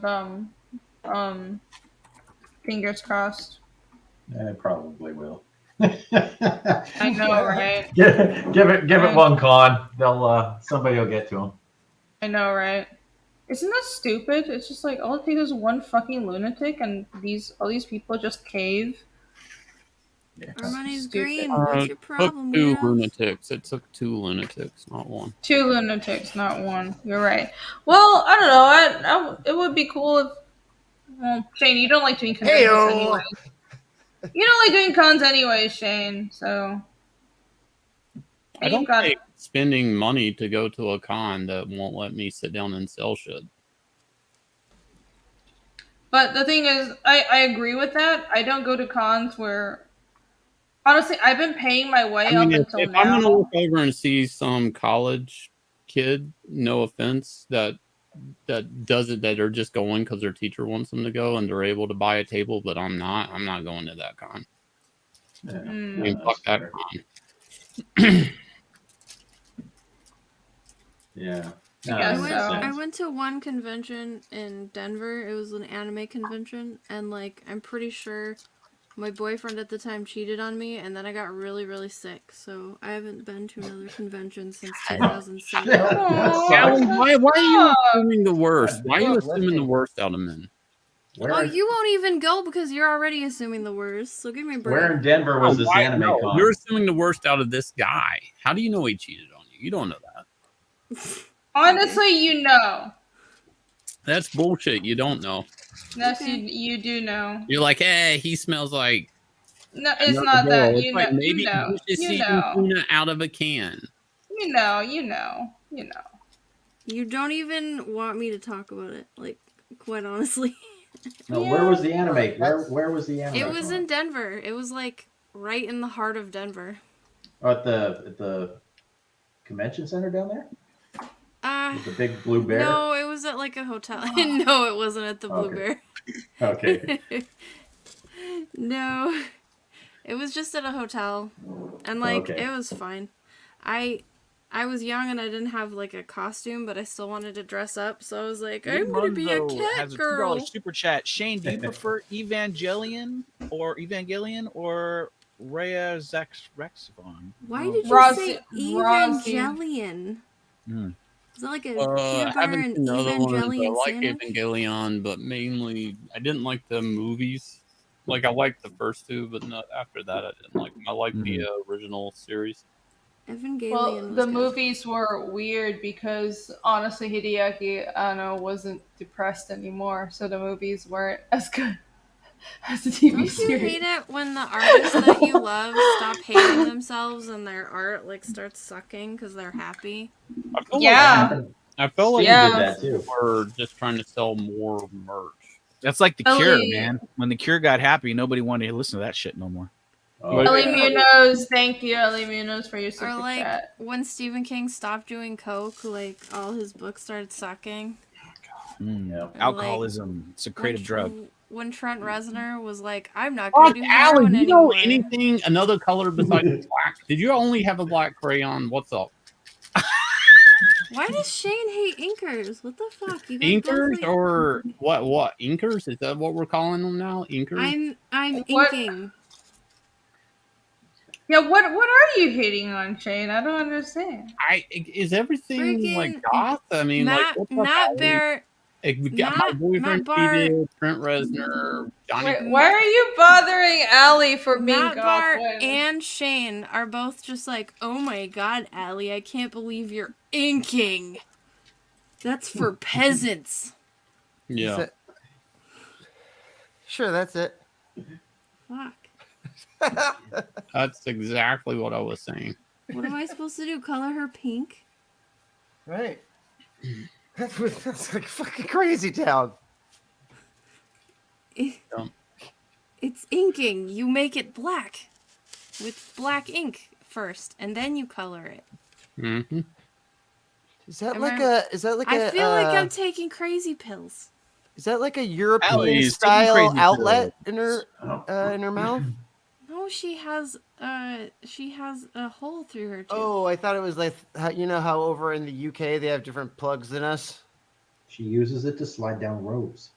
Yeah, she uses it to slide down ropes, and she has like a magic whistle, and like she can use it to like shoot things really far. I like it. Sheila I'm buying Alien this. says, "Are there programs that are ink for you?" Not yet, as far as I know. But if there does exist that, I am okay with that. I would want to have that program at my disposal. This is not on a computer because I'm too poor, and I like the feeling of paper. Yeah. And I'm not an artist. I'm just fucking around. I'm sorry everyone hates my attempts at art. No, I think it's cute, and I'm not just trying to be nice. I think it's cute. Rainy doesn't suck my dick, which is nice. I don't. I don't suck anybody's dick Trust me, I don't suck your dick. unless you're a Yay. unless you're a potential for marriage, which is nobody on this planet. You so. almost said you're Why did you embiggen me? So don't get your Eileen fucking hopes only up. simping for Blue Navy. Why did you embiggen me? Oh, I was trying to see what you were drawing. Oh. She's got to have a hell of a whistle with that big a hole in that tooth. It's a magic whistle. Hey guys. Yes. And she talks like that too. She'd have to. I solve Pretty good. crimes with my tooth. Yeah. Remember when Shinji visited us? So John has seen Evangelion. It's a kid's book. Evangelion was a really good movie. I liked it. I liked the Wait, are movie. you the hell is talking John about talking animated about? movies, or are you talking about what are you talking about? I liked the movie. You like the movie? movies, plural. I saw one of the movies. Do you remember which one? I don't remember, Right on. but I liked it. That's all. Oh, okay. Sorry. Well, the TV show is definitely the definitive story. It's the boss. Okay. Yeah, I mean the movies. There's some that are decent, and some that are just kind of like trash because so they're I would not. like They the just TV show totally better. changed the character. I think so. I think you would. The only thing I liked about the movies you would. is the only thing I liked about the movies is you get to see the bully's sister in the future. I don't know why that was kind of weird and cool. My favorite anime is Outlaw I guess Star. that was cool. I mean, it was just weird to make her out to be a character because that's how that whole fight started, right? Between Shinji and him. It's something to do with his sister. Yeah, I guess so. All right. Is it like Whoa. Outlaw Star? Getting a little weeby here. What's going on? Yeah, let's get back to selling Berserk, guys. Come on. I've never seen You Outlaw never Star. stopped. I know. Well, no, I'm You're better. gonna take my weeb card away because I've never seen Outlaw Star. So there you go. Outlaw Star. Outlaw Star? It's a good show. Nope, I haven't. Oh. Hey, what are we the talking first time about? I saw Outlaw It's Star, not very long. What's John talking about here? This is I'm in- a little. I saw first Outlaw Star in the middle of an earthquake at like 2 a.m. and it's been my favorite ever since because it scared the shit out of me and it was awesome. I disagree with the chat. Somebody's saying Allie's favorite animation is always done by Tim Burton. That's not true. That's absolutely not true. Fucking Tim Burton. A good amount of his CG animation is totally garbage. Problem with Tim Burton? Yeah. I do have a problem with Tim Burton. What's actually. your problem? Tell he me, should, Matt. He should have stopped He's making alive. movies He's before. alive. Oh my god. He should have stopped making movies before he made Willy Wonka. Yes, or after Pee Wee Herman. What? No. Pee Wee's Big Adventure. That was good. No, Stop that was there. his first movie. Yeah, I know. He should have stopped there. What? Just stop. Yeah, fucking Tim Burton. Although the Willy Wonka was the straw that broke the camel's back. Yeah, that Was movie it? fucking sucks. Chat's Yeah. asking you, Allie, what's your favorite anime? Wait, Outlaw Star. Oh, okay. And then my second favorite is called X, and then my third favorite is called Gravitation.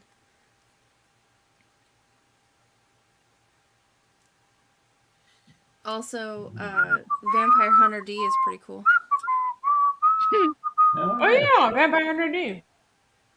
Oh yeah, that one's goth. It is. Hmm. To be haven't fair seen that though, in 30 I've only years. seen the Bloodlust one or whatever, the one where it's like a love story. That's the only one I've seen. Yeah, no, that one's goth too. It is. Yeah. Oh, okay.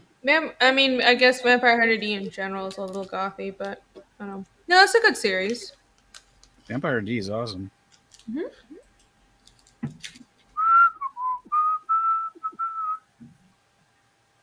Oh yeah, Ninja Scroll. That's what I was thinking of. Goth weebs standing on telephone poles. I haven't seen that Anime either. videos? See, the problem with me is I've only seen shit that was made after like 1998. Oh, okay. That's okay. Well, I only saw the stuff that you could rent it at Tower Records. Like the whole experience knows you what I'm guys talking had of watching anime through VCRs, I didn't have that at all because in Asia we just had it on TV. Wait, did Because- you watch Superbook It was over there? Lensman or nothing. What? Did they have Superbook in Asia? No. Oh.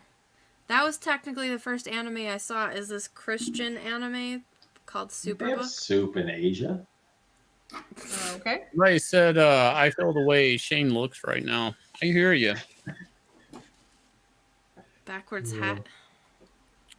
Yep. We feel a little uncomfortable, Shane. You look rad. I'm inking a goth girl. Ergo Proxy. Ergo Proxy was like a weird Evanescence ripoff. Well, the concept wasn't, but like the character design was obviously an Evanescence ripoff. Was Which is, of course, the only reason that I watched Hang it. on. It was a what ripoff? Evanescence. The American.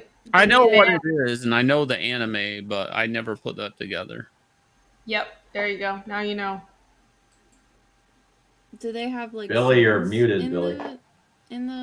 It was just kind of a letdown. It never really picked up. Yeah, it didn't really go anywhere. It was really beautiful. Like, I thought it was going to be some sort of philosophical show, kind of like Ghost in the Shell. But and then after a few episodes, I just realized, well, it's just trying to be like Ghost in the Shell, but it really isn't that deep. And I don't know what the Hang fuck it's on, trying to say. wait. Ghost in the Shell, the movie, or Ghost in the Shell standalone complex?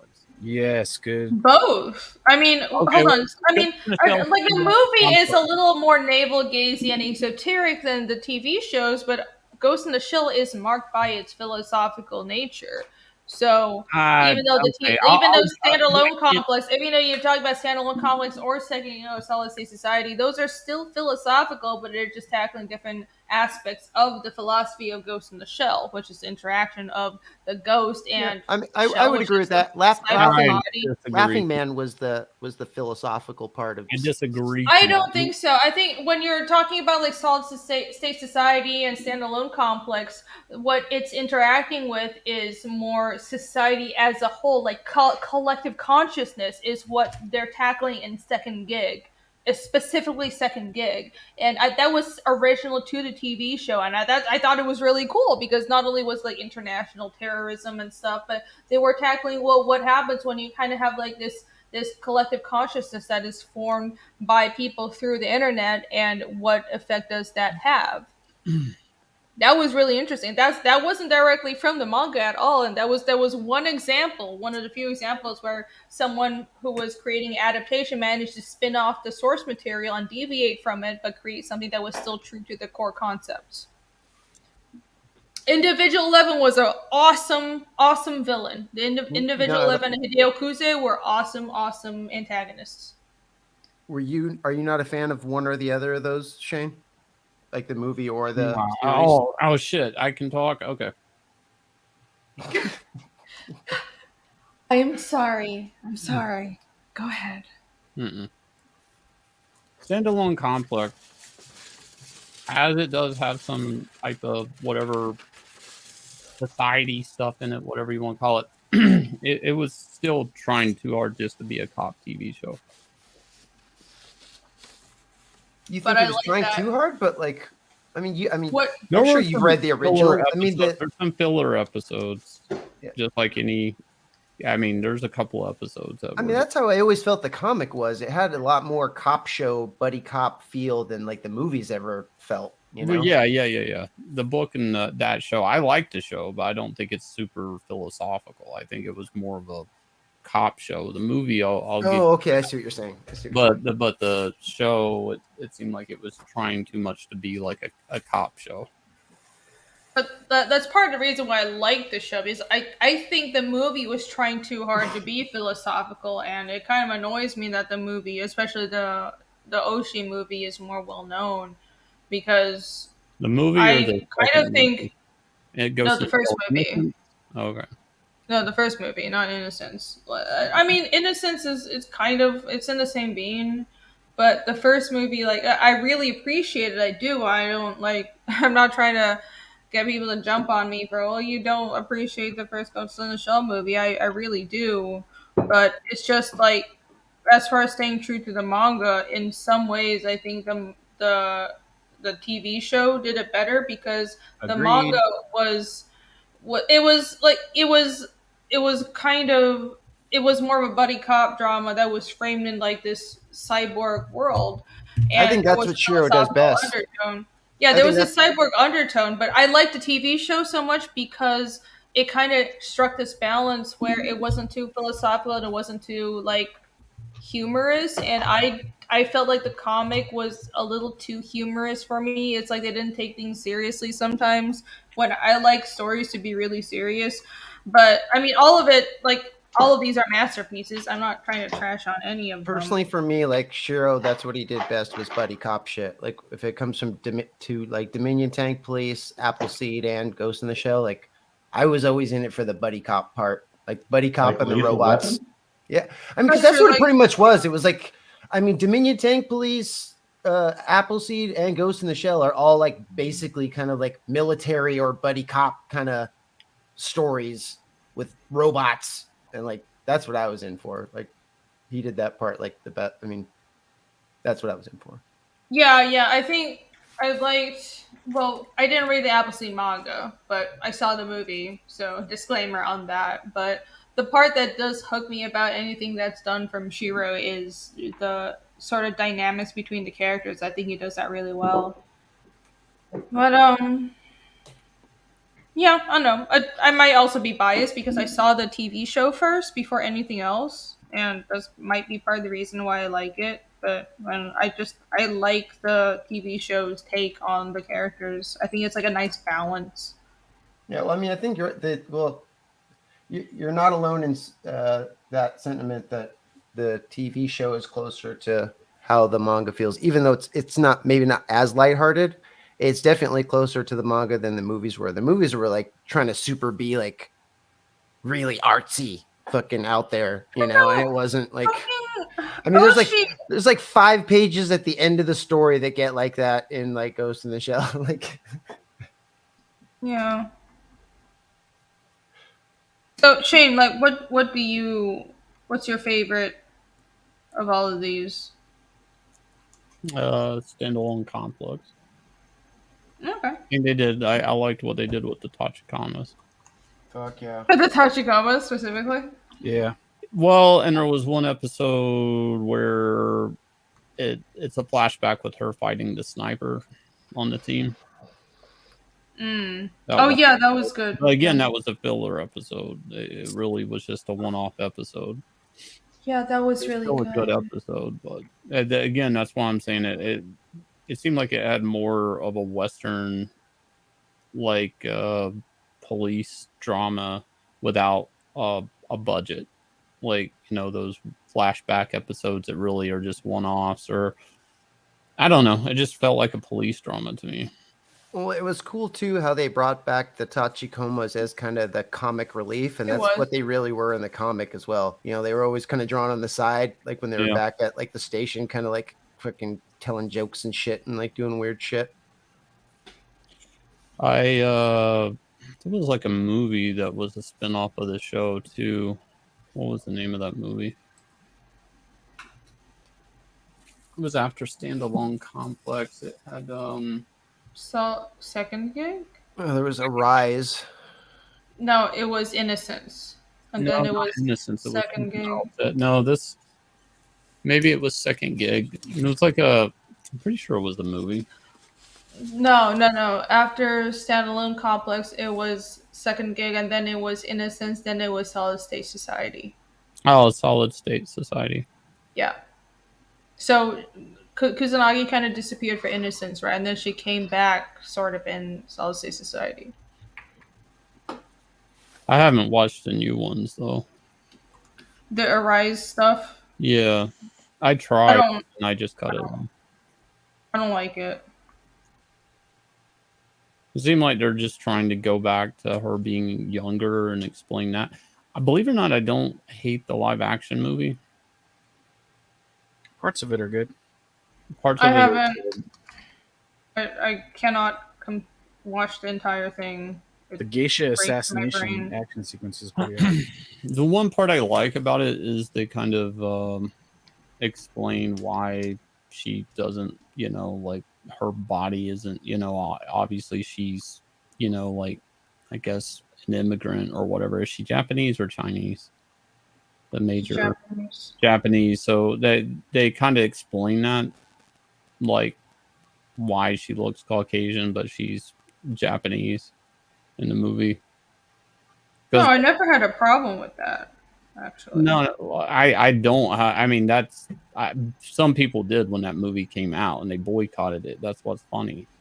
But it's actual an explanation at the end that actually kind of is like, well, this is why she looks like this, why she has blue eyes and purple hair and whatever in the comic, and obviously doesn't look Japanese. Yeah, and like I never had a problem with the I liked ScarJo playing her. I just think the plot. It's been a while since They kind of they mushed together like Hideo Kuze and the Puppet Master plot, and it was just weird. Stuff, yeah, and it seemed like something else from one of the shows got kind of mushed in. Yeah, it was sort of they tried to mash together two different plots from both the. Hail, Commie Mark. Hail, Commie Mark. Commie Mark. Hey, Mark. What's up, Commie Mark? You want to come in? I'll send you a link. Yeah, they tried to mush together a bunch of plots when it didn't necessarily fit together. It was weird. I don't know, but I feel like with the adaptations we're getting now, I almost wish we could go back to those days. I feel like in retrospect, that wasn't that bad. When shit was just awkwardly like. It was just, I know, with The fucking problem shit with we're that getting movie now. is it's not bad, but it's not good. Yeah, like it was okay. I mean, it didn't stick to in like landing. I mean, it did have something there at the end. If you were like, oh, okay, that's interesting. I mean, it did offer something new at the end, but you had to go all the way to the end to see anything kind of new. In some weird ways, I think they were almost too faithful to the source material as far as design goes. Like nothing felt new, like the whole scene where she's attacking the mob at the beginning that just seems so lifted from the anime. It didn't seem special or new or anything. Then the fight scene where she turns invisible or whatever with the stealth suit, like that seemed shot for shot out of the movie. Yeah, and it was just kind of like, well, what's the point, you know? Like, and I think they even tried to mirror some of the characters from Standalone Complex, like their ethnic backgrounds to a T, according to the anime or manga. And it was just like nobody gave a shit. They were still just hung up on what's her name playing her. Like, Bateau is one of my favorite characters in all of comic fiction, and the way that they art designed his like costuming and haircut was just so fucking bad. yeah, they tried to It's like- follow it too much. That's the thing. They probably should have just Yeah, I was like, you don't need to give him some weird comically like high top where he looks like Guile from Street Fighter or some shit. It looks so wonky. The guy was kind of like the wrong body type too, right? Yeah, he was like too skinny and like this weird like fucking high top, and the eyes looked all funky. Like it didn't look cool. Didn't look cool at all.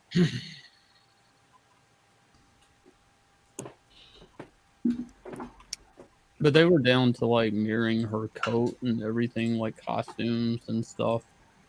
It's certain shots, it was like, I think it was overkill. Like if they ever, I doubt they will, but if they ever do or commit to like a adaptation of Akira, I hope they don't treat it like that. Like, I think they should just do something completely different. I don't even think they should try to honor the manga or anything. No, I don't like. I mean, we've seen what they do when they go complete. Hold on, let me send Commie Mark the link. I saw like Lion King in theaters, like the remake, the live action. No, that's what you're talking about. Okay. God. Well, Halfway I mean, through, I was like, why'd I pay money for this? I could just watch. Okay, the thing though, well, right? how'd you feel about Alita though? Oh god, Alita was pretty good. It's all right. I mean, but I don't. It's like everything's like compared to what's to my left or right at the time. It's like, okay, well, my options are this or this. Okay, I guess this is all right. It's like I don't see myself going back and watching Alita again. But the thing is, it's not so much about do you mirror the exact source material correctly, because stuff like Second Gig wasn't according to the manga at all, but it was very well done and nobody complained about it because it followed the source material. It didn't break the world building. So that's what's important. If the characters are kept the same and if their goals and their personalities and the world building is consistent, then I don't think anybody would really matter. So I agree. I don't have a problem with people doing adaptations, kind of inventing their own shit, as long as they're true to what's already established. That's the problem, though. Like having fans that or people that don't care or they're not upset. That's only half the problem. You still have to get people to be interested to give a fuck about it. That's my point about the Lion King. It was faithful to the source material, and it was like a waste. Well, because it wasn't done in an appealing way. Because they did a lot of stuff that they shouldn't have done with it. Like, and I'm not even talking about the shitty animation. They just totally reduced Scar's like entire thing. Yeah, And no, yeah, but still, like I'm sure there's some nips and tucks, but it was so close to the animation that it doesn't matter. Like it really was a waste of money. Like and I never heard anybody say like, thank God they did that. I've never heard anybody say thank God they made that, because I really needed to see the same movie made twice. Well, it didn't really feel like it was the same animation, because with the original, how the hand-drawn animation could be like anthropomorphic and fun, and things could happen that couldn't happen in real life. Yeah, with the it was a CG different one, animation and it was more realistic. I get that. It was but boring. The vibe and the story and the content was like 80% the same, 90, probably 89%. Like, I mean, it was pretty close. Yeah, it was just It was worse soulless. acting. Told to get like, it was just like a bunch of actors that weren't as good as the original cast, just like doing like community theater of Lion King, basically with animation on top. It was totally Because I don't think soulless. any person that was cast in Lion King 2019 is superior to the original cast member. It's just in every way a downgrade. There's so many entertainment options right now. Berserk, $29.99. There's so much entertainment. Oh yes, Berserk. Hang on. I'm gonna make a real point. I'm gonna make a real point that my time is more valuable than my money. I'm actually surprised that you didn't just pull Berserk right off your shelf. There's so many. Well, it's got to get here from Amazon first. But here's the thing: my time is more valuable than my money. Like I it's not what they charge me for the ticket. I mean, people have to like do something with that 2 hours, make it worth my while, make it worth me telling somebody to go check it out, that I saw something new and it was entertaining. Like, I don't know if like I'm going to sit back and just wait for faithful adaptations of things. I don't even know if I want anything to ever be adapted again. And if they do, just make it so respect it, but make it fucking different. Like, I mean, I don't need like, I don't even know what started that trend. Like, oh, it's got to be so close to the source material. It's like, how about just make something new? Well, if you're going to adapt something, it should be the basis, like the foundations need to be true to the source material. But then why are you adapting shit? Because you're creatively bankrupt? Like, you can't come up with I think some people who do adaptations, especially the ones who are doing adaptations now, for example, with the Rings of Power and with The Witcher, Blood Origins, and with all the anime adaptations that have ever come to America, like Death Note and all the other shit. And even like Alita was not bad, but I like they the Death Note adaptation. I'm probably the only one. I didn't like it. I like it when we just lived in a world where there was just less franchises, really, where there was more one-offs of things. It's cool if you like that, but even with Star Wars, right? Why was Star Wars necessary? Why do you have to adapt it when I don't even know if it was really necessary? And with those people, I think those people specifically were looking to do a remake and to adapt a pre-existing franchise because they have no ideas, because they are creatively bankrupt. But if someone is doing an adaptation because they have a new idea, they have a brilliant concept for how to continue the story, then yes, that's how an adaptation should be done. Because as we were saying, Ghost in the Shell and Second Gate and some of the spin-offs of some of these series have been done successfully because the people adapting them had really good ideas. And some of the extra content with the other content with Star Wars, for example, the Clone Wars and all this other stuff, where it was not the Clone Wars. What was it? The animated show that was pretty good. Yeah, it's the Clone Wars. Clone Wars. That was not bad. And like that wasn't. I don't think. Yeah, I don't think it was done because of greed. I think people loved the world and they wanted to expand on the source material. So I think the reason people are adapting it matters. That's all I'm saying. Clone Wars wasn't an adaptation, though. That didn't adapt anything. That was the new material. Yeah, none of Star Wars was adapted. It was just. So what you're talking about is a remake. You're saying why should you remake something? No, Clone Wars was not an adaptation. It was like a new material. continuation. Yeah, like it wasn't a book prior, even if it was a Okay. book from the Star Wars universe or something like that. It was. I see it what was a you're wholly saying. new It's a continuation of what's within the world that's already established, but it's not a remake. It was But it's content also between but episode 2 and 3. it's also not new material as in what we're doing because we're building something from the ground up. So when I think of new material, I think about like what we're doing, like completely separate. You're thinking about the next volume of Berserk. Wait, did you see the? Yeah. That ain't Yeah, exactly. Because he's dead, guys. He needs your money. Oh Did you my see, god. Guillermo del Toro's Pinocchio? No, I haven't seen it yet. I want to. Oh my god, dude! Talk about an adaptation that like is perfect. That I have movie to see it. I really is want to. definitely one of the Allie, greatest. is it animated films. depressing? Is it a depressing movie? No.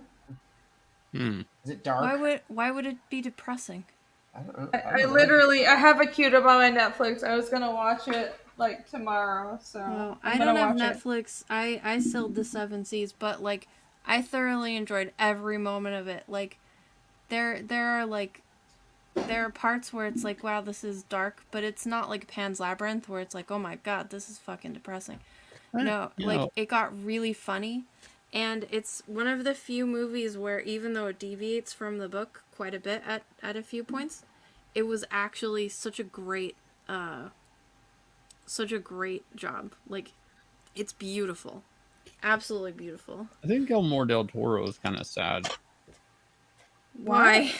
Because his old movies were good, and again, he's kind of leaning into the creative bankrupt guy. Like if you take Kronos or you take Have you seen The Devil's Shape of Backbone, Water? or I didn't stop talking. If you take Devil's Backbone, those are like interesting new movies, like things like Pacific Realm, and I don't know, like even that they're just obviously influenced. Pan's Labyrinth is probably his last good movie, and he went into his own savings to finish up that movie. Like I mean, and that's probably his last good movie he's done. Like I mean, he did that. Whatever, Crimson Peak. That was whatever. I mean, if you listen to the commentary on Crimson Peak, you can tell he's super depressed. He's super what? Super depressed. Like he was apologizing through the whole commentary about he knew that he made a movie that didn't work.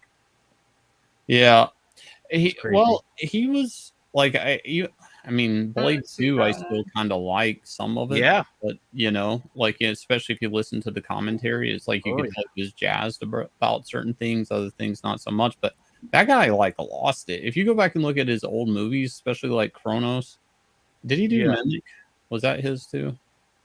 Mimic was his first studio picture, but Kronos was his first film. Yeah. Kronos is fucking amazing. Yeah, Kronos is amazing, and nobody talks about it. And it's No. like the dude's really fallen off from what he used to be. Devil's Backbone, another classic. That Shape of Water thing, I think, ruined him too. Dude, Shape of Water is just a remake of Splash. Yeah, it's not anything comparatively to what he used to do. Yeah. I mean, that's the thing too. Like, here comes the buckets of money. What's he going to do? Turn it down? It's like, agreed. No ideas? No, he ain't got no ideas. Somebody hands him Pinocchio. It's like, hey, you want to do Well, this? Like, what I about guess. Nightmare Alley? Nightmare Alley was good. I don't even know what that is. Oh, that's He made a Guillermo film del Toro noir. movie. I think you'd like it, Shane. It's closer to the early stuff. Wait, why do I know the name of this? It's a It's like a carnival It's movie. recent. It's recent. Yeah, it came out like last year. Stars Bradley Cooper. Okay, I saw a trailer for it and I thought it looked good, but I didn't realize he did it. Oh, it was really good. It's really I'll good. have to check Really it out. good. Like that's their thing with these guys. They get in because they're indie guys, right? And they have nobody with bank, like their indie films or whatever. There's nobody holding the money over their head. Then Big Hollywood comes in, and then Big Hollywood's like, I have an idea, and he's got this option to either sell the sellout thing. It's like he either gets his credit card debts paid off, or it's like he hops on the train, the opportunity train. You think he's selling out because he did Pinocchio? I think like he doesn't have ideas exactly anymore. Did you see Pinocchio? It's like Tim Burton syndrome. It's why you start doing movies like Dumbo and shit. Well, Dumbo he made that intentionally as a big fuck you to Disney. But who here has seen Pinocchio? I haven't. If you watch it, it's pretty fucking obvious. I think I watched that thing he's got on Netflix where it's his horror stories or something. I watched a little bit of it. But the other thing is he started producing a lot of shit and just putting his name on, but he really wasn't messing with it. Like the He was orphanage? like I'm selling out my. That's The how orphanage? He sells out Yeah. by their name. Well, no, El Orfanato wasn't him. It was directed by somebody else. But was he a producer? He produced a bunch of stuff. Orphanage was one he produced. Okay, well, The Orphanage was really good. I don't know, like, I didn't care about it. it's one of those things where I can see what you mean by he probably is out of ideas, but maybe I'm just clinging on to some sort of false hope that I did respect him for not playing the Hollywood game as much as everyone else, and he at least was more creative than all the other directors around, you know? And I did I really did. I think he's trying. I enjoyed Pacific Rim. Pan's Labyrinth was probably the best movie of his. That's true, and the most original.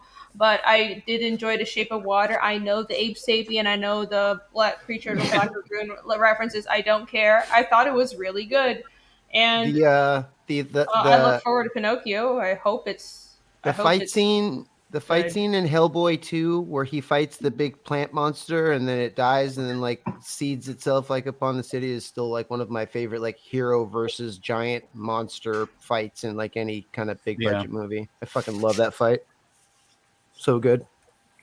Super He's like the only person in Hollywood who's trying to keep stop motion animation alive. Yeah, that's a good sales pitch for that Pinocchio thing. I mean, why are you so jaded? Why are you so depressed and jaded about everybody? Goddamn lie. Because that's a goddamn lie. That's why. That's a fucking lie. Oh, That's okay. a goddamn fucking lie.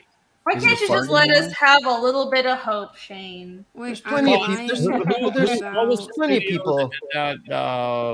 The girl in the Lorene or whatever. They also did and Kubo and the Two Strings just a little while ago. like you know, That's a really yeah, good Del movie Toro up on the cross with 3 nails. Yeah. What? He was making a Jesus reference. Thank you, Frankie. Kill your dog or something? What the fuck? Do you know how I don't fat know. he is? He can't die for stop motion This shit- They I could don't- not crucify him. He'd fall right off the cross. The nails. It couldn't hold him. I think you're being a little mean. I mean, I get he's not the most original ever, but I have respect for him for being one of the few Hollywood directors that has a modicum of talent. Can I say that? They'd have to Right now, crucify him especially. from both sides, like a crucifix sandwich. Oh, hey, Sorry, Mark. Hi, Mark. What's The up? hell? Mark knows what he's talking about. Hello, our favorite communist. How are you doing? I'm Welcome. You know, it's like- yeah, Coraline. I kept wanting to say Carolina. Yeah, Coraline. I think that was Sendak though, or not Sendak, but the guy that was partners with Tim Burton on Nightmare. Yeah. But they did. Henry Selick. Henry Selick. There we go. Thank you. What was the movie? Somebody named it. Where it's the girl Kubo. Kubo and the True Strings. It was It with the was a little little boy boy. that, yeah, the Japanese one. where he That's fights the ignoring demons. also the stop motion of what's his name that did Mr. Fox and The Fantastic that Mr. dog Fox. Japanese. Oh, yeah. Let's not forget those guys. I'm sorry, there are no Del Toros. I'm sorry, you know. Nobody's forgetting Henry Selick, but like, yeah. he's just wasn't what He wasn't Del Toro. I know. I do really like Del Toro's style. I don't know what it is. I like his Oh, here's style. the thing about Del Toro, though. I have tons of his art books. If you look through them, I'm talking about the artwork of the movies. Going back to, I'm not trying to tear this guy apart, but let me tear this guy apart. No, seriously, Blade 2, he hired everybody from Mike Mignola. Blade 2, he hired everybody from Mignola to Tim Bradstreet to do artwork, production artwork for that movie. Pacific Rim, all the kaijus are all designed by Guy Davis, famous comic book artist, Hellboy artist. Yeah. How'd he come across that guy? Oh, from doing the Hellboy movies where Mike Mignola did most of the artwork for those movies. A lot of these things everybody loves about him. If you really look into the production of it, he hired a bunch of comic book artists to draw and design everything. Yeah. Yeah, I'm not shocked by that. I know he doesn't do the designs. It's like the directorial style. Does he credit them? Too. Yeah, unless he's stealing art from them, then I would 100% condemn that. Definitely not. Yeah, he was good in that game Death Stranding. Yeah. He credits the artist though, right? Yeah, no, he really understood. He yeah, whatever. All right, fuck it. That game is a piece of shit game. Shane is just here to stir the pot, piss everybody off. That game was such shit. That game was such shit that it's got Norman Reedus in it, guys. Every goth girl's gonna snail trail all the way up here. Snail trail. Fucking Alley Day 1, standing in line. I got it. Here's the thing. That fucking game is such shit. I love every Kojima game. I've met Kojima. That game is shit. you don't like the walking postman simulator? They fucking made it emo as fuck with walk around forever. Plus, it was rushed. Plus, oh my god, get me started. They made a fucking game category for it. Nobody asked, but no, they did. They made a category just so they could put it up for fucking awards that nobody wanted to give it. Oh, okay. Death Stranding was about walking. Yes, it was. That's basically all you did. They should have cast Kevin Costner in it since it was just basically a dude walking around delivering mail. Walking simulator, true, Shane. No, that's what 90% of the game. Walking and carrying and balancing. Did you play it, Irene? No. Apparently it was made for you and I, Irene, so maybe we should play it. I'm not disagreeing. I'm just worried for you, Shane. You sound angry. It's the worst game that guy's ever put his name on. All right. I did buy. Somebody said I bought The Last of Us 2. I did, because I bought Last of Us 1 2 or 3 times on 2 different systems. I did. And you know what? And when I got to the part where Joel died, I cut it off. I was done. I didn't play it a second longer. I deserve all the pain I buy, they say. The game. Is that what hurt you? Is that why you're so scarred right now? No, the Metal Gear game that he walked off of that was unfinished, that Kojima didn't really finish, that hurt me. I mean, that hurt me because I've only been playing the whole fucking series. I didn't even know Guillermo del Toro made video games. He didn't. He's in a video game. He didn't make a game. Yeah, him and Mads Mikkelsen is in Kojima's newest game. One after another, right down his throat.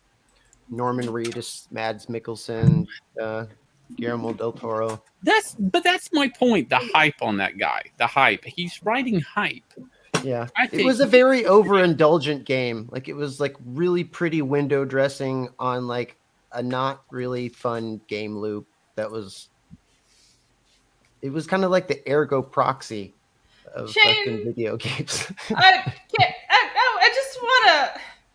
I want some positivity, if I may request. So what would you recommend? What game? Berserk Volume 1 up on Amazon. Oh my god! You haven't even read it. Yeah. Amazon can't get it here quick enough. Evidently, in a day and a half, it's mine. I can read it. There we go. Yeah, that's great. We should be getting our books on Amazon, shouldn't we? There's a dark, moody bitch for you. Actually, no, it's not that simple, but that would. I wouldn't put your books on Amazon because they take so much money from you. Like, I had Wildman on Amazon. With Berserk. He don't need it. And I got a 50-cent check from them once. It's more of the. Ridiculous. I don't know if that. I understand that, but also I kind of just want to get my books out there. So I don't know. I'm debating it. I understand that You're the right, profits Irene. Go are going to back to be being really a low. starving artist. You're right. You should do that. If you list Or I it can get my and book then and then you turn more have people. it on there, you can link your website so that they can go Right. buy it directly from you. Mm-hmm. Yeah, that's a good idea. That's Well, I exactly should- what people looking for the cheapest thing possible on Amazon's going to do. Why would you sell your book for like pennies on Amazon when they're gonna take like all of it? All right. Well, Not because gonna I want take to. money. They're going to take it. Because I want to get my book out there and I want a readership. And sometimes that might be more important. I'm not sure yet. I'm not saying that's what I'm going to do. Look, And of course, like guys, whatever. hang If on. I put an edition, hold on. If I put an edition on Amazon, it's not going to be the same as the crowdfunding one. Of course, the crowdfunding customers paid the premium price for something that has like extra content and a special cover and everything. But I don't know yet. I'm just debating it. Well, if Guys, you do please go it, support Fiendish. Let's not make Irene a starving artist so she can go back to her master plan of being a starving artist. It's not just about that. Like, I want people across the whole world to see my comic. would you be printing it through them, or would you be making an Amazon store and selling it on there? I think I'd rather have an Amazon store so I have like quality Oh, okay. control. Well, that's different. You'll probably make more money if you have an Amazon store than if you're printing it through them. Yeah. If you're gonna do that, then do that. Sell But my I own wouldn't print through product. Amazon. No, I don't think I'd like that. There's no quality control for the print on demand. Well, So they are we? do it like mass. So Greenie isn't a starving artist. She's intermittently fasting. A fathom is 6 feet, a league is 3 miles, and the Indians are not impressed by the Holocaust. Have a good evening, guys, and I will talk to you later. Yeah. How those facts came up. The Indians were impressed with the beads and trinkets we gave them for this land. I was so damn drunk for that whole section of conversation. I don't even remember how that came about. it's not our fault that they didn't have a concept of ownership or the wheel Right. or guns.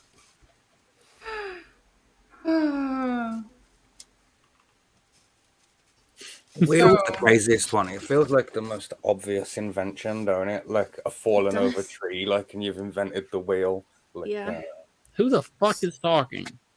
Tommy Mark. Hello, Tommy Mark. You need to introduce We introduced him. We said hello to him. I thought you said hello in the chat. I didn't know he was here. He said hello, isn't it? He talked.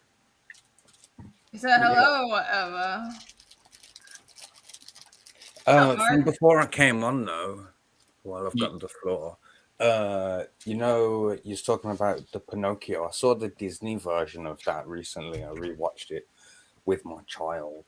And I was surprised to learn, you know, like the famous nose scene, like that we have the lying trope associated with, like, oh, your nose is growing or whatever. That only happens once in the whole movie, like in one scene, and it's not even like, you know, that it sets up like that he uses it at the end, like they has to tell a lie, like to do something good, like, and then his nose grows, like it's just nothing. It's kind of in passing. Yeah. It's not good. It's teaching kids that it's okay to lie sometimes. Yeah, but like if you said to me, name something about Pinocchio, that's the thing that I would think of, and it only happens like the one time in the story. Anyway, there's that. Someone in the chat had said as well, like asking Shane if he'd seen Love, Death and Robots. A little bit. The show on Netflix. Yeah. And I wanted to show you. Did you know that Phil Diaz is in it? Like, Oh shit! Look at this. I've put a share screen in for you. Okay, hold on. Is this it? See, look at that. That's Phil Diaz on it. Yeah. And in this episode, like it's this guy and his brother, like who are together like the entire time. And I was just like, that's Phil Diaz and Brandon Diaz just running around this ice planet. Oh my god, that looks just like him. It's crazy.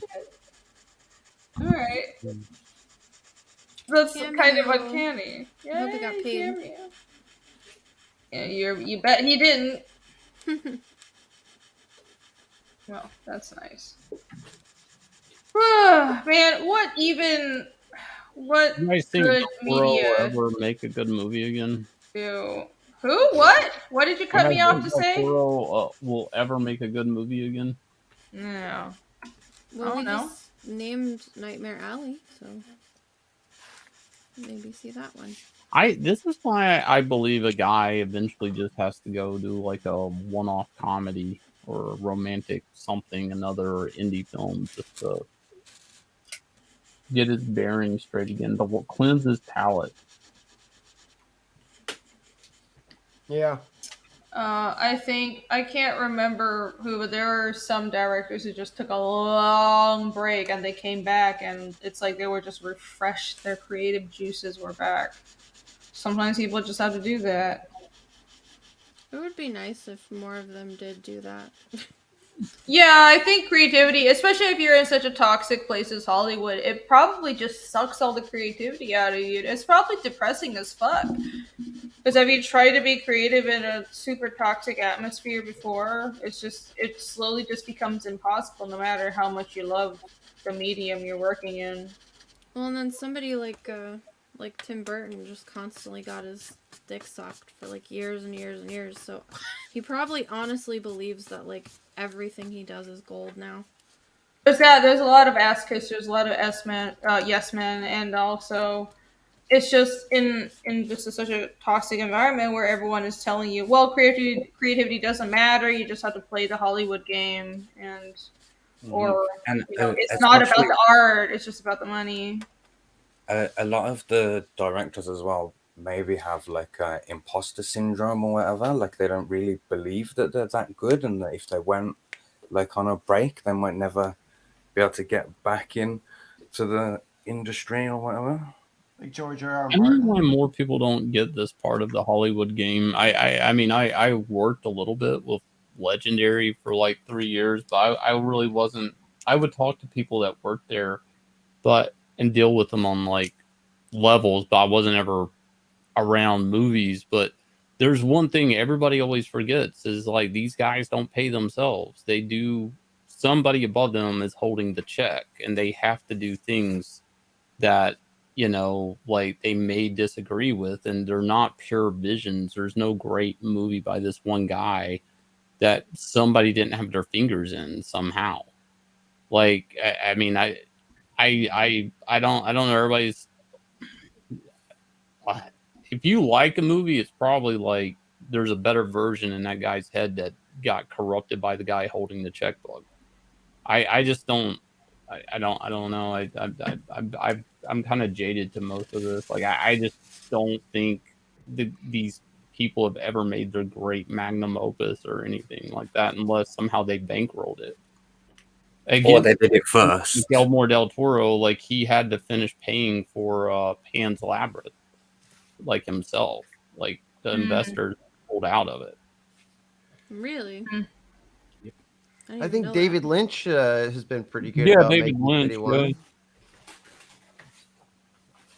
But I mean, that's why like a lot of people like rag on David Lynch for like they're like, oh, but like the weird special effects and just like what's up with just like rooms with blinking strobing lights and stuff. I'm like, dude, the guy's making the movie that he wants to make and is not worried about like some fucking $1 billion CGI whatever bullshit. Like he can just fucking scare you with fucking blinking lights. Dude, Eraserhead was like filmed in like his teacher's summer home basement or something like that over years. Like it was just an independent film with like little to no money behind it. I don't know. I think I watch more indie films now just because I'm looking for something that's not like market tested or screen tested by an audience to see what rating approvals are, and everybody has it's not made by committee. Like Did you see The Black Phone? The what film? The Black Phone. The Black Film. No, the Black Phone. Like telephone. Oh no. Ring ring. Yeah. That's a good. Is Allie's mic really low, or is it my mic? Or It's low. Your mic is I a little turned it low, up. Allie. I can turn it up again. Yeah, you're a little quiet, Allie. I don't know what the black phone is. Stephen King's son's theatrical film. It's a short story that he wrote, but the movie's Yeah. freaking Oh. great. Like I haven't seen anything like It's it pretty well done. in a really long time. Like easily one of my top 10 favorite movies now. I cried twice. All three It reminded times me a lot of this old film from back in the 80s called was it The Lady in White? I remember that. So Joe Yeah. Hill? It was Joe Hill is good. Black it was Phone. marketed Like as a the tone horror of the film. movie and like the quality of it. It reminded me of that film. It's like kind of like a supernatural mystery thriller. Yeah, it was marketed as horror, but it is more of a supernatural like thriller. That's really focused on these child actors who are actually surprisingly good. Yeah, they're very good. Yeah, it's really intense. Allie sounds like she's hiding in a closet. No, her mic was I just turned low. it up again. Cool. Yeah. Black Phone made him feel icky. Yeah, I did the Black Phone haunted house at Universal, and it was just like weird and uncomfortable. Oh my Like God. I wasn't scared like I was in all the other haunted houses. I was just like, I don't really want to think about this while I'm trying to have fun. The last good movie I've seen in a while is Speak No Evil. That was all right. It was a really weird movie. Like that stuck with me there for a while. I've been thinking back about it. I'm rewatching it again now. I can see everything. What was that one about? It's like, okay, now I see everything. Like the stuff the kid was doing at the beginning that was like, you just thought he was having a tantrum. Mm-hmm. And it's not great. That's the thing. It's not great. Everything else is just shit. Yeah. So much stuff is bad. I went to the theaters today. I saw Shin Ultraman. How bad was it? Because I'm So I liked most of it, but it was weird because the film felt like it was 3 episodes of the show, like squeezed into a movie. Yeah. And the beginning felt like it was missing chunks of information to know where we're. Are you a we're big at. Ultraman fan though? I'm a huge Ultraman fan. I have all the OG stuff. It's complete throwback to the original Ultraman movie because he's the red and silver, and it's kind of an origin thing a little bit. It's completely connected to Shin Godzilla because they mentioned Shin Godzilla in the very beginning. Yeah, I heard that was hinted at. Yeah, which is kind of cool. But I felt the third act, like what happens in the third act, felt very anticlimactic.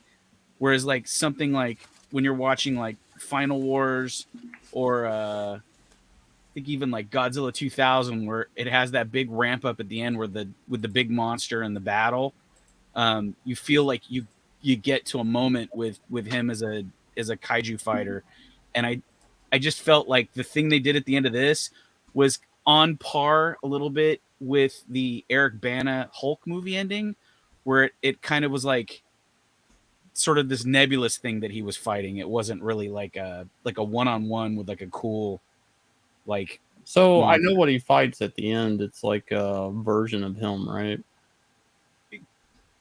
No. Oh, that is like right before the end. He fights sort of a version of himself. Okay. There's I don't know if like that's a character. Like I know that. Yeah, like that was great, but like that like kind of like that's not even like the end villain really. Like okay, that was interesting, but it like it would have been good if they had a big long knockout drag out fight with those two together. They didn't. It went on to this other thing that was like the aliens send a satellite that's like a gun weapon, and that's what he has to fight at the end. It's not even a kaiju monster. It's like a giant satellite thing in space. And I don't know. I found it was a little bit anticlimactic, and then it really ends abruptly too when it ends. So it's like, I don't know. That's kind of like how Shin Godzilla ended. It was kind of abrupt. Yeah, but I felt more satisfied with that somehow a little bit. Especially with that creepy tag where they follow the close up of the monster and they go all the way up to the tip of the tail and you see all there's those like these little things crawling out. Yeah, that was dope. But yeah, it's what I mean. It was fun because it was a really cool Ultraman movie for most of it, but because a lot of the monsters he fights are really cool. But yeah, overall. But that being said, it was way more interesting than a lot of stuff I've seen recently. Did you see Violent Night? I saw Violent Night. I thought it was all right. I've already seen Scrooged, and that movie was in like the first 10 minutes of Scrooged. Violent Night was? Yeah, there's a whole sequence in Scrooged where the corporate TV people, they make a movie where Santa Claus goes and gets revenge and like violently kills a bunch of people with his elves and his reindeers and shit. Oh, that's not. I don't know. I liked it because it was. It wasn't a bad movie, good. But like the problem is I'm like pretty much 50, and I've seen a lot of movies that do that exact same thing. And Good night, Holly Hand Grenade. Did you guys watch Barbarian? I have not seen that. Good night, Martle V. Did you watch it? Joining.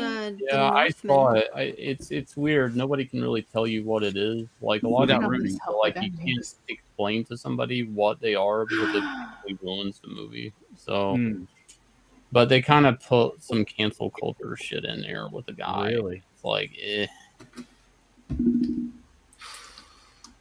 They don't play into it too much, but it's like it's still there, and it kind of takes you out of it and kind of makes you wonder for a second, am I supposed to like this film?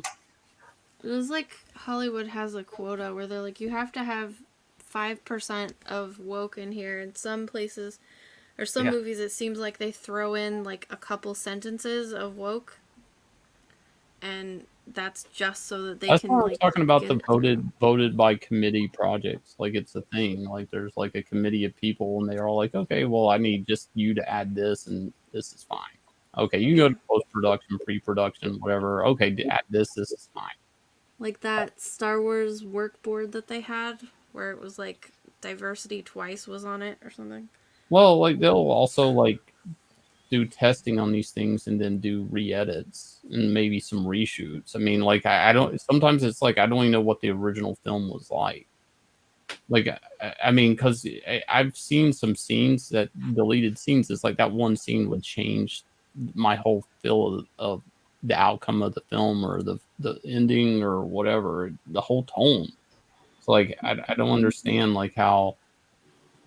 I don't know, like how I feel about any movies. Like they all seem like they've been fucked with in some way.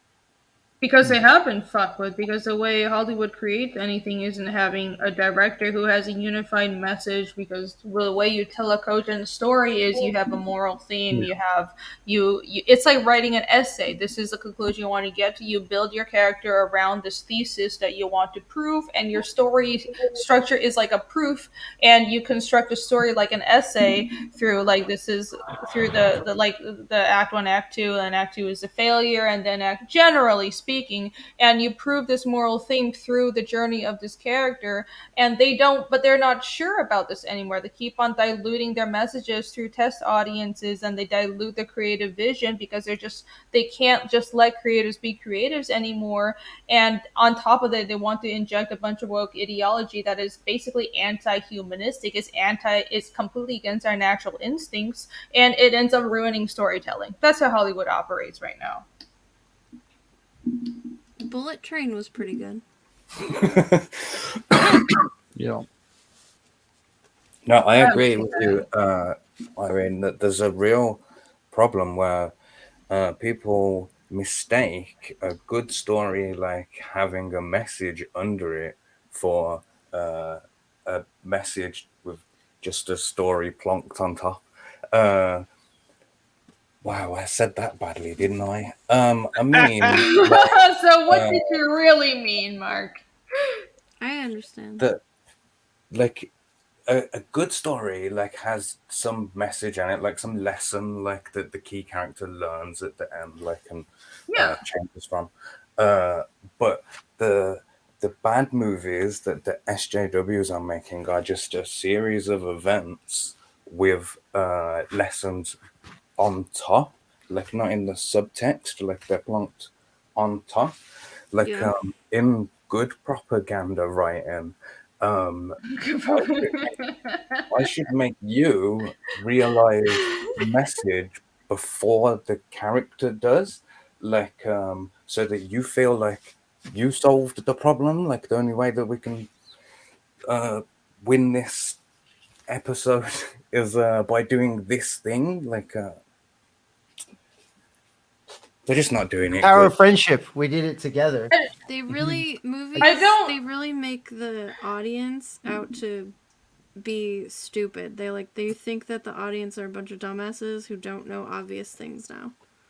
That too, but I don't necessarily think it's that you need to write in a way where you let the audience like figure it out. I think I agree with Allie in that I think a lot of TV shows and movies right now they treat the audience like they're complete retards, and that's why you have all these hand-holdy dialogue and like I don't know. The only like recent stuff I watched is stuff like Rings of Power and Witcher Blood Where it's Origins, but just it's constant so exposition. It's so hand-holdy. It's like they have to explain the world building to you. They treat everybody like the audience like they're complete idiots. I think with like having a moral theme is not the same as propaganda because there's a way to present a moral theme as in this is how I prove the storytelling, but I'm not forcing anyone to see my point of view because for example, there are a lot of stories where I like what the moral theme that they proved. I like the message, but I don't agree with it. Like me understanding it and liking it doesn't mean I agree with it. You know what I mean?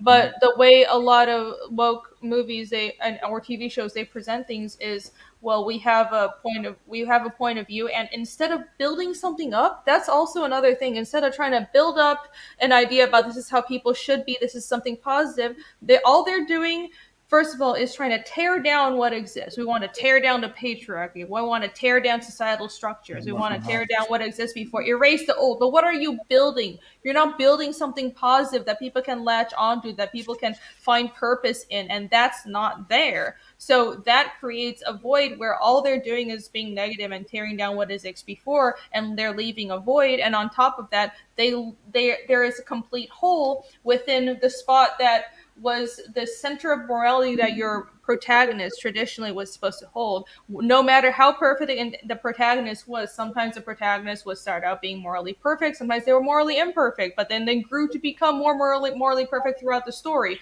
The point is that it is the role of your protagonist or protagonists. And because a lot of current stories directly oppose that, they don't think that having a moral grounding is they've rebelled against traditionality so much that they think having a moral grounding is somehow a holdover that should be done away with. Oh, we're so anti-tradition that all morality should be done away with is what I mean. I think that's what their view is, right? Because of that, there is nothing left except emptiness, and there is nothing left in their story and in their protagonist other than let me tear down what exists and let me be a rebel. And that's how characters like Galadriel exist. That's why so many protagonists like Captain Marvel and Galadriel, that's why they read like antagonists, because they exist for no other reason other than to subvert your expectations and be jarring against tradition. But what do they stand for? They don't stand for something positive. They only stand for something negative. And that doesn't make an effective protagonist because that's not inspiring. That's not aspiring. That's not something that people can look up to. And that's not a story that will help people guide themselves through life, which is the whole point of fantasy. Well, they don't even I hire kind of want like to say something on this, and I'm pretty much done. I've heard this for years now, and as I do believe some of it, I think people are giving them way too much credit. Hollywood is like notorious for like canceling for whatever monkey see, monkey do behavior. Like in the 90s, I know you didn't live here, but like we'd have a natural disaster film. It'd be a big thing. 3 of the movies would pop up that are just aping the shit out of it. And that's just what Hollywood does. It's stuck in a vicious cycle. You guys are giving Hollywood way too much credit to think that there's some sort of like, let's tear down society, this, that. Those things exist in the films, but it's really just dumb people chasing. They're like chasing 15 minutes ago, and somebody was talking about this, so I'll do that, and then it's a vicious cycle. I'll do that, and now they talk about my film. I mean, now that doesn't mean that there's not some scriptwriter somewhere with some evil plan or something, but it's really just stupid chasing stupid. Shane, what do you think about this theory? Like, you remember how, like in sort of November, December, early January time, we'd start to see like all of the Oscar bait movies like coming out. It's where we, you know, the don't go full retard like meme, like that comes from like the type of Oscar movies that they would make in that period. You know what I mean, right? What about it? Yeah, so I think that a lot of other movies like they think, oh, it's because those Oscar movies all have a message in them. Like, we need to crowbar some kind of message into our movie so we can get. Well, no, I mean, the Oscars was a big deal. Those awards are a big deal. That's why Netflix even started making movies. Like, I mean, like their own production of movies, like where they did all these big deals with like Ryan Reynolds and other people. I mean, they really thought, like, let's get into the movie business and start getting awards. I mean, everybody chases awards. And as the studio, in the end, this is as weird as it is, they just look at what they make at the end of the year. They may actually invest and lose money trying to gain an Oscar or something. Why they chase these awards? Because they're awards. You know, like that's what got them the award. I mean, there's like movies. I remember the first Avatar movie. The Oscars wouldn't like let it be nominated for an award just because it was so specially effects driven. That was the reason. Like, it just couldn't go in. Again, like the Batman movie that Heath Ledger was in and died. They couldn't be nominated for an award. He died, and they would just automatically win. It's like it's not a meritocracy thing. But like, and because it's not a meritocracy thing, that's why Hollywood. I mean, it still it's weird. It has value, but yeah, no, it influences Hollywood to some degree. But you know, some of it's just being talked about. If you make a product and nobody talks about it, it doesn't really matter.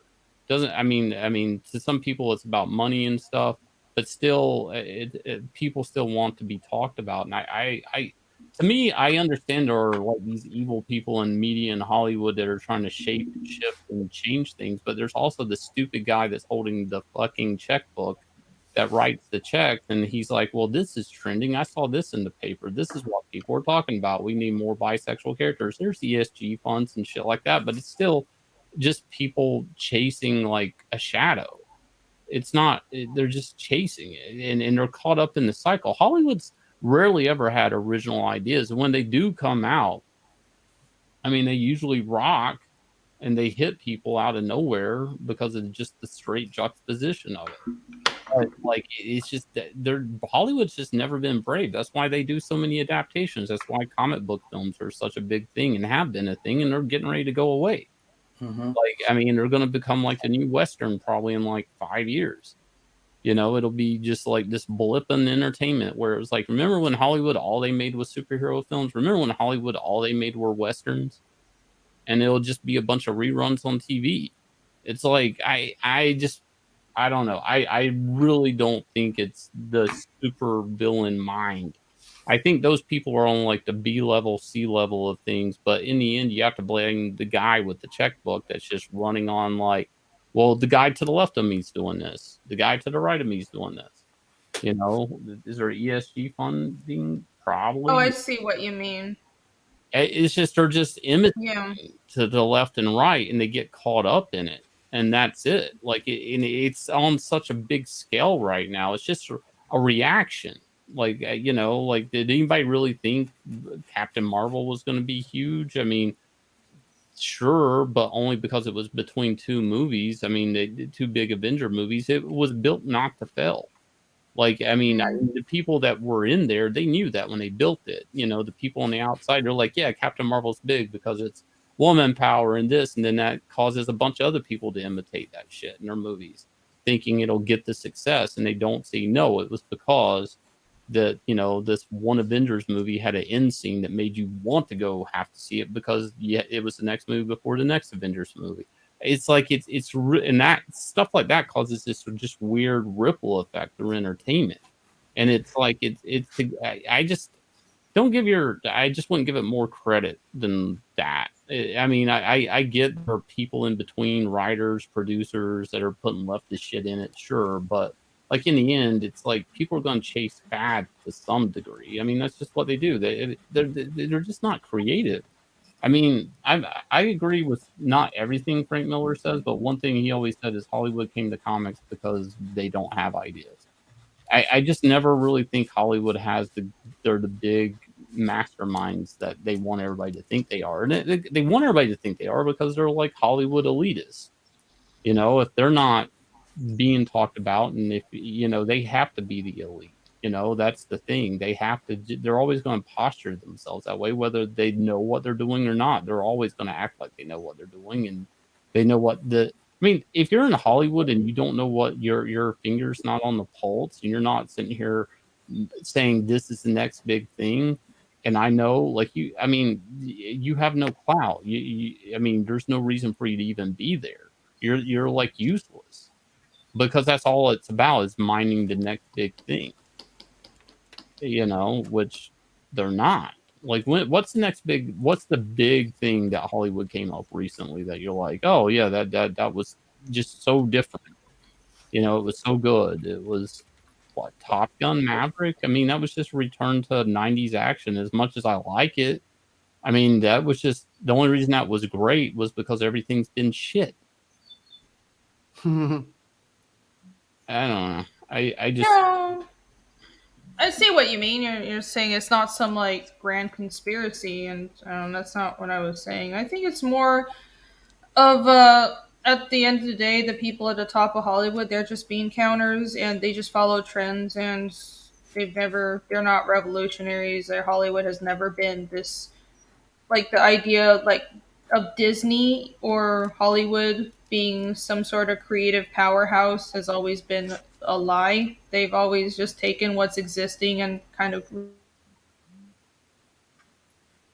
recreated it with a lot more commercialism and more money and better production value. But it's more of like, I think it's the quality of writers and the people they're hiring. It's just there's a certain trend across the board. That's more the thing that I find hard to deny. They're hiring off of boxes for sure, and that affects it. Yeah. You know? Yeah. I mean, that's the Trojan horse. That's the way to infiltrate the media. It's like, hey, you guys are phobic if you don't like horses. Okay, well, we like horses. Okay, now we're going to build a giant wooden one and hide in it and get in your gates. You know, it's like that's exactly what they did. I mean, it's... You know, I mean, we made that hole and got out of meritocracy altogether. But like, I mean, like, first thing you're talking about Del Toro and how he basically has a blank checkbook, of anything he wants to do, basically. But he's probably like, I need to make money. Like, he's been a poor film guy. He's had to crack into his own savings to make a movie, and he probably understands how scary that was, and he'd rather play it safe than be edgy and make a movie like Pan's Labyrinth again that people will back out on the funding on it. Like, he's an older guy. I get that. Gamble, go to Vegas with somebody else's money. I get it. But I just don't see the risk in Hollywood anymore. I think everything's safe. I think actually everything from A24 for the most part, like that studio. A24, yeah. Like The Lighthouse. That's a brilliant movie. Nobody would ever take a risk like that in a movie. There's another William Dafoe movie I saw a trailer for. It looks brilliant. It's like this guy tries to steal like this art collection. He gets locked in this apartment and he goes stir crazy and he's eating his own shit. Dan's got a theory that every A24 movie has a masturbation scene in it somewhere. Probably. Probably. That's the key. Write a masturbation scene into your story. Me and him went and saw Everything Everywhere All at Once, and like the credits like start to roll, and he's like, "Oh shit, this is A24." someone's gonna be masturbating in this movie. And like an hour and a half in, yeah, sure enough. Films was like that was like a great refreshing breath of air. It was awesome. It was entertaining. I saw an actor do something I haven't seen him do before. You know, it was like a great script.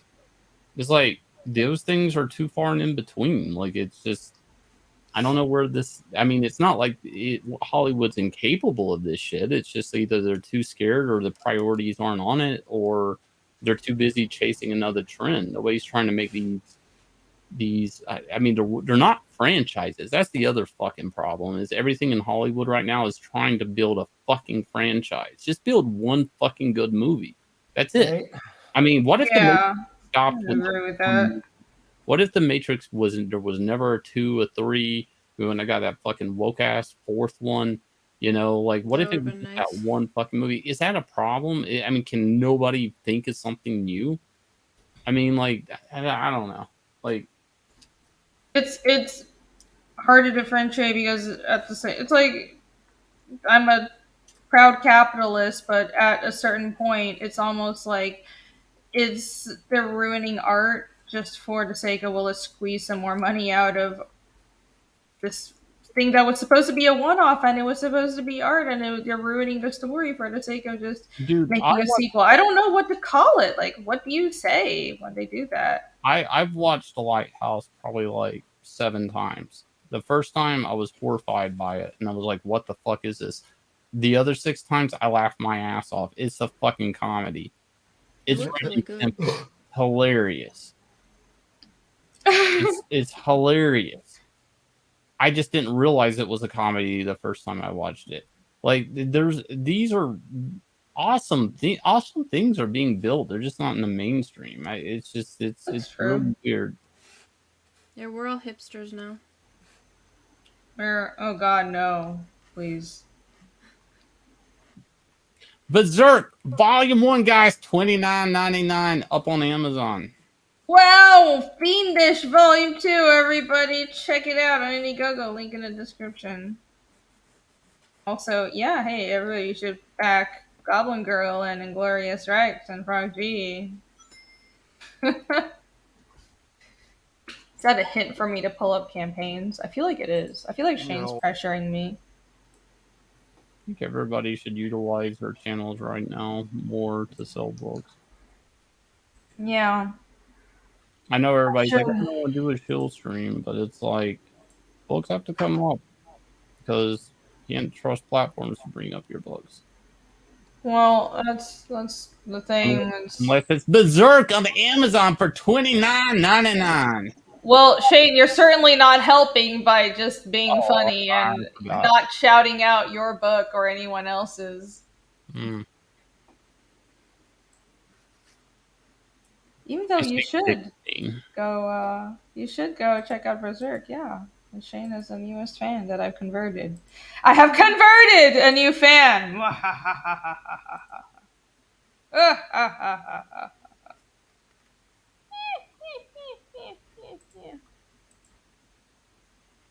I need to stream more. It's just like I'm starting a new show this with another comic skater this year. Twice a month, and we're just promoting other campaigns. That's nice. Rotating, so it's not just my channel; it's their channel also. Can you announce who it is, or no? We haven't came up with the name for the show yet. Like, I'm pretty sure I know what I'm gonna call it, but like we changed the name. We're like, we can't do that name. So as soon as we get the name, we'll announce the show and what week it is. But it's just like, I think like I used to do CG Showcase and got busy with the kid and let it slip, and it's just, you know, want to like take at least a couple of nights a week and really just go through campaigns that don't get talked about. Yeah, there's a lot of those. I'm thinking of, I've been doing this weird thing where I just stream on Wednesdays. Sometimes it's a promo stream, sometimes it's a draw stream, but I think I'm gonna move the draw streams to Sundays. For some reason, I think that's when more people are free anyways. I don't know. But like earlier, I was promoting Mark Holton's book earlier this evening. But like so many people stream during the week. I don't know. It's hard to find a time slot right now. Too many damn shows, but that's okay. That's a good thing. That means there's a lot of streams to go around in Comicsgate, and we should be happy. Hey everyone, you should check out Fiendish. Yeah. Oh, yeah. Look. So I'm thinking the second and fourth week I'll do the promo stream, and then week 1 and week 3 I'm just gonna bitch about Captain Marvel and Brie Larson's. Oh, sweet. I wonder which show will get more views. Yeah. I don't know. I don't like talking about current events that much, though, you know. So I think a mix probably works better. I like this format of having like a draw stream. You're talking just naturally. People really like seeing the process. I know there's sort of some people have said that draw streams don't work, but I think if you have a group of people and you rotate between everybody drawing and you're talking the whole time, the audience does like seeing art getting done, right? So if you pull up campaigns, and I need to do it more during the streams, but it's nice if you just like pull up some campaigns while you're doing the draw streams. But you know, draw streams totally can work. So, Fiendish Chapter 2, everybody. Check out fiendishcomic.com. All the links for this are in the description. And you should also take a look at the website, where I have a 22-page preview right here. Take a look. It's completely free.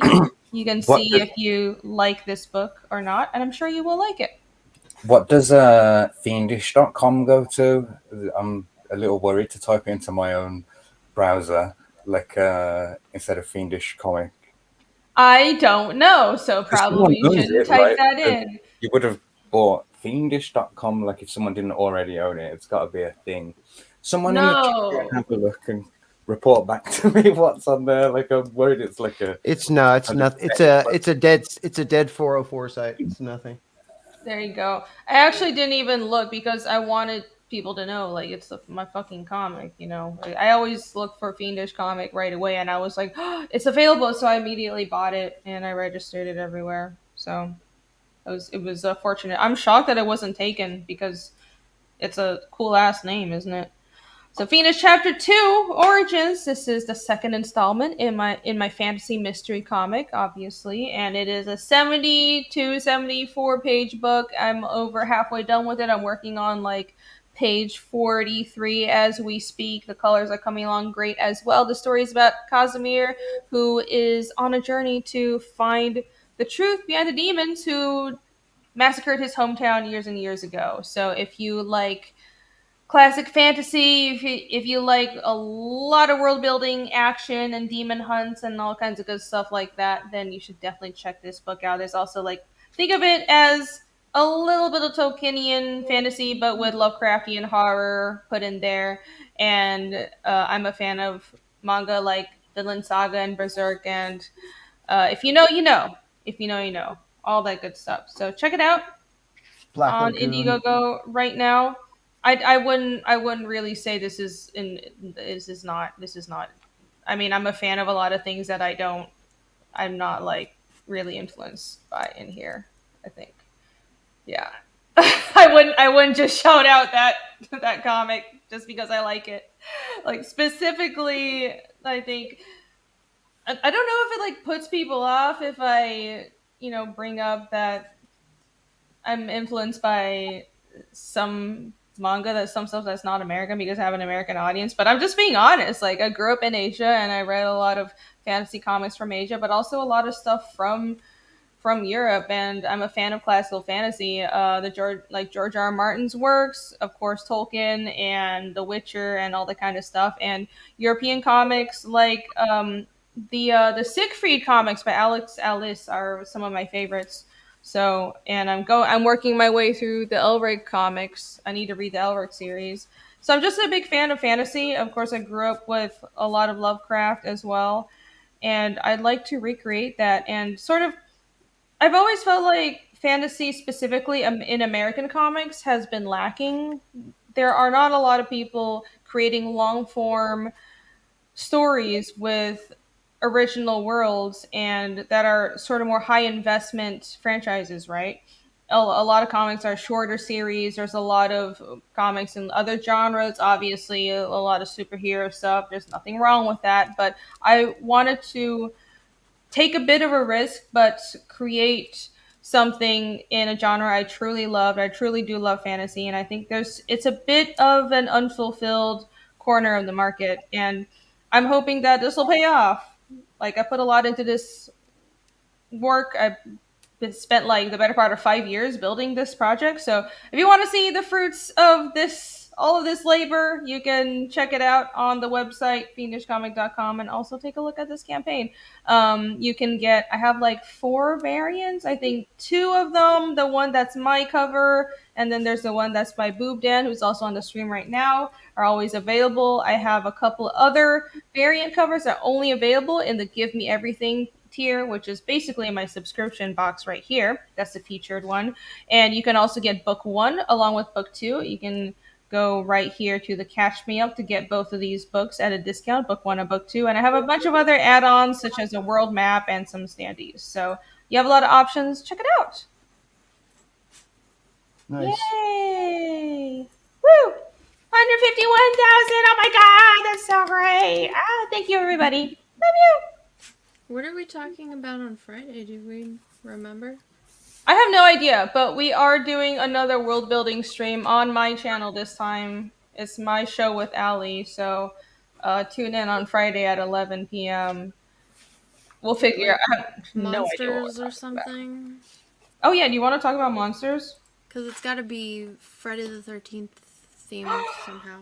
Right, we were talking about monsters. Okay, all right. So tune in this Friday at 11 p.m. Eastern on my channel. You We'll can be hear talking more about about monsters. Fiendish. Yeah, we'll be talking about like fantasy creatures and shit like that. So, woo! That's what we do here. All right. Hey, look at this comic. Wonder who this is by. Inglorious Rex by Mr. Shane Davis. Want to tell everybody about this book? Maybe. I think you're on mute. Yes. No. I'm sorry, I was wrong. Glorious Rex, Volume 2, guys. Monster Martial Arts. Volume 1, we explored what Rex fighting was and some of the rule sets, and we basically follow Alex Stone, our lead protagonist, as he meets the challenge of a revenge match, even though like it was just a put on. Like he took the match, and now he won, and now we're gonna deal with those consequences. So he is now the champion of the Arc City. He is tasked with being the lead Rex that goes outside the city whenever it's under attack by the Vile. The Vile are these creatures that came out from the Earth's crust, and they're basically eating everything that's alive and polluting the air. It's kind of like what the citizens of Arc City assume is like a cleansing mechanism of the earth. They kind of think maybe this is what killed the dinosaurs. That they just have to wait this out, and eventually it'll go away. And they'll go back up under the Earth's crust, and maybe humanity can live again. So here's the problem. Alex actually doesn't have a good sync. His neural system does not connect to 232 that well. Why? Because it's his late brother's Rex, based off his late brother's genetic coding. And there's actually some sort of echo memory problem happening with 232 and Alex when they connect. We're going to explore that as the series progresses. And, basically a lot of 2 is going to have to do with being outside the dome, fighting. The dynamics are going to be different this time. They're not going to be in a cage. They're going to be scaling buildings, jumping off buildings. He's obviously going to be fighting Anatomic and Razor, which used to be his girlfriend. It's interesting because she thinks he just used her to get close enough to Little T to take the title shot. And she kind of feels like you know, he took an opportunity from her to fight Rune and become the champion. You know, he knew that Razor had evolved, that Razor had was a lot stronger, and she thinks that he just was using her sexually or whatever, like their relationship wasn't real, that he was an opportunist. At the same time, like she's basically going to challenge him, and if he doesn't take the fight, he gives up the crown. And you know, he's kind of caught up, and Alex is interesting this time because he's really getting caught up in the fact that maybe he is destined to be the champion of Arc City. So he's got Little T in his ears. The dynamic's a little bit different. He actually sees Little T as a guy that gave him an opportunity when nobody believed in him. He actually starts to buy into that. So the story's a lot different than book one. You know, I'm basically moving the characters around in a place I want them to be for book 3 and stuff. But book 2 is a lot of crazy shit's gonna happen in book 2. Especially talking a little bit more about Rex evolutions and stuff like that. So definitely, guys, go check out Inglorious Rex 2 if you haven't. Also, we'll be launching our crowdfunded site, our own crowdfunding site later, probably this month, if not February. It's actually, we've been testing it and everything's working out fine with it.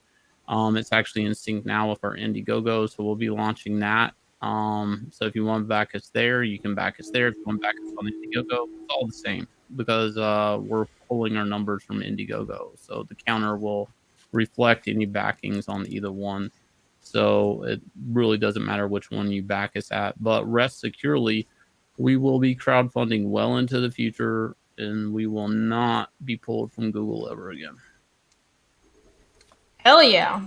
Nice. So check out this campaign. Check out this website. Look right here. I have everything bookmarked. I'm such a good host. And gloriousrex.com, you can read the preview, and there's a store and everything. Look at this pretty website. So check it out and back it right now. Actually, if you go to the store, or if you found yourself buying anything from 9livescomics.com, we're already using our credit card systems that we'll be using for the and our server that we will be using for our crowdfunded site. It's all actually linked up together. We just you'll notice it when we go live. But you will be able to buy pre-made items, and there's actually pre-made books you can order today, and they'll ship out tomorrow, including Starlight Cats and Inglorious Rex. So go check that out. And yes, like you said, there is a preview. The first 10 pages of Inglorious Rex 1 you can go check out to see if you're interested in it. And that's it. Thank you.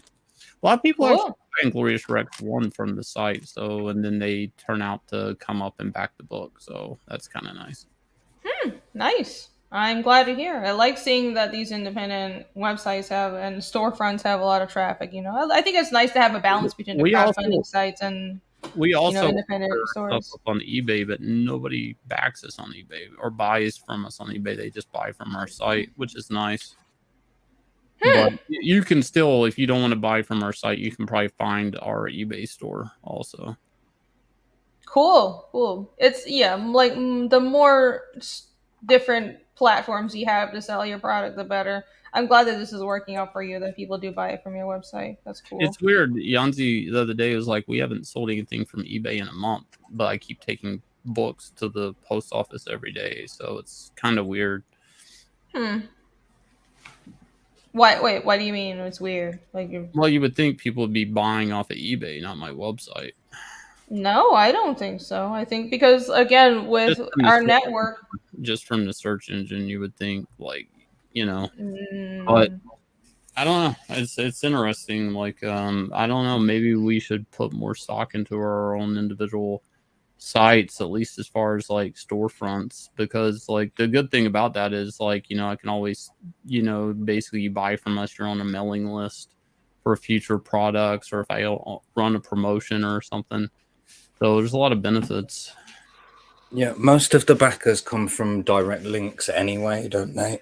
So it doesn't really matter where it points to, like just that they've got the link and have clicked on it. The breakdowns for me on my previous 2 campaigns were like, Indiegogo said 30 to 28% came from them. So I don't know if it's, I don't know what's up from down anymore, but 30% still 30%. That's still, I mean, most, yeah, but still 30% is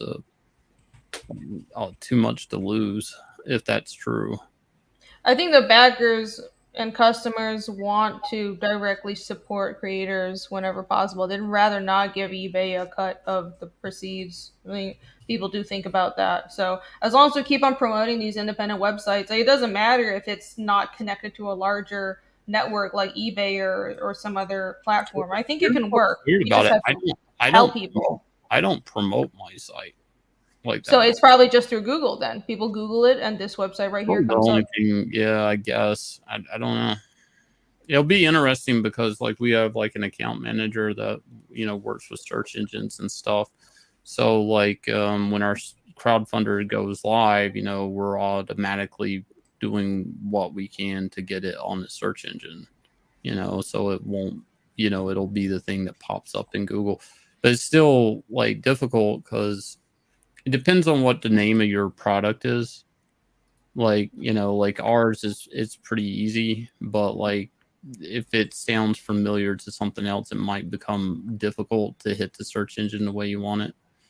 Mm-hmm. You know, so like I'm kind of curious how it will work out after we launch, like if it starts coming up first or if BackerKit comes up first, things like that. Because, you know, BackerKit, they're like their day one. You know, used to Indiegogo was, but I'm not. I'm just kind of curious how it'll pan out, like when we launch, like how long it'll take for it to show up the way I want it to show up, because it's going to show up like like whatever book I'm doing. Like I'm going to do Extend later this year. That'll be what we're, you know, like even though it'll be on 9livescomics.com, it'll be a specific page dedicated to, you know, Extend. That's the crowdfunder. So it's stuff like that that I'm kind of why we needed an account manager to help with search engines. I see. Yeah. Yeah, it's complicated. This isn't easy, guys. Running your own website and all this stuff is not Nope. as simple. It's not as simple as just buying a domain name and throwing something up. Nope. It's complicated, but that's why you should reward us if you think we so deserve it by checking out these websites. Look, there's ingloriousrex.com. There's also fiendishguide.com. Oh my god, look. A brand new website that we built that's completely independent. Yay, take a look. Yay, thank you. Also, Berserk 1 is up on Amazon for Okay. $29.99. So if you want to buy Berserk, that's great too. But I don't know why you keep on Drop chilling the there. links, But guys. Drop the links. Let's get it going. Let's see if we can make it happen for Berserk Volume 1. I'm so glad I have finally converted Shane to the dark side. Well, not yet. I haven't read it. Manga. Amazon can't get it here quick enough. Oh, okay. Well, it'll be 2 days, so you know, that's what we need to do. We need to emulate Berserk, and we need to, as all these people keep telling us on Twitter, we need to emulate the I mean, I anime want to emulate it, model. but I don't want to be dead. I mean, I don't want to die. I don't want to be a dead. I don't know. Apparently, that's how your work has value now, and you need to work yourself to death, and also be born Japanese and be able to sign with a Japanese publisher, and that's how you get creative freedom to make a long form comic like that and actually get to put it out to the world. Because in America, that shit's fucking impossible because publishers here are all fucked, and they don't give a fuck about any ideas like that, and they don't want anything long form. They don't care about original ideas. Okay, deep breaths.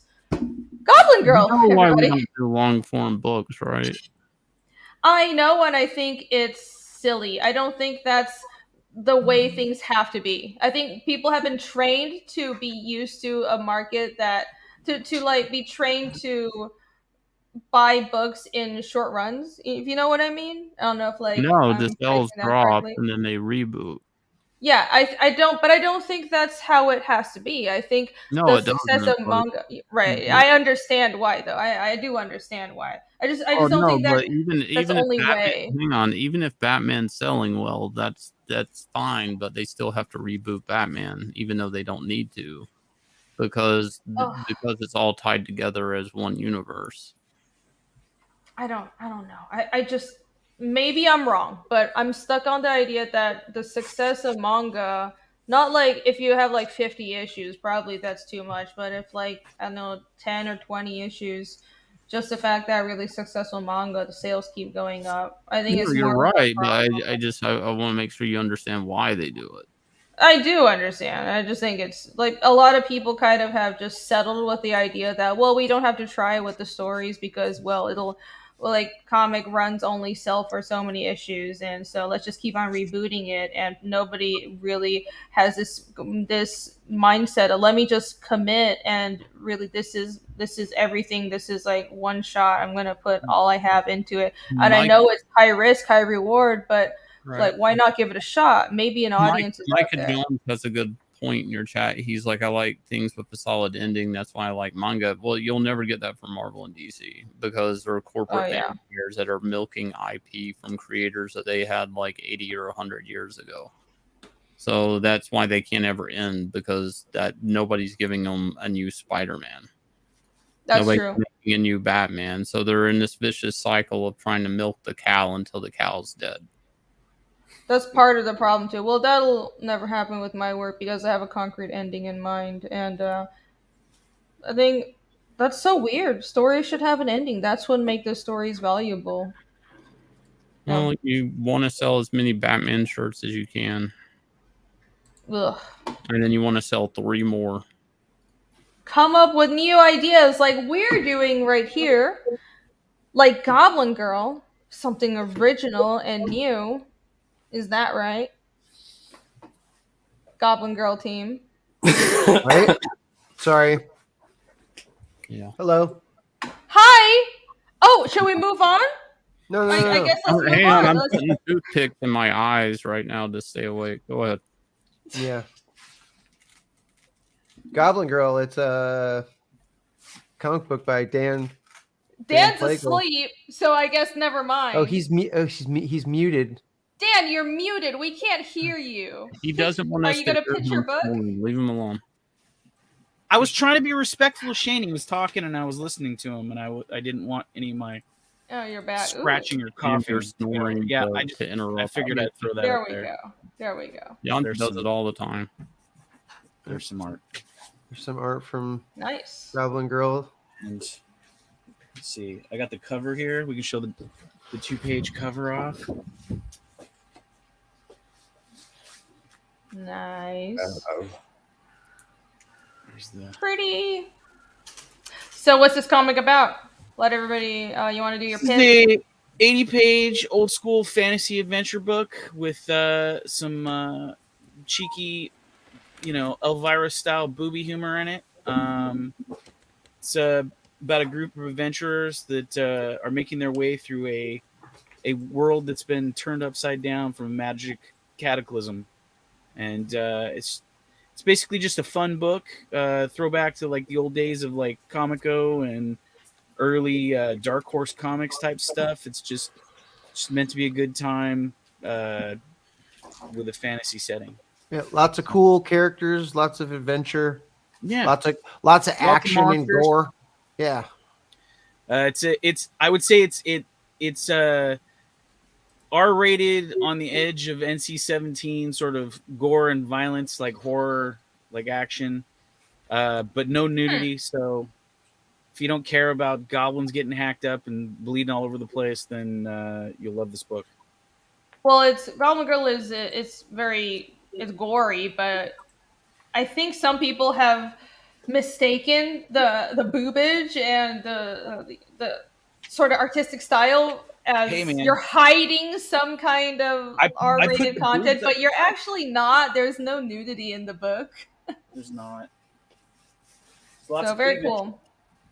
Follow the Lots of story this stuff. of Goblin Girl, who is, I think the story behind her is she is considered absolutely hideous by her tribe because goblins are supposed to be ugly and asymmetrical, and she's just too pretty, so they kept her locked up all her life. And also, she's predicted Disgusting to goblin ever. cause like the end of the world or something, right? Yeah, she doesn't even have a fetal arm. What the fuck? She was prophesized to kill off her clan of goblins. There you go. And so they locked her away. Here's some some other stuff that's not boob related that's in the book. Mhm. And basically, with the help of Rathul, who's like her big, like in the Goblin world, he's like the Tom Cruise, Brad Pitt. This guy right here, he's like the most badass, attractive goblin there is. He's totally mutated and messed up looking. He helps her escape, and they go on this adventure together, and they meet up with a bunch of other travelers, and who are all equally cursed and damaged in some way. And it's it's a lot of fantasy adventure fun, old school sword and sorcery. Little like Lord of the Rings fantasy with like an Elvira like booby sort of main character in there just for eye candy. It's just a fun book. All Colors right. are by Billy Basco here. He's working hard on getting all the colors done, and the book it's all drawn. It's mostly written so far. I just got to adjust some of the dialogue because I wrote this book like a while ago, and there's some elements that I'm changing in the storyline a little bit to make it a little. You little mean you're better. lettering it now? Yes, 'Cause I I'm know you're done lettering with it, the art. which Right, is okay. kind of the same thing with writing it because I'm changing stuff as I'm going through. Because there's elements that are in the second volume that were going to happen in this one, and I'm not sure if I'm going with if I've got better ideas for the elements, so I'm changing some things to make the book better now. It started out as this little short form, like 16-page book that I did, and when I came over and my friend Dan Frega said, come over and you should do a book over here. I was like, all right. And I came over and I showed off a bunch of books, and everybody liked this one the best. So at first I was just going to add some pages of the old book, but then I was like looking at it and I was like, nah, this could be better. So we redrew the whole thing and expanded on it. And now it's this 72-page opus that it is right now. So 72 pages. yeah, Oh. it was going to be longer, but I wanted to trim it down, and I'm glad because man, a really big book is expensive and difficult to squeeze out if you're not doing it all yourself. So Awesome. It's a lot of work. Cool.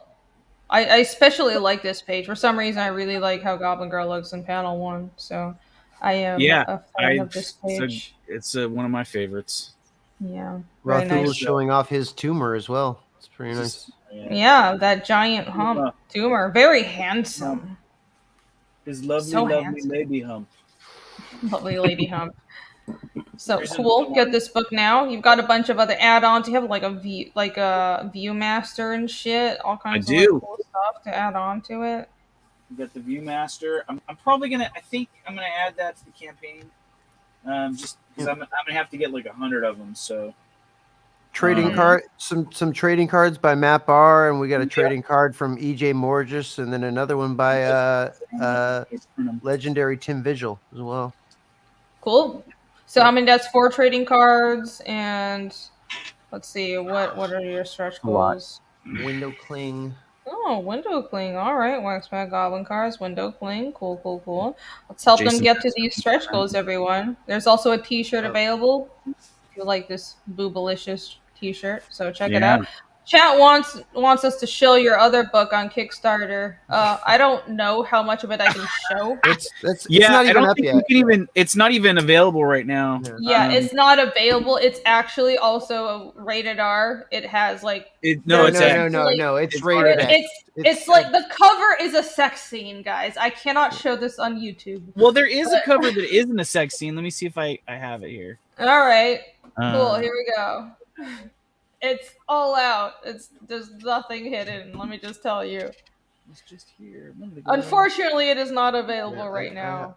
No, it's not. I have it right here. You talking about the other one? Do you have the clean one, Billy? Yeah. Yeah, there's a second volume of that book coming out. I haven't finished all the art for it yet. I'm just the artist on it. This is the cover for the second volume, the line art for it. Billy's gonna color the cover. It's all black and white. There's no color in this book. It's basically like a X-rated sort of Viking tale. So if you like that thing, you like my art, you want more of the art, then there you go. This is the cover from the first book. That's me stuff. Oh, hold on. Billy's showing something. There we go. Oh, there it is. Yeah, there's the clean cover. Hey! Yeah, that looks... Is that... Why does that look kind of blurry? I don't know. Is that low resolution? No, Oh, there we go. There you go. Yeah, don't. Yeah, you're right Look there. at those There is some nipples boobs. in there in the distance. Oh my god, those boobs are so Yeah. gigantic. I did a ton of covers for this one, and I This don't is know the what to part think. I had fun doing right here. The clouds. the sunset. Dang. Pretty great. Pretty great. Oh, very cool. Unfortunately, you cannot back that book right now, but I'm sure you'll Yeah, be it's not used available. Yeah, you'll be able to buy book one. I'm It sure will be when though. book two comes He's out. gonna have a catch up tier where you'll be able to get some more of the. You can take me down. SDA likes And the color. as soon as I get my web store up, they'll be available in my web store as well. You'll be able to order some directly from me. SDA likes the coloring, Billy. Thanks. Yeah, the book is called Lady Ragnarok, by the way. Yeah. Yeah. There you He's go. All right. planning on launching it this next year, book 2. But and there's Irene. And tell me, I don't know why I'm there. Oh, there we go. I clicked the wrong button. Okay. Let's see. What other books? Krishna Kid. Hey, Mark. Yeah. Hello. I wonder about Let's this. hear your dulcet tones. Jesus Let's hear him. Hear those tones. So things are going well, like with Krishna Kid at the moment. Like we already, so I've changed the campaign page around. You see now the Duryodhana Purana is at the top because it's done, like it's finished. Like I've already fulfilled those. Like people can back that now, and in fact, I'll send it to you today. Like because that's already done. And what's cool as well is some copies have made their way to India now. Like so I'm getting like feedback from actual Hindus, you know, people who know the story, like and that's all been positive. Like people really like it, which is good. Like there was one comment that I saw that was like, oh, Indian publishers need to learn a lesson from Comic Oh my Mark and God. the artists. Oh my like, gosh. like, That's a you good feel the compliment. pressure yet? That's a good compliment, but that's a lot of pressure, huh? they were saying things like, you know, the West tries to force their heroes onto us, but like Indian versions, and it's good to see like a story about actual Indian characters, like but told in that Western style. So people really love it. Like in India, they think it's cool. Like that I'm doing that. Yeah, there's 100 kid booties. That cover is by Matt Barr and Billy Basco. Only available here on Indiegogo. Though, like I said, they don't. If you see in the tier, I got a little picture of like what you will get for $22. Like, oh, it's the top one, the pinned one. So you can get like the wraparound cover by Billy and Matt Barr, and then you can get the little manga edition, and you get a free sticker, and you get 5 rupees as well, signed by me. That's part of Comic Mark's wealth redistribution program. Like everyone gets some money back for backing it. And then Krishna Kid 1 is in the coloring phase right now. That should be done real soon. Like everything's going according to schedule. Like and we're almost at 1 million rupees, like which is a number that I want to be able to slam on the table of Indian publishers and it and say, boom, 1 million rupees, like Slumdog Millionaire, yeah. Yeah. Slumdog Millionaire. You're gonna make your artist a Slumdog Millionaire. That was your goal, right? Yes. That's the plan, yeah. So- We're only, I think, about $800 away from 1 million rupees, like so it's pretty sweet. I'm confident that we're inevitably gonna get there. Like it's just a case of when. Yeah, and your artist is actually Hindu from India, and he still lives in India right now. So Mhm. that's also part of it. Like, he's like, this is his cultural heritage. So I really like this collaboration. I love ancient mythology. So when I saw Just this, the I just happiest thought kid in the world it too. was it He's was like, cool. Yeah, he is very positive, and he's super happy. He managed to jump on stream a couple of times. I like him a lot. And so yeah, I think I just love like adapting ancient mythology, and I'm just shocked that more people haven't created this story in comic form, because the Durga Purana or the Mahabharata and all these ancient Indian stories, they kind of read like, it's like if the epics of Greece and the sagas of the Nordic sagas met science fiction. They're completely insane, and they're so epic. Their scale is so large, and it's such an ancient heritage. I think is really cool, and it's cool that you're adapting that into comic form. So One of the congrats. Indian reviewers had said like that he really liked the way that had taken like all the events that actually happen in the story, like in order, and Mhm. told those events, but it's like the tone that's different, like from the original story, like so. It's presented in a way that like they haven't seen it before, because I made it into a tragedy when it's supposed to be like a blessing, like woohoo! Look, I'm having 100 sons or whatever. Like I'm like, it's destroyed having 100 sons. Like, so yeah, You would sun's think getting destroyed. having 100 children would be rather painful and stressful. Yes. Ooh, mhm. look at all this gold foil. Yeah. So Scrolling down through some of this art. I like the animated the little gifts you have here. So awesome, awesome. So the Duryodhana Purana that's done right now, and when would the Krishna Kid the main book be shipping? the gold one, which is Krishna Kid 1, 2, and 3, like all combined, like I'm hoping to have done before Christmas, or at least this time next year. But with also shipping issue 1, issue 2, and issue 3, like as they are done. So issue 1 is looking to be the end of March, the beginning of April, something like that. And each one's going to take a few months to like put together, but we're aiming for Christmas 2023, like for the gold one. Mm-hmm. Awesome. All right.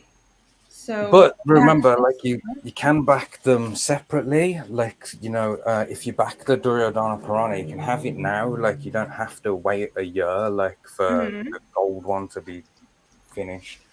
Right, you're kind of shipping them as orders come in. You're using it this Indiegogo site Well, as a as store, right?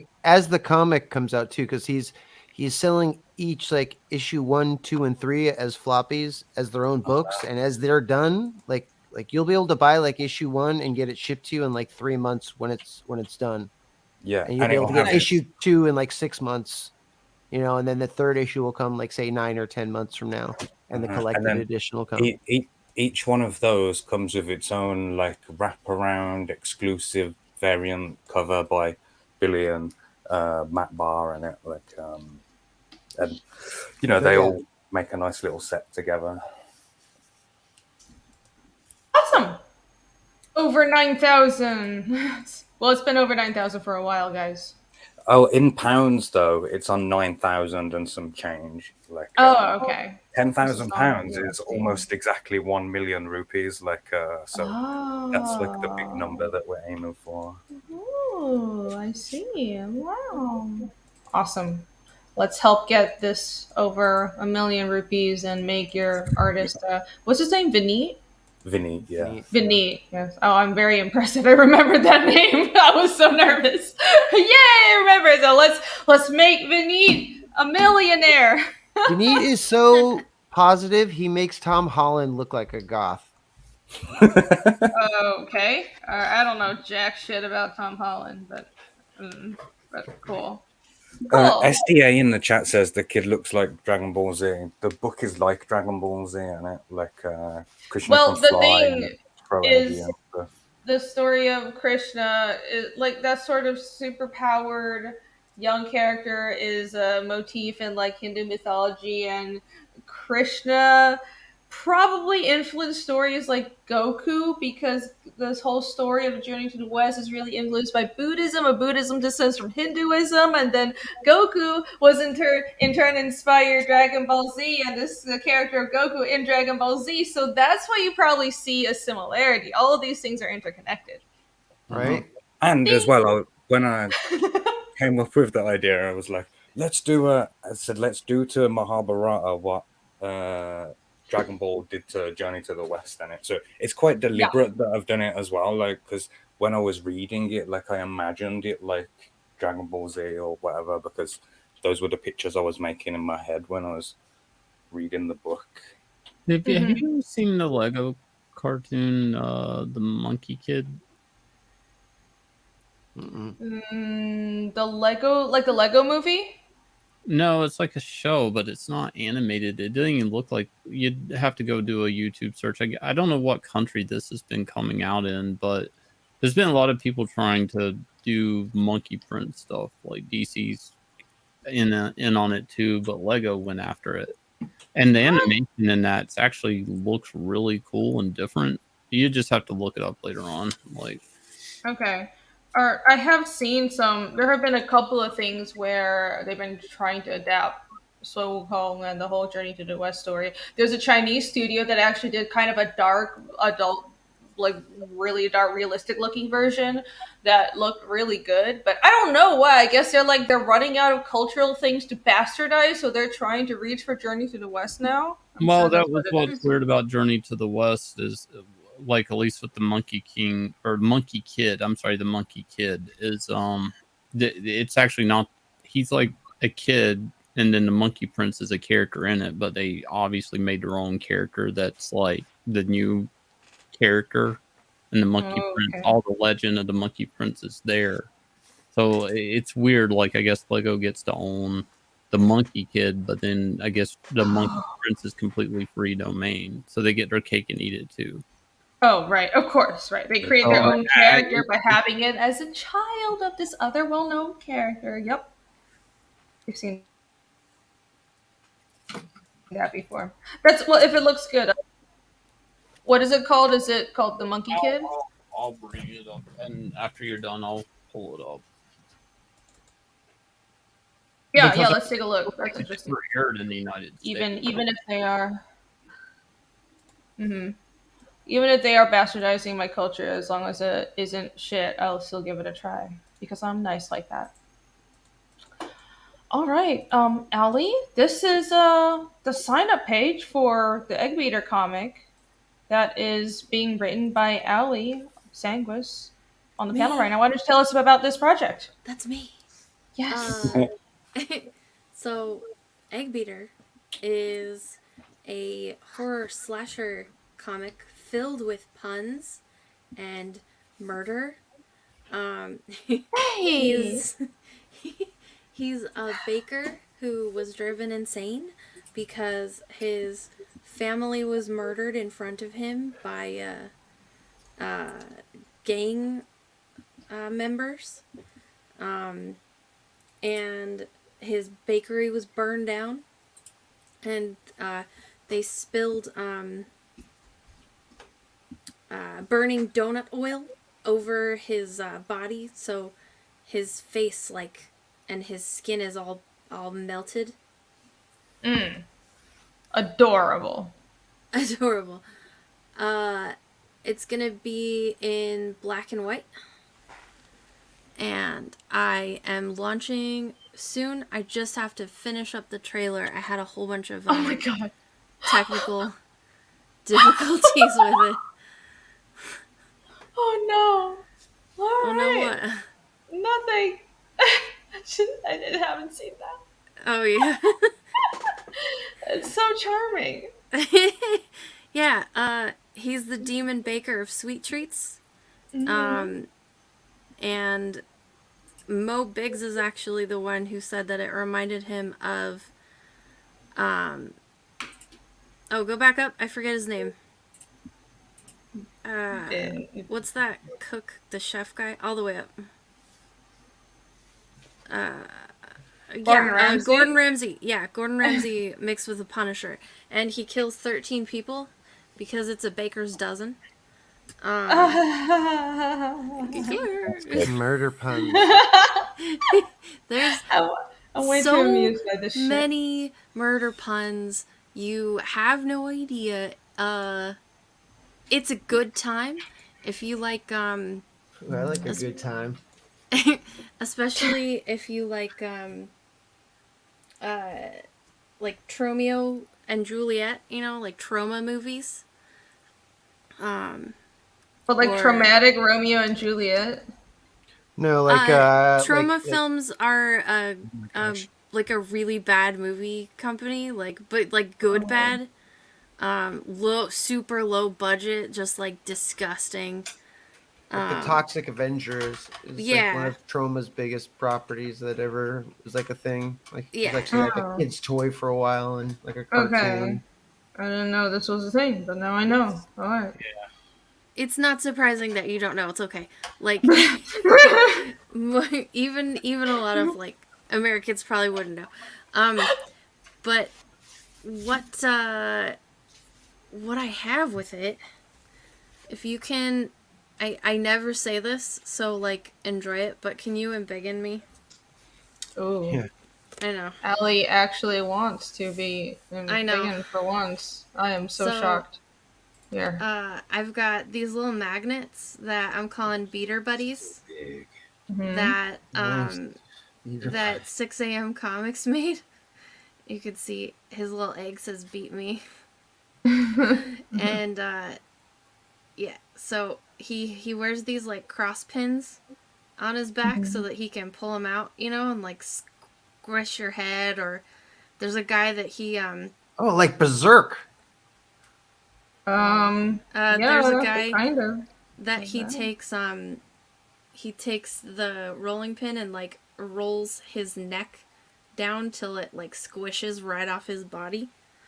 And those are fun. And then also Dean James made these that I put on a magnet as well that you get with every book in that category. These like cute little egg beater things. And the reason that his name is Egg Beater, you can make it go away now. I kind of like having this piece on the screen because you can't see it clearly on the campaign page. So. I know. I'm gonna share it though. Like I'm gonna show the window. Okay, all right. Okay. So there we go. Yeah. This is the cover. I tried to do it like an old VHS tape. Where it's like, I don't know, I did a lot of looking at old VHS tapes. And this is his main weapon. It's this like industrial sized egg beater that he modified with these razors and stuff. And you can see he's got like this crazy freaking look in his eye. Very crazy. This JPEG isn't the high resolution one that's going to go on the cover. This was just because Indiegogo has really stupid rules about what sizes you can have of everything. But the sound that he makes when he comes after you, because he can't like, swallow his spit normally, that's what this is. And it's because he has to suck up his spit. And then because of the razors, when he's cranking the egg beater, you just hear like over and over again. I'm gonna have stuff that has the cross pins on it. I've got hats and an apron. That is pretty fun. I also am gonna do spoons where I'm going to take these like bamboo spoons and hand burn them on there. I know Rainey has done that too. I'm not copying you, I swear. I was already gonna plan on doing it. It's fine, I don't care. McShort said, I feel old. She said old VHS tape. Yeah, like 80s. Black box VHS variant. Yes, Maromi. Thank you. Norin says he could see it as a trauma or full moon movie. Thank you! That's sort of what I'm going for. Then I have 4 trading cards. If you get on the email list, you got this trading card for free. This is by Hockey. It's called Scrambled Brains.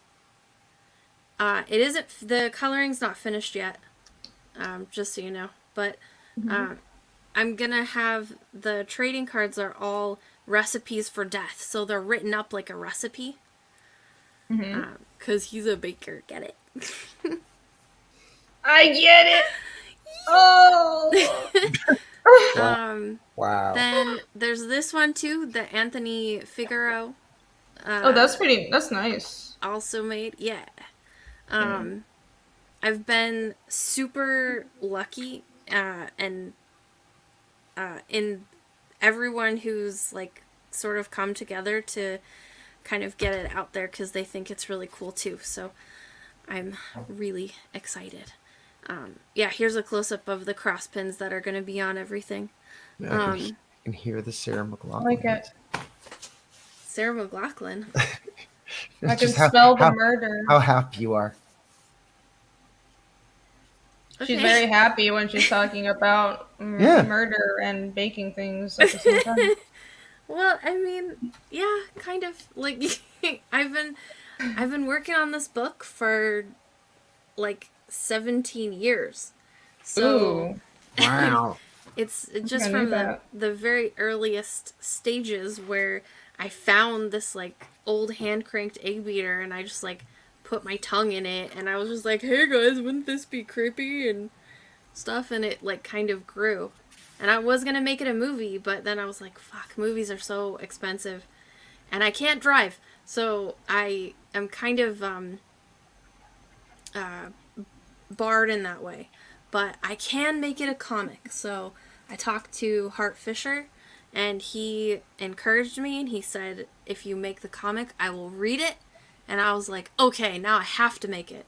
So I found an artist. His name is Vinny Scatina. It'll be his first book. He was a tattoo artist. And he's really pumped about it. He's worked really hard. So in the next few days, the new trailer is supposed to be done with a really cool, song that I'm making, and I'm hoping I can put it on a vinyl at some point. Even if it's just a one-shot vinyl that's just for me. Right. Keeping like the vintage theme. Well, I have 2 songs, because I have one that I had, that's like a piano instrumental, and then this one is like a hip-hop song where I had the guy who said all of the puns, because I hired a voice artist to say all these puns, and he sounds like Antonio Banderas, so it's freaking great. And I had that made into an R&B like rap song, and so that's what's gonna be on the new trailer with a bunch of new art that hasn't been seen before, and I'm gonna launch it and just freaking go crazy with it. It's gonna be awesome. So yeah. Awesome. All right, everybody sign up for Egg Beater right now. It's free to sign up, so you should sign up. It is free to sign up, but it's also free to share. And you never really know who's going to be into it, or maybe you do.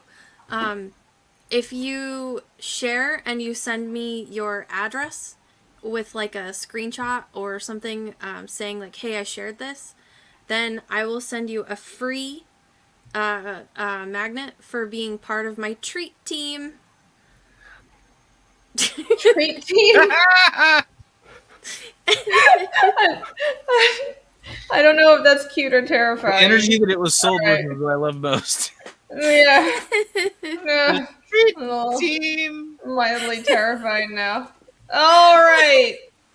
I mean, Thank you can't lose. It's free. I'm not even making you pay for the postage. It's a treat even.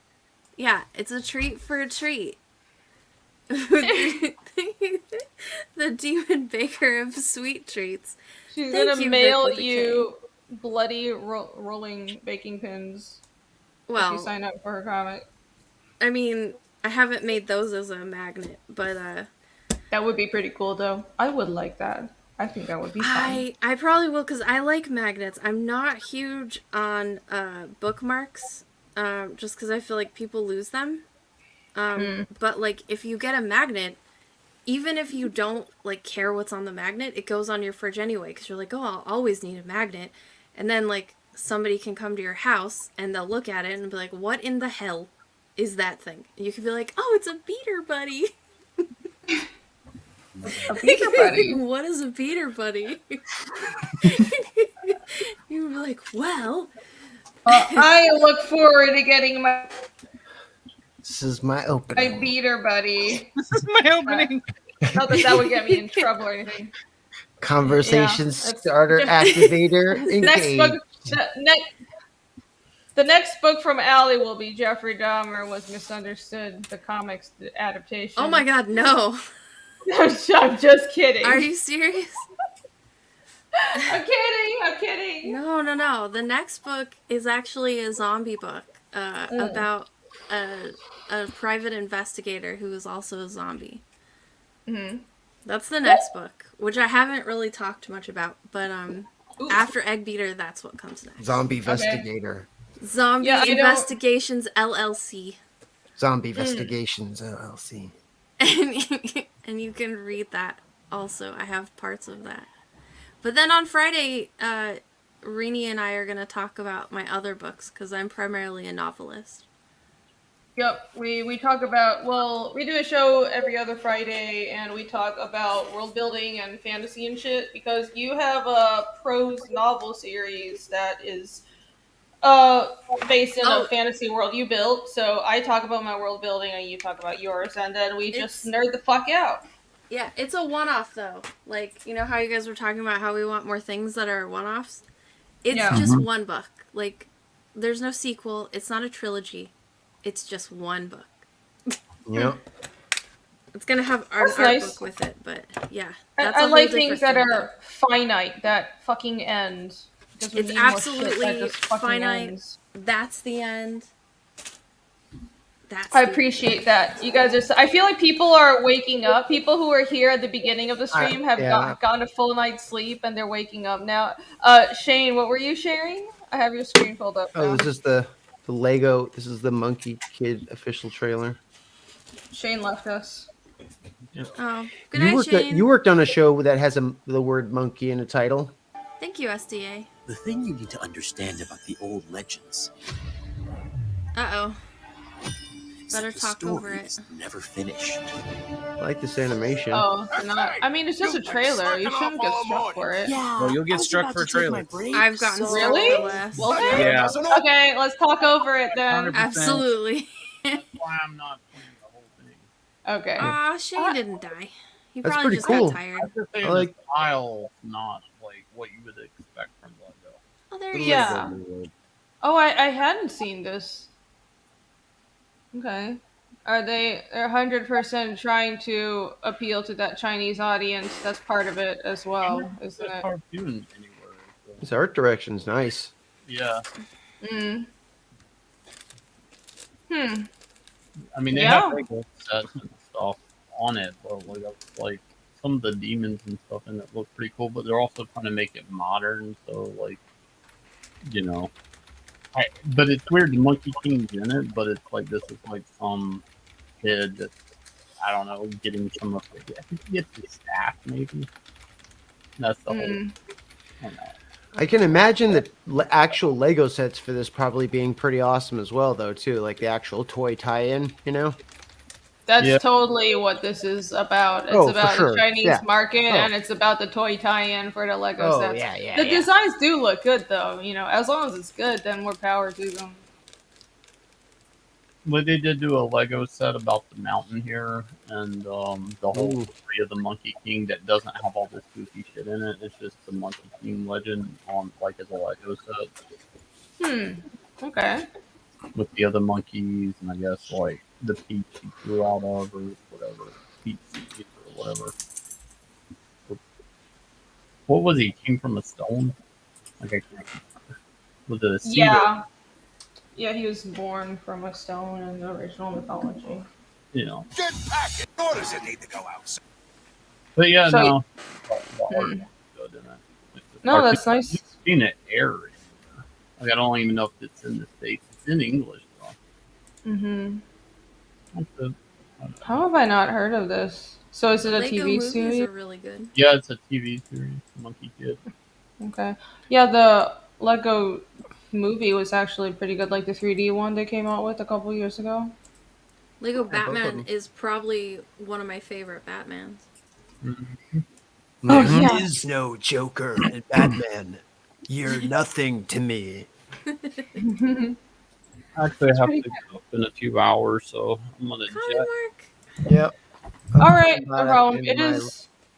We have circle around. Oh my god, it's almost 7 o'clock. Okay. Later, Shane. Have a good later. Have a good one. Good night. All right, I think Yeah. I'm gonna wrap this the fuck up because. You're gonna wrap it the fuck up? Yeah. You're gonna close with a rap. Go on then, Irene. What? You're gonna rap for the end of Can the we see show. can we see what Dan drew tonight? I'm Wait, you don't want to do another 8-hour stream?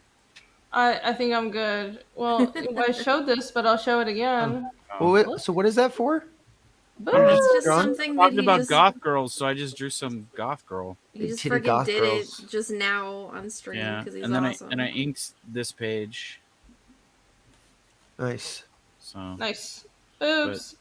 this was the big finish piece that I did. Just real quick. I like it.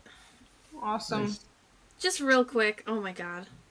Do you okay? He does you guys, that. as artists, I want you to realize how amazing that you are. Just take a minute and just soak up how freaking great you are at what you do. We know. We know. Okay, good. we know. I know what I am. Cause I someone mean, like me who it just feels frickin- pretty good. I gotta tell you, feels someone pretty like good. me who spent all freaking day drawing these stupid chibis that like Shane hated that I was doing. Like You know, some it- people are it- into the craft. Some people are into freaking- the process. I'm really into like the admiration. yeah, good and quick. Really good and quick. Friggin' great. Well, You guys are awesome. I hate everything I do, but thanks, Allie. Anyways. So, because Rini's one of the anyhow. people who's like, I can always do better. It's crazy. all artists are like that, but yeah, that looks great, Dan. Yeah. Oh, I love that. That spread is really cool. Every page with Goblin Girl, I'm like, I need to not render like they're like covers, and then they kind of just get rendered like they're covers. I'm just like, I don't have a throttle for like interiors yet, and I know that's probably my Achilles heel. Is like I want to make everything like People like the I can show you the boobs. page Yeah. before this one. Well, it is nice to get a book That where one. the cover art matches the inside. That's nice. Yeah. That's I true. got the Labyrinth freaking manga, and like the cover art is totally different from the inside. It's one of the like worst things that I've ever spent actual Always American trying to dollars deliver on. more. Thanks for having us on for this late night draw stream, though, Irene. Yeah. Oh, no problem. Well, Somebody asked you had talked about it last week, and it was. What was she gonna do? Do it by herself? I forgot I did this piece too while I was on the stream. Oh, fine. Why don't you just make me continue prolonging this stream while I'm trying I to drew find that the one game? at the beginning of the stream. Oh, I okay. love that. What is that? Mom jeans. The Just, picture.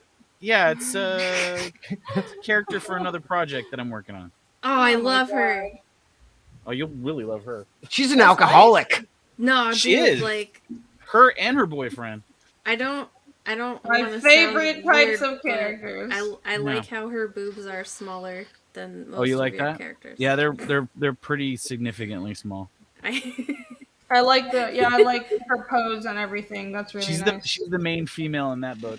I know she's barely a B cup. Gross. Get that shit fixed. There'll be lots of there'll be big boob characters in the show because or the book as it were, because or the I don't know what it is. It's probably just a comic strip. I might just do this strip and put it on my Instagram or my website or Twitter or whatever for free. And it might potentially maybe be slightly animated, but we'll see. All right. We'll see how crazy I get with it. But yeah, there's a bunch of other boob characters that kind of show up and they're kind of trying to smooth up on her guy. Mm-hmm. Do you want to see what my favorite boob gen thing is ever? Show us. What is your favorite boob gen? Oh, I see now.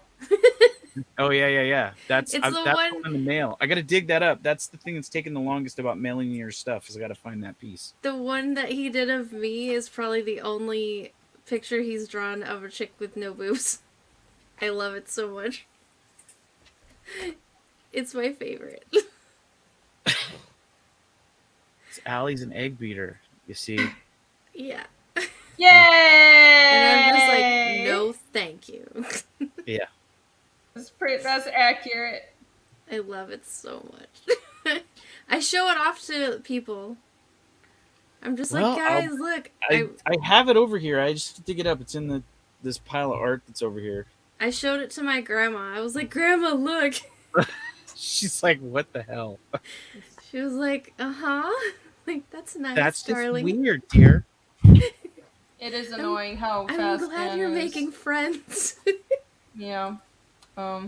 It is 6:45. That's right. Woo! That's very funny. Thanks, 6:47. everyone. I do None of us enjoy sleeps that. anyway. No, I'm gonna go well, I organize my actually DVDs. am going to sleep because I have a fucking day job, so I'm gonna go get 2 I'm gonna hours go of sleep. organize my Blu-rays while I put cats on in the background. So my Andrew Lloyd Webber. problem is that I fell behind so much during Christmas, and then I have work for other people, and I I had so much shit to do, and then I also by the way, I'm gonna stop complaining because it's just never gonna end. But Yeah. I'm way overworked and I'm behind on a bunch of shit. But also I have. So I'm going to try to finish this page today, and then I have stuff to finish for the auction. So I'm going to be on the Red Valkyrie auction this Saturday. I forgot what time slot I'm in. I think I'm sometime in the afternoon. So follow my Twitter. I'll tell everybody what time it is that I'm going to be on. But I will have some booba, some demon tentacles, and some fancy girls and shit as usual. So come follow me on Twitter, drop by Red Valkyrie's channel Saturday afternoon to nab some more art pieces. That'll be the Yeah. 14th. Don't miss out. You know you want to be there. I should have shouted out that This sooner. goth girl but might be for sale that anyways, weekend as well. there you go. Drop by on Saturdays to get this goth girl and all kinds of other artwork. All right, I'm getting a little irritable because I'm really tired, so I should end Don't this be stream. irritable. Thank you, girl. everybody. No, this is not gonna make it better. All right. Good night. Thank you, everybody, for joining me. I love you all. You guys are awesome. I will see you this Friday night on my channel at 11 p.m. EST. Me and Allie are going to be having our world building show. And Word. after that, I'll see you Saturday at the auction. And next Wednesday at the usual time, I will be doing another draw stream. So have a good day, and I'll see you next time. Bye. Bye. Bye-bye.